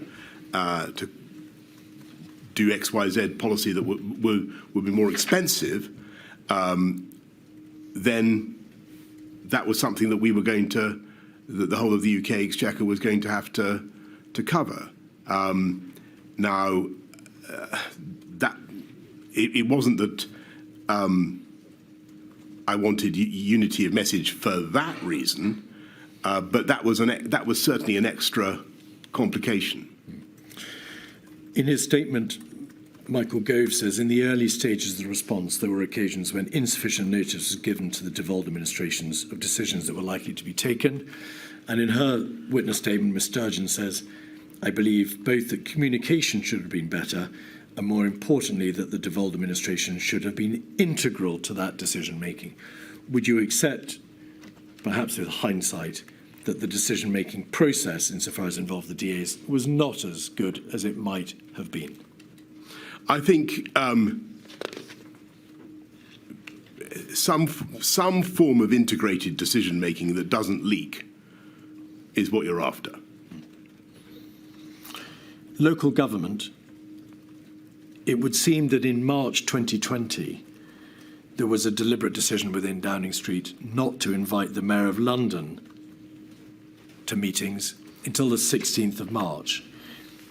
He says that he made repeated requests to attend. He requested to attend Cobra on the 2nd, 9th and 12th of March, but was not permitted to do so. Did you know that? Do you agree with that? Certainly, London was very, very much in the forefront in the early stages of the pandemic, and I know that the Mayor of London was repeatedly consulted by my advisors in Number 10. I'm sure that there was a lot of traffic between them and Sadiq Khan. I think that he was invited to a meeting from memory, on the 16th. I may have that wrong, but I certainly spoke to him pretty early on. But as you said, right at the end of the last session, we began by thinking we might do London first, but then we dropped that idea. The Mayor of London was not invited to the government's formal crisis machinery, Cobra, until after the first national measures had been imposed by the United Kingdom government. Is that correct? And that is because we didn't, in the end, do London first measures, and there was some sensitivity about other metro mayors. I think in relation to the metro mayors, save on one occasion, the 12th of October, when the Mayor of Liverpool, Andy Rotherham, attended, no metro mayor was invited to attend Cobra at any time. Right. The evidence from Sadiq Khan, from Mr. Burnham and Mr. Rotherham is to the effect that there was generally insufficient information given to local leaders. And in the context, Mr. Johnson, of the local restrictions in the summer of 2020 and, of course, the tier system in October and December of 2020, that was a very significant failing, was it not? Well, first of all, I'm grateful to Mr. Rotherham, to Andy Burnham, to Mr. Khan, all the mayors for the work that they did and the leadership they gave to their own communities. And you talk about Andy Burnham. There were parts of the country that barely came out of measures for the whole of the year. Manchester. Exactly. And they had a very, very tough time. And we did our best to offer support and to engage with them and to help. But some of the negotiations, as I'm sure we'll come to, were extremely difficult. One of Sir Patrick Vallance's entries appears to suggest that in relation to Manchester and Mr. Burnham, a COVID-S meeting, at which you were present, openly drew a distinction between the support and measures that would be given to Manchester as opposed to Liverpool for nakedly political reasons. Would you agree? Did that happen? Are you saying that I'm not certain there was a Conservative mayor of Liverpool?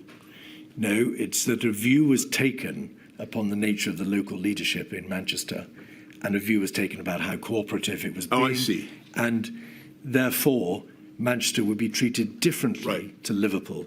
I don't remember that at all.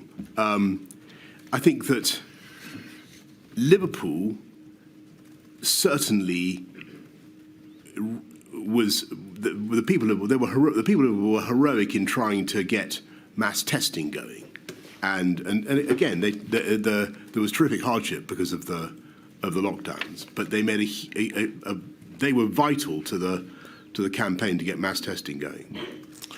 And another separate issue, please, the consideration of vulnerable and at-risk groups. And you'll appreciate, Mr. Johnson, that on account of your position as Prime Minister, many of these issues would only perhaps fleetingly have come to your attention, and of course only at the highest possible level, and therefore there is a distinct restriction on the detail into which we can go in debating them.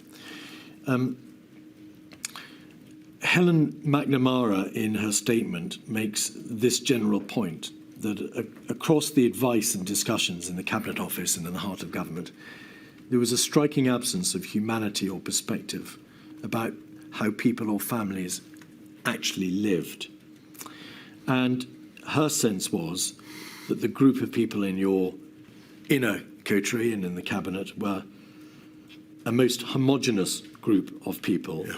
And were taking decisions that probably called for a much broader representation across society. Would you agree with that general proposition? I think that there is some force in that, and I mean, but so some force in the description of the people in and around those meetings at some of those key times. I don't accept what Helen says about the measures that we took. But it is certainly, and she said some things. I think, and I pay tribute to Heather. She did an amazing job. But I think that it is not right or fair to say that policy was conceived and driven forward without regard to the particular needs of women, for instance. A huge amount of thought went into the question of hidden harms, of domestic violence. There was the access to abortion, to drugs necessary. We put money into.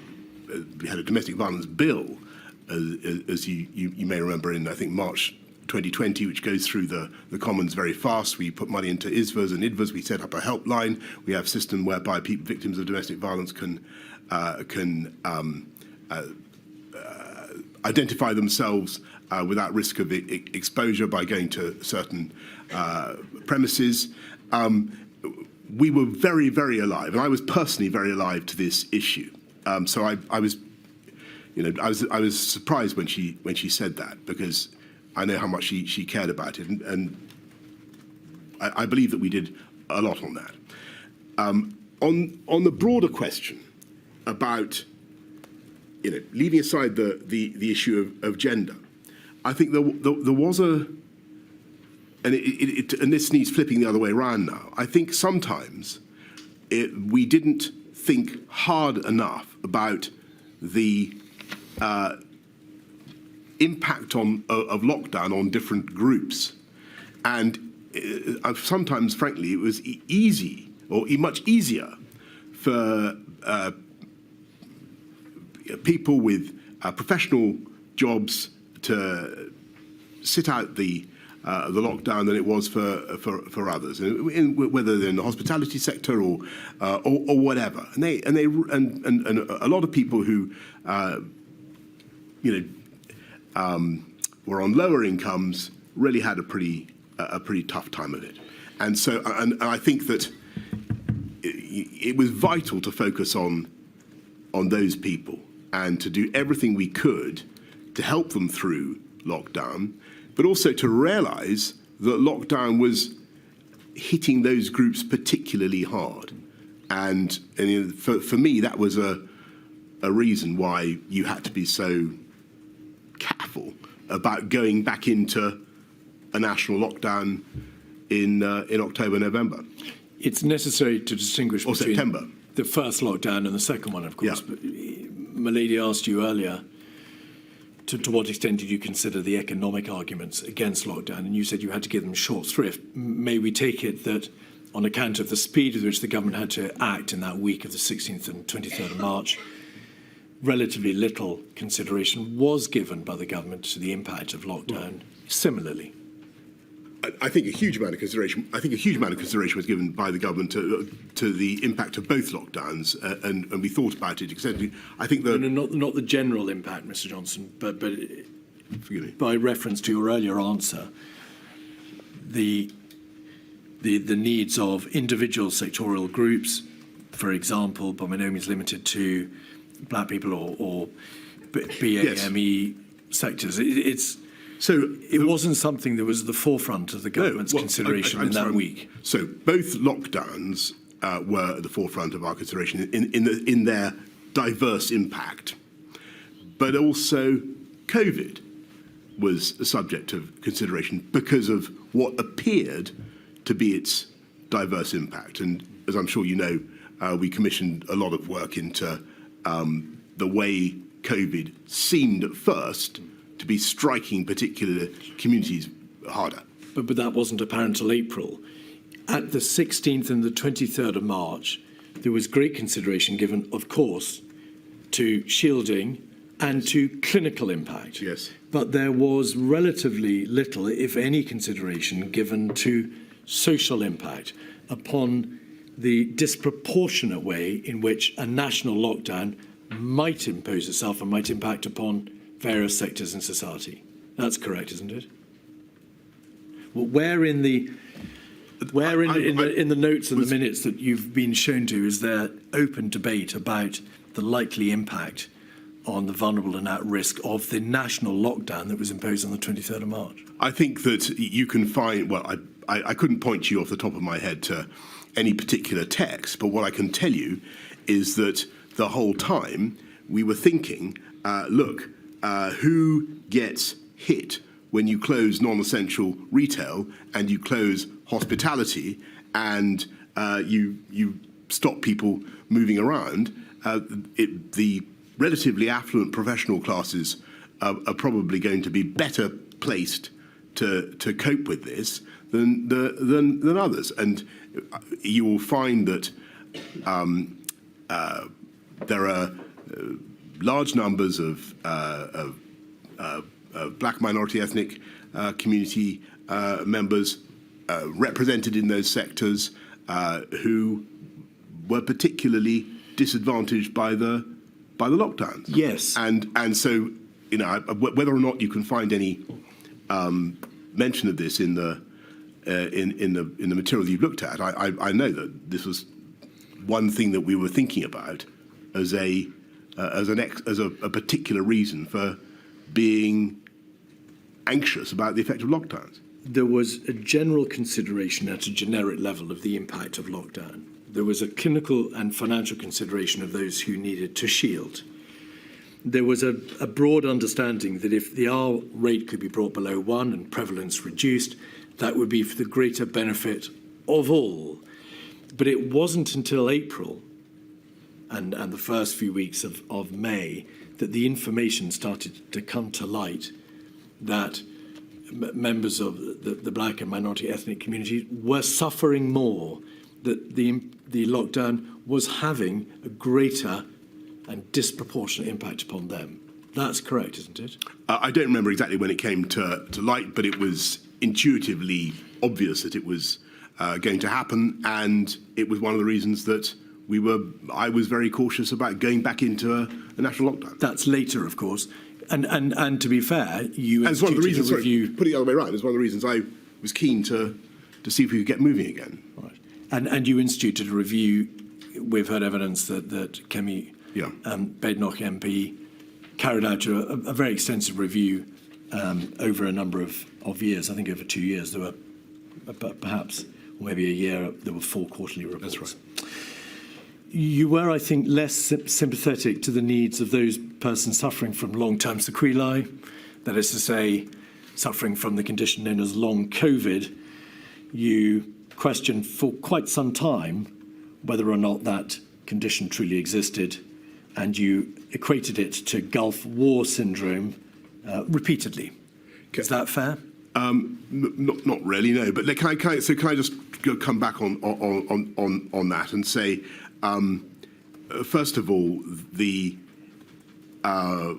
words that I scribbled in the margins of submissions about long COVID have obviously been now publicised, and I'm sure that they have caused hurt and offence to huge numbers of people who do indeed suffer from that syndrome. And I regret very much using that language, and should have thought about the possibility of future publication, and I regret it very, very much. And what I was trying to do was to get to the heart of the matter, get to the truth of the matter, and to try to get my officials to explain to me exactly what the syndrome was. And it actually took quite a long time before I got a proper paper on it. I think it wasn't until I get this wrong now, but I think it wasn't until 2021, summer of 2021, before I actually got a paper on long COVID. But I did, as you say, ask repeatedly to get some information, and that was so I could explain to people what we were doing and what the issue was. Mr. Johnson, the point is that in October of 2020, you scribbled these remarks on a report to you about the funding from the NIHR into a long COVID survey. You continued to make disparaging references to whether or not this was Gulf War syndrome stuff in February 21, in the context of an update given to you on the 21st of February.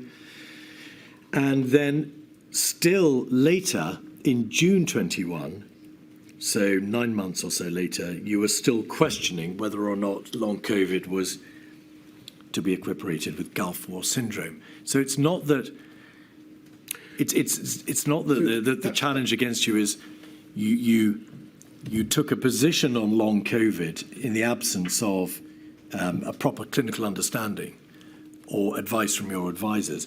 It is that notwithstanding repeated the repeated placing of reports before you, you carried on questioning long COVID until many months later. Well, I'm not certain that's correct, because I don't think I got a full explanation of or a full paper on it until the summer of the full paper was on the 1st of June 2021. That's correct, and you responded by saying thanks. So it's not exactly Gulf War syndrome, and that was your take on the long COVID condition. But let's sorry, I know it's no disrespect to long COVID patients, and I saw in the victim impact videos some of the victims of long COVID, and I can imagine what a dreadful thing it is. But there are also, with Gulf War syndrome, many people who have terrible symptoms for a very long time. There are also people who think they may be suffering, I think this is now accepted, from something associated with the Gulf War, but who are not in fact suffering from something associated with the Gulf War. So what I was trying to say was, where is the line? And please, can someone explain to me what this is? Because I was getting, anecdotal accounts of people who were suffering from it, and I wanted to be able to say what we understood it to be and what we were doing about it. And what we were doing about it is fighting COVID, because the way to stop long COVID is to stop COVID. One final topic in relation to the broad overarching issue of disparity. You indeed commissioned, as you've said, Mr. Johnson, the report by Kemi Badenoch, who led a significant cross-government exercise on the disproportionate impact of COVID on ethnic minorities, I think following a report from Public Health England in June 2020.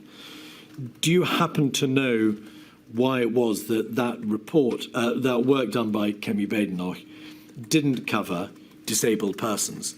It's a technical question. It's very good. Not clear why it didn't. It's a very good question, Mr. Keith. I will make sure that the inquiry gets an answer, but I can't give it to you off the top of my head. May we then now turn back to... And it doesn't mean that the interests of the disabled were not looked at in some other format, and I'm sure they were.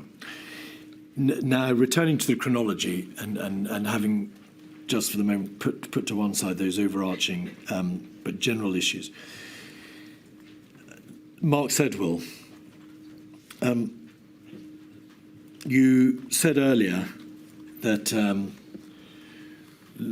Mark, now Lord Sedwill, suggested he should move on, and you agreed. Could we have, well, no, I don't think we need to put it up. In his witness statement, Martin Reynolds, your private secretary, talks about the meeting that he'd arranged for you to meet with Mark Sedwill on the 14th of May, and your diary shows a meeting with him on the 14th of May. I identified a slot on the 14th of May for me to run the Prime Minister through the findings of the review. You'll recall that Helen McNamara had produced a report and Mark Sedwill had himself produced a report. The Prime Minister decided instead to use this slot for a one-to-one conversation with Mark Sedwill, where he told him that he had lost confidence in him. So which is it? Is it that you lost confidence in him, which is the question I asked you earlier, or is it that Mark Sedwill told you he wanted to move on and you agreed? Well, Mark Sedwill did an outstanding job for this country for a long time, and he was a very distinguished Permanent Secretary, I think, of the Home Office. He was a National Security Advisor. He's done everything, and I was and remain hugely grateful to his service. He wanted to move on. The evidence from Mr. Cummings and Martin Reynolds and Helen McNamara is that regardless of the genesis of why he moved on or was effectively sacked, whichever way my lady concludes, that regardless, as I say, of that genesis, his departure or his impending departure led to general bad blood, sowed chaos, says Mr. Cummings. Mr. Reynolds says damaged stability in the civil service, and Helen McNamara led to a real and damaging impact. It made those in the civil service and the centre less confident about challenging. No one was safe if the Cabinet Secretary was not. And dealing with the unravelling preoccupied a number of us for critical weeks. Would you agree that the consequences of his contingent departure did have wider ramifications, quite damaging impact, in fact, on the civil service in Number 10 and Cabinet Office? No, I don't think that's the case. I think that there was a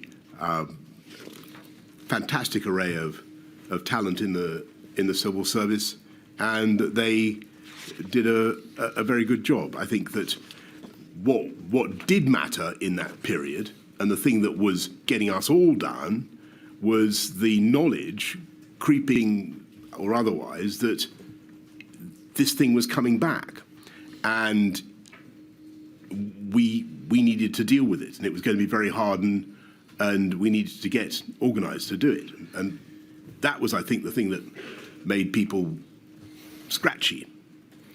Helen McNamara prepared, as you know, a report on the workings of Number 10 and the Cabinet Office, and without going through it in detail, because it's been placed before the inquiry repeatedly, it identified very significant concerns in the working operations of Number 10 and the Cabinet Office, did it not? I saw the. I've seen two versions of this document. Yes, there was a draft and then a final version. So I saw the final version. I think what this document reflected was a civil service unease about the challenging approach of some of the special advisors, and I had to make a judgment about that particular issue, and I decided on balance that at a very difficult time for the country, I'd rather have a Number 10 where people challenged ideas and where people brought new ideas and where people felt free to say things than a Number 10 where everybody tried to pretend that all was continuously well, because all was patently not well with the country, and we needed to fix it. So may we be clear about this, Mr. Johnson?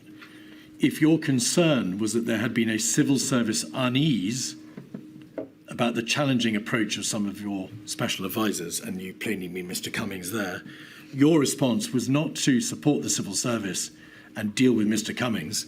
You sidelined your Cabinet Secretary and kept Mr. Cummings. Well, that's your way of. Well, is that not what you did? I certainly. Let me get back to Sir Mark. He decided he wanted to move on. That's what he told me. On the issue of my rest of my team and the culture in Number 10, yes, it was occasionally argumentative, but I think that was no bad thing, and we needed, frankly, to have an atmosphere in which people felt able to say things that were going to be controversial at the time. Mr. Johnson, without labouring the point, a great deal of evidence has been given to the effect that there were systemic problems in Number 10 and the Cabinet Office. Wrong people in the room, wrong people in the wrong jobs, people talking over each other, God complex, leadership issues, toxicity, misogyny, perpetual internecine warfare. Either you were aware of all that, in which case, why did you not act? Or if you were not, why were you not aware? So none of those things was put to me in the terms that you've just done. First of all, nobody came to me and said this is people have got gold complexes and internecine warfare going on here. What I saw was a country that needed continuous, urgent action, and it needed solutions to be found. And what I wanted were meetings in which people could speak their minds without fear of being embarrassed or being seen to say something foolish. And that's one of the reasons, by the way, why I sometimes spoke bluntly and freely in meetings. I wanted to give everybody cover to do the same. I wanted people to feel that they could, if they had an idea, then I wanted to hear it.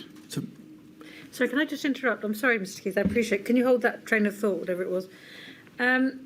Johnson, one of the reasons I've been interested in the culture in number 10 is whether or not, if there have been different structures in place, then this kind of culture may not have arisen, and that might have provided you with a better framework for decision making and seeking advice. And so, and I was looking, for example, we were looking at how initially the ministerial implementation groups, they didn't really work, and so until eventually you got the COVID-S and COVID-O, and they did work. And I was just wondering if you had a kind of structure whereby something like COVID-O, COVID-S, whatever, swept into operation the minute the Prime Minister said, right, this is a dire emergency, a pandemic. Yes. So might that help? Malay, look, I think that you've put your finger on it, and that the problem, frankly, was that the system, the Cabinet Office, the ministerial, the MIGs, it was all too diffuse. And things, in my view, only really started to come together when we had a rhythm of morning meetings where everybody could say their piece, and that would set the agenda for the day. That wasn't necessarily a decision-taking meeting, but what I would submit is that for future pandemics, there needs to be a more clarity about which are the discussion meetings and which are the decision-making meetings. Because what would happen is that I would be presented with a problem, and then within the space of half an hour, we would have got to the solution, and then we'd have to do it all again in a separate format, or through the cabinet, or whatever. And I think that some work, I mean, it's a microscopic issue by comparison with much of what we've been talking about, but some work needs to be done on those procedures so that the Prime Minister has when he goes into some meetings knowing that these are decision-taking meetings, and is given all the evidence on both sides of the argument. Because that was not happening. What was happening was we were having a meeting, we'd say, this is here's the problem, the R is taking off, the tiers aren't working, what do we do now? And I would try to come to an answer, but I felt that the structures were, we had the difference between COVID-O and COVID-S, but to be absolutely frank, I don't think if I was sitting in a COVID-O or a COVID-S, I could have told you at any given moment whether it was a COVID-O or a COVID-S. I was just sitting in meeting after meeting, trying to deal with the problem. Now, that was the most effective way to do it. You needed to be sitting permanently on the bridge, trying to deal with it all. And back to the culture, I had to make a decision about, and I knew that some people were difficult. I didn't know how difficult they were, clearly, but I thought it was better on the whole for the country to have a disputatious culture in number 10 than one that was quietly acquiescent to whatever I or the scientists said. Mr. Johnson, in a WhatsApp to Mr. Cummings, you described him and you and your administration as having indulged in an orgy of narcissism. That's not disputatious culture, is it? I think with respect, that WhatsApp was sent at the end. Yeah. when I think things were becoming, some of the things that were not obvious to me had become more obvious. 48313, page 17, is a WhatsApp in May, in fact, so earlier in the summer. A WhatsApp from Mr. Cummings to you. I think it's a screenshot from Mr. Cummings's witness statement. If we could scroll into the top of the page.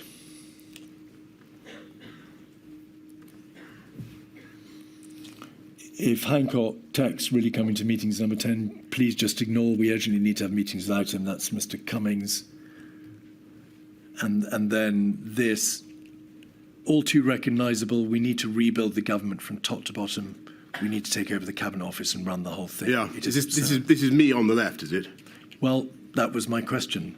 The top right is obviously Mr. Cummings, because yes, he's asking you to ignore Mr. Hancock's text, which says perhaps something about the system of so government. this is... No, just wait one moment. Is it Mr. Cummings or you who says we need to rebuild the government from top to bottom, take over the Cabinet Office and run the whole thing? So what I'm getting at here, and what this is a reference. Is this in May? It is the 13th of May. Yeah. So this is a reference to a plan that we hatched to try to have a massive data-driven revolution in government, and to use COVID and this moment when we were finding out so much about people's propensities to illness of all kinds, to try to run a much more effective government. And we opened a big office in 70 Whitehall, a big open plan, a bit like this actually, where the idea was that we would assemble data and we would try and do things in a different way. I have to tell you, it was not a success. Mr. Johnson, it is well known that a new data system was set up, the 10DS system. Yes. It's called 10 Data System or 10 Downing Street, whatever your preference. And there was a greater provision of data throughout the summer of 2020, particularly from April, May onwards. But this message, it doesn't refer to data, does it? It doesn't refer to setting up a new data stream. It talks about rebuilding the government from top to bottom and taking over the Cabinet Office, yes, which wasn't, of course, itself responsible for data. It had multifarious functions, not one of which was the provision of data to central government. But sorry, what I meant, the office that we created was in the Cabinet Office, or it was in 70 Whitehall, and so that was what I was talking about. I agreed that things needed to change, and I wanted a data-driven reform of government. Two further points on this topic, please. Firstly, Mr. Case's WhatsApp messages with his predecessor, Mark Sedwell, 303245, page 1. I don't want to go through this line by line, Mr. Johnson, but if you just scroll your eyes down the page, you'll see multiple references to the behaviour in Downing Street, and in essence, Mark Sedwell saying, I've agreed to stay on for now subject to various conditions about behaviour and systems. The fact that he says, I've agreed to stay on may say something about his departure. But there are references on this page to not willing to agree to do any job in the version of the centre without guarantees on his conversations with the Prime Minister about behaviours. I will work for you and the Prime Minister. Where is this? You'll see that in the middle of the page. Oh, yes. There we go. 1805, 0829. So that passage, I'll not support any version of number 10 that undermines any Cabinet Secretary, let alone you. I'll do my utmost to support a Prime Minister, but I'm very, very cautious about walking back into this. There is then a reference to the conversation with you about behaviours at 1805, 20, 08, 59. 1547, I don't want to go near these people. unless there are guarantees about behaviour. 1805, 20, 22, 50, 32. I'm here from everyone that you've made the Prime Minister see sense, and the only thing that is happening is creation of a COVID job. I'm almost more appalled that the Prime Minister has done all of this, and that's completely put me off my stride. That has done all of this damage when all he really wanted was a point person for COVID. 1805, 20, 22, 29, 46. I hammered the game playing, COVID now, lead the work, fine if it sticks. I'm not sure that's you, saw sense. He just gave in when I made clear how angry I was at the behaviour, and so on and so forth. They made it absolutely plain to you that there were very real problems in the operation of Number 10, in part because of the behaviour of Mr. Cummings, in part because of your own approach to leadership and the decision-making, and in part because you had effectively sacked Mark Sedwill. Well, several things. I don't remember any conversations about behaviour with either of these people. I don't remember any particular complaints being raised by Simon Case about anybody's behaviour. I think that you should take these points up with the current cabinet secretary. I understand he can't. They've been taken up. They've been taken up with Mark Sedwill, who has been a witness in this inquiry, Mr. Johnson. Well, all right. That's good. But finally, what I would say is that I don't think it was a bad thing to have people who were willing to challenge the consensus and get things done. And whatever you may say about the government, it did get an awful lot of things done. And I think that's what the country needed at the time. And a lot of things were not done as well as they might otherwise have been done. Is that not equally possible? I think what is certainly that's always true, but I don't happen to think that when it came to the management of the pandemic, and this is I think the crucial thing, when it came to the management of the pandemic, any kind of differences, feuding, or whatever, between officials, which I'm sad to say are just what happens in places like Number 10. I don't think any of that made the slightest difference to our processes and our decision-making. But you could have stopped it. If we look at... I think we probably need to move on. Well, there's one final point, which is a matter which Milady intervened to ask a question about when the evidence was given. I'm stopping you asking a question I wanted. Right, okay. Yes. The inquiry was shown a WhatsApp from Mr. Cummings, which was particularly offensive about Helen McNamara. I saw him. It was sent to you and others in your WhatsApp group, but you maintained a silence and you never spoke up to say that is unacceptable and it cannot be allowed to go on my watch. I did see that, and I don't remember it now, but I don't remember seeing it at the time. But I must have seen it because I was on the group. You were. I've rung Helen McNamara to apologise to her for not having called it out, and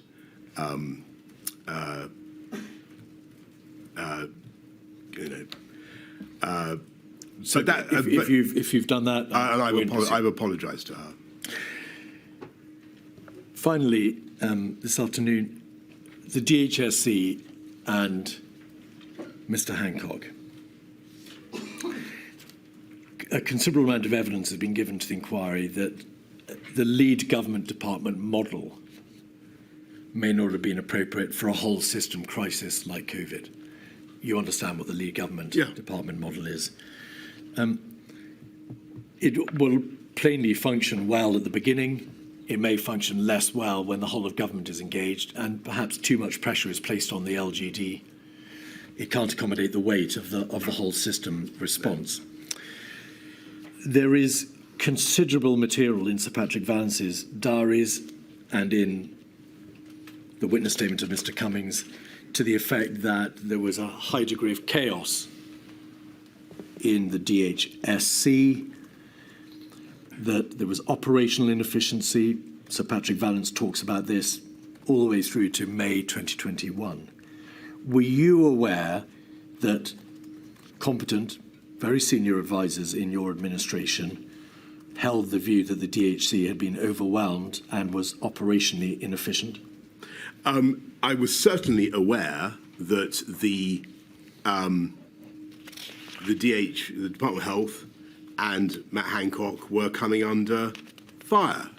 But I want to go back to the high-level point I made earlier about what all this signifies and how the ways in which it should be read and understood. First of all, it's the kind of stuff that would never have previously come out from any administration because it's now on instant social messaging of a kind that previous governments didn't have. This is instant chit chat between people who would normally have said this to each other's face, wherever, in the corridors or wherever. I'm so sorry, Mr. Johnson. Will you allow me? I'm so sorry to interrupt. You may have misunderstood my question. Forgive me.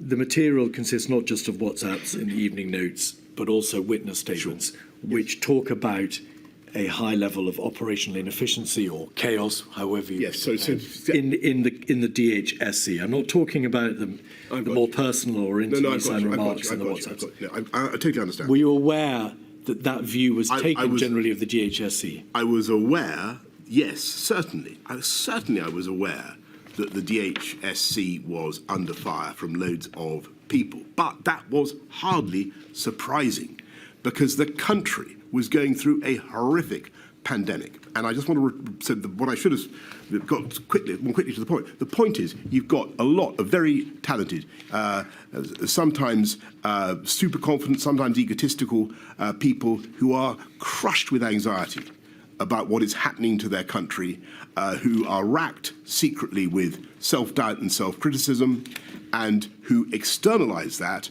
by criticizing others. And it's human nature. And when you're the leader in those circumstances, your job is to work out what is justified and what is people sounding off and what is political nonsense. And my judgment was that Matt was, on the whole, doing a good job in very difficult circumstances, and there was no advantage in moving him as I was being urged to do. That was my judgment. And on the lead department point, I think that, yes, I think it was a huge burden on Department of Health to be the lead department for a while, but that rapidly morphed into the centre running everything, and that was inevitable. Why were...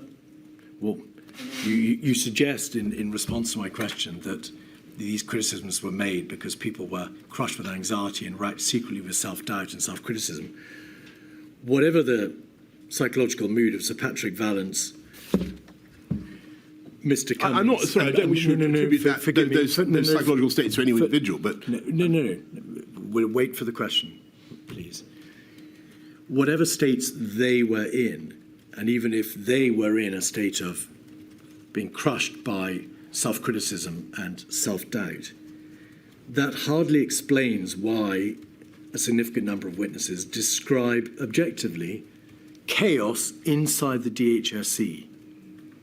Well, I think it goes. I think the reason is that you've got a once-in-a-century pandemic for which, sadly, there was no proper preparation in the country because we didn't know how to deal with a highly contagious coronavirus pandemic, and all the pressure initially was on good, hard-working Department of Health officials who, of course, felt under huge personal and professional obligation to get things right, and who naturally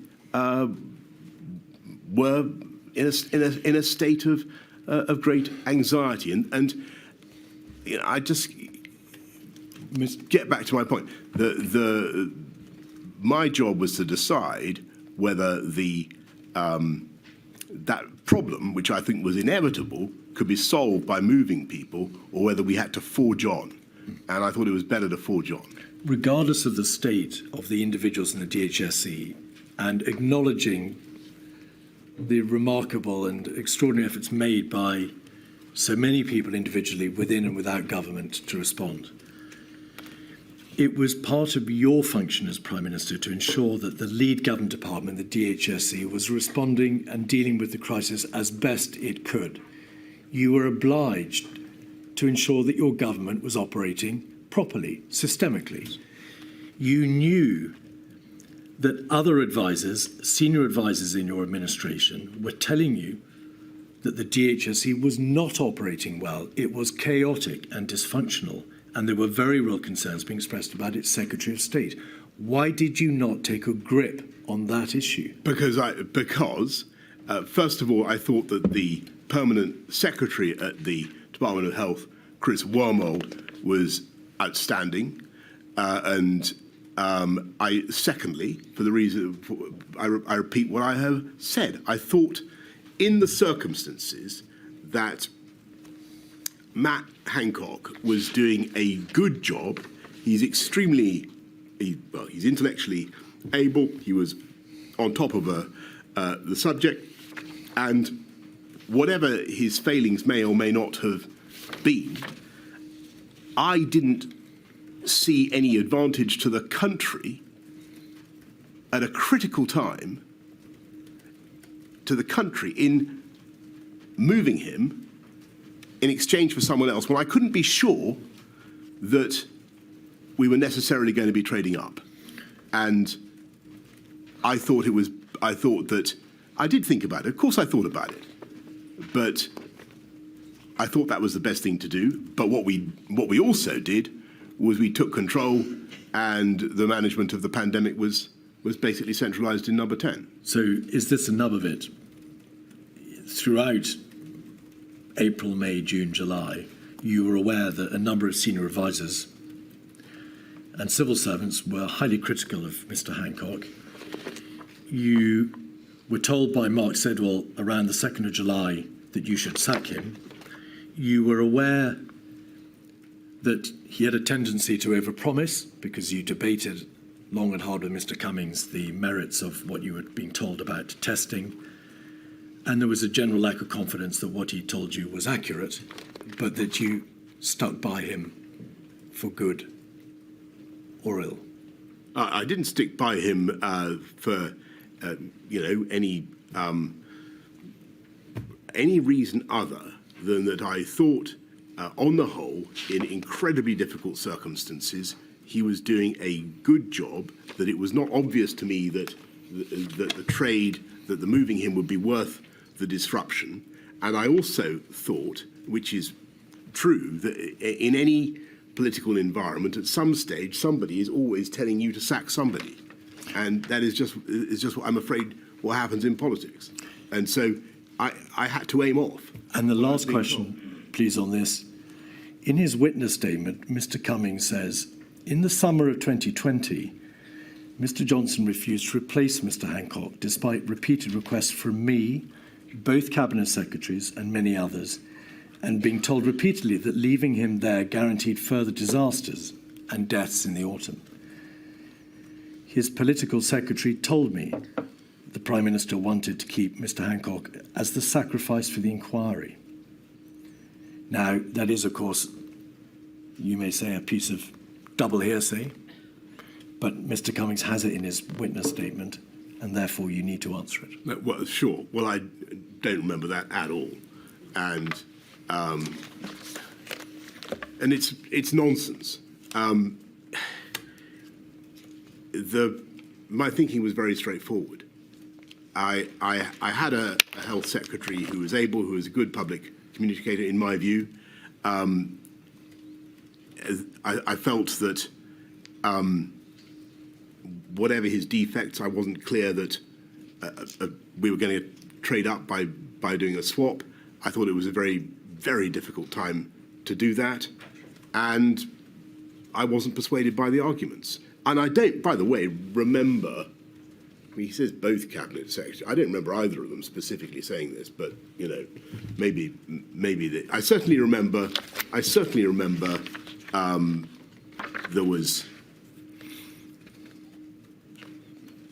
There was anti-Department of Health militating. That's for sure. On the 2nd of July, Mark Sedwell WhatsApps Simon Case and says, "I told the Prime Minister to sack Hancock to save lives and protect the NHS." Right. But you don't think he did? Did you ask him about that? Indeed. Right. I mean, I don't remember him saying that in so many words. There we are. Milady, is that a convenient moment? It is. Thank you very much. A very long day for you, Mr. Johnson, I'm afraid. Thank you. Another long day tomorrow, but that will be it. We'll finish tomorrow. Thank you. So 10 o'clock tomorrow, please. Thank you, Milady.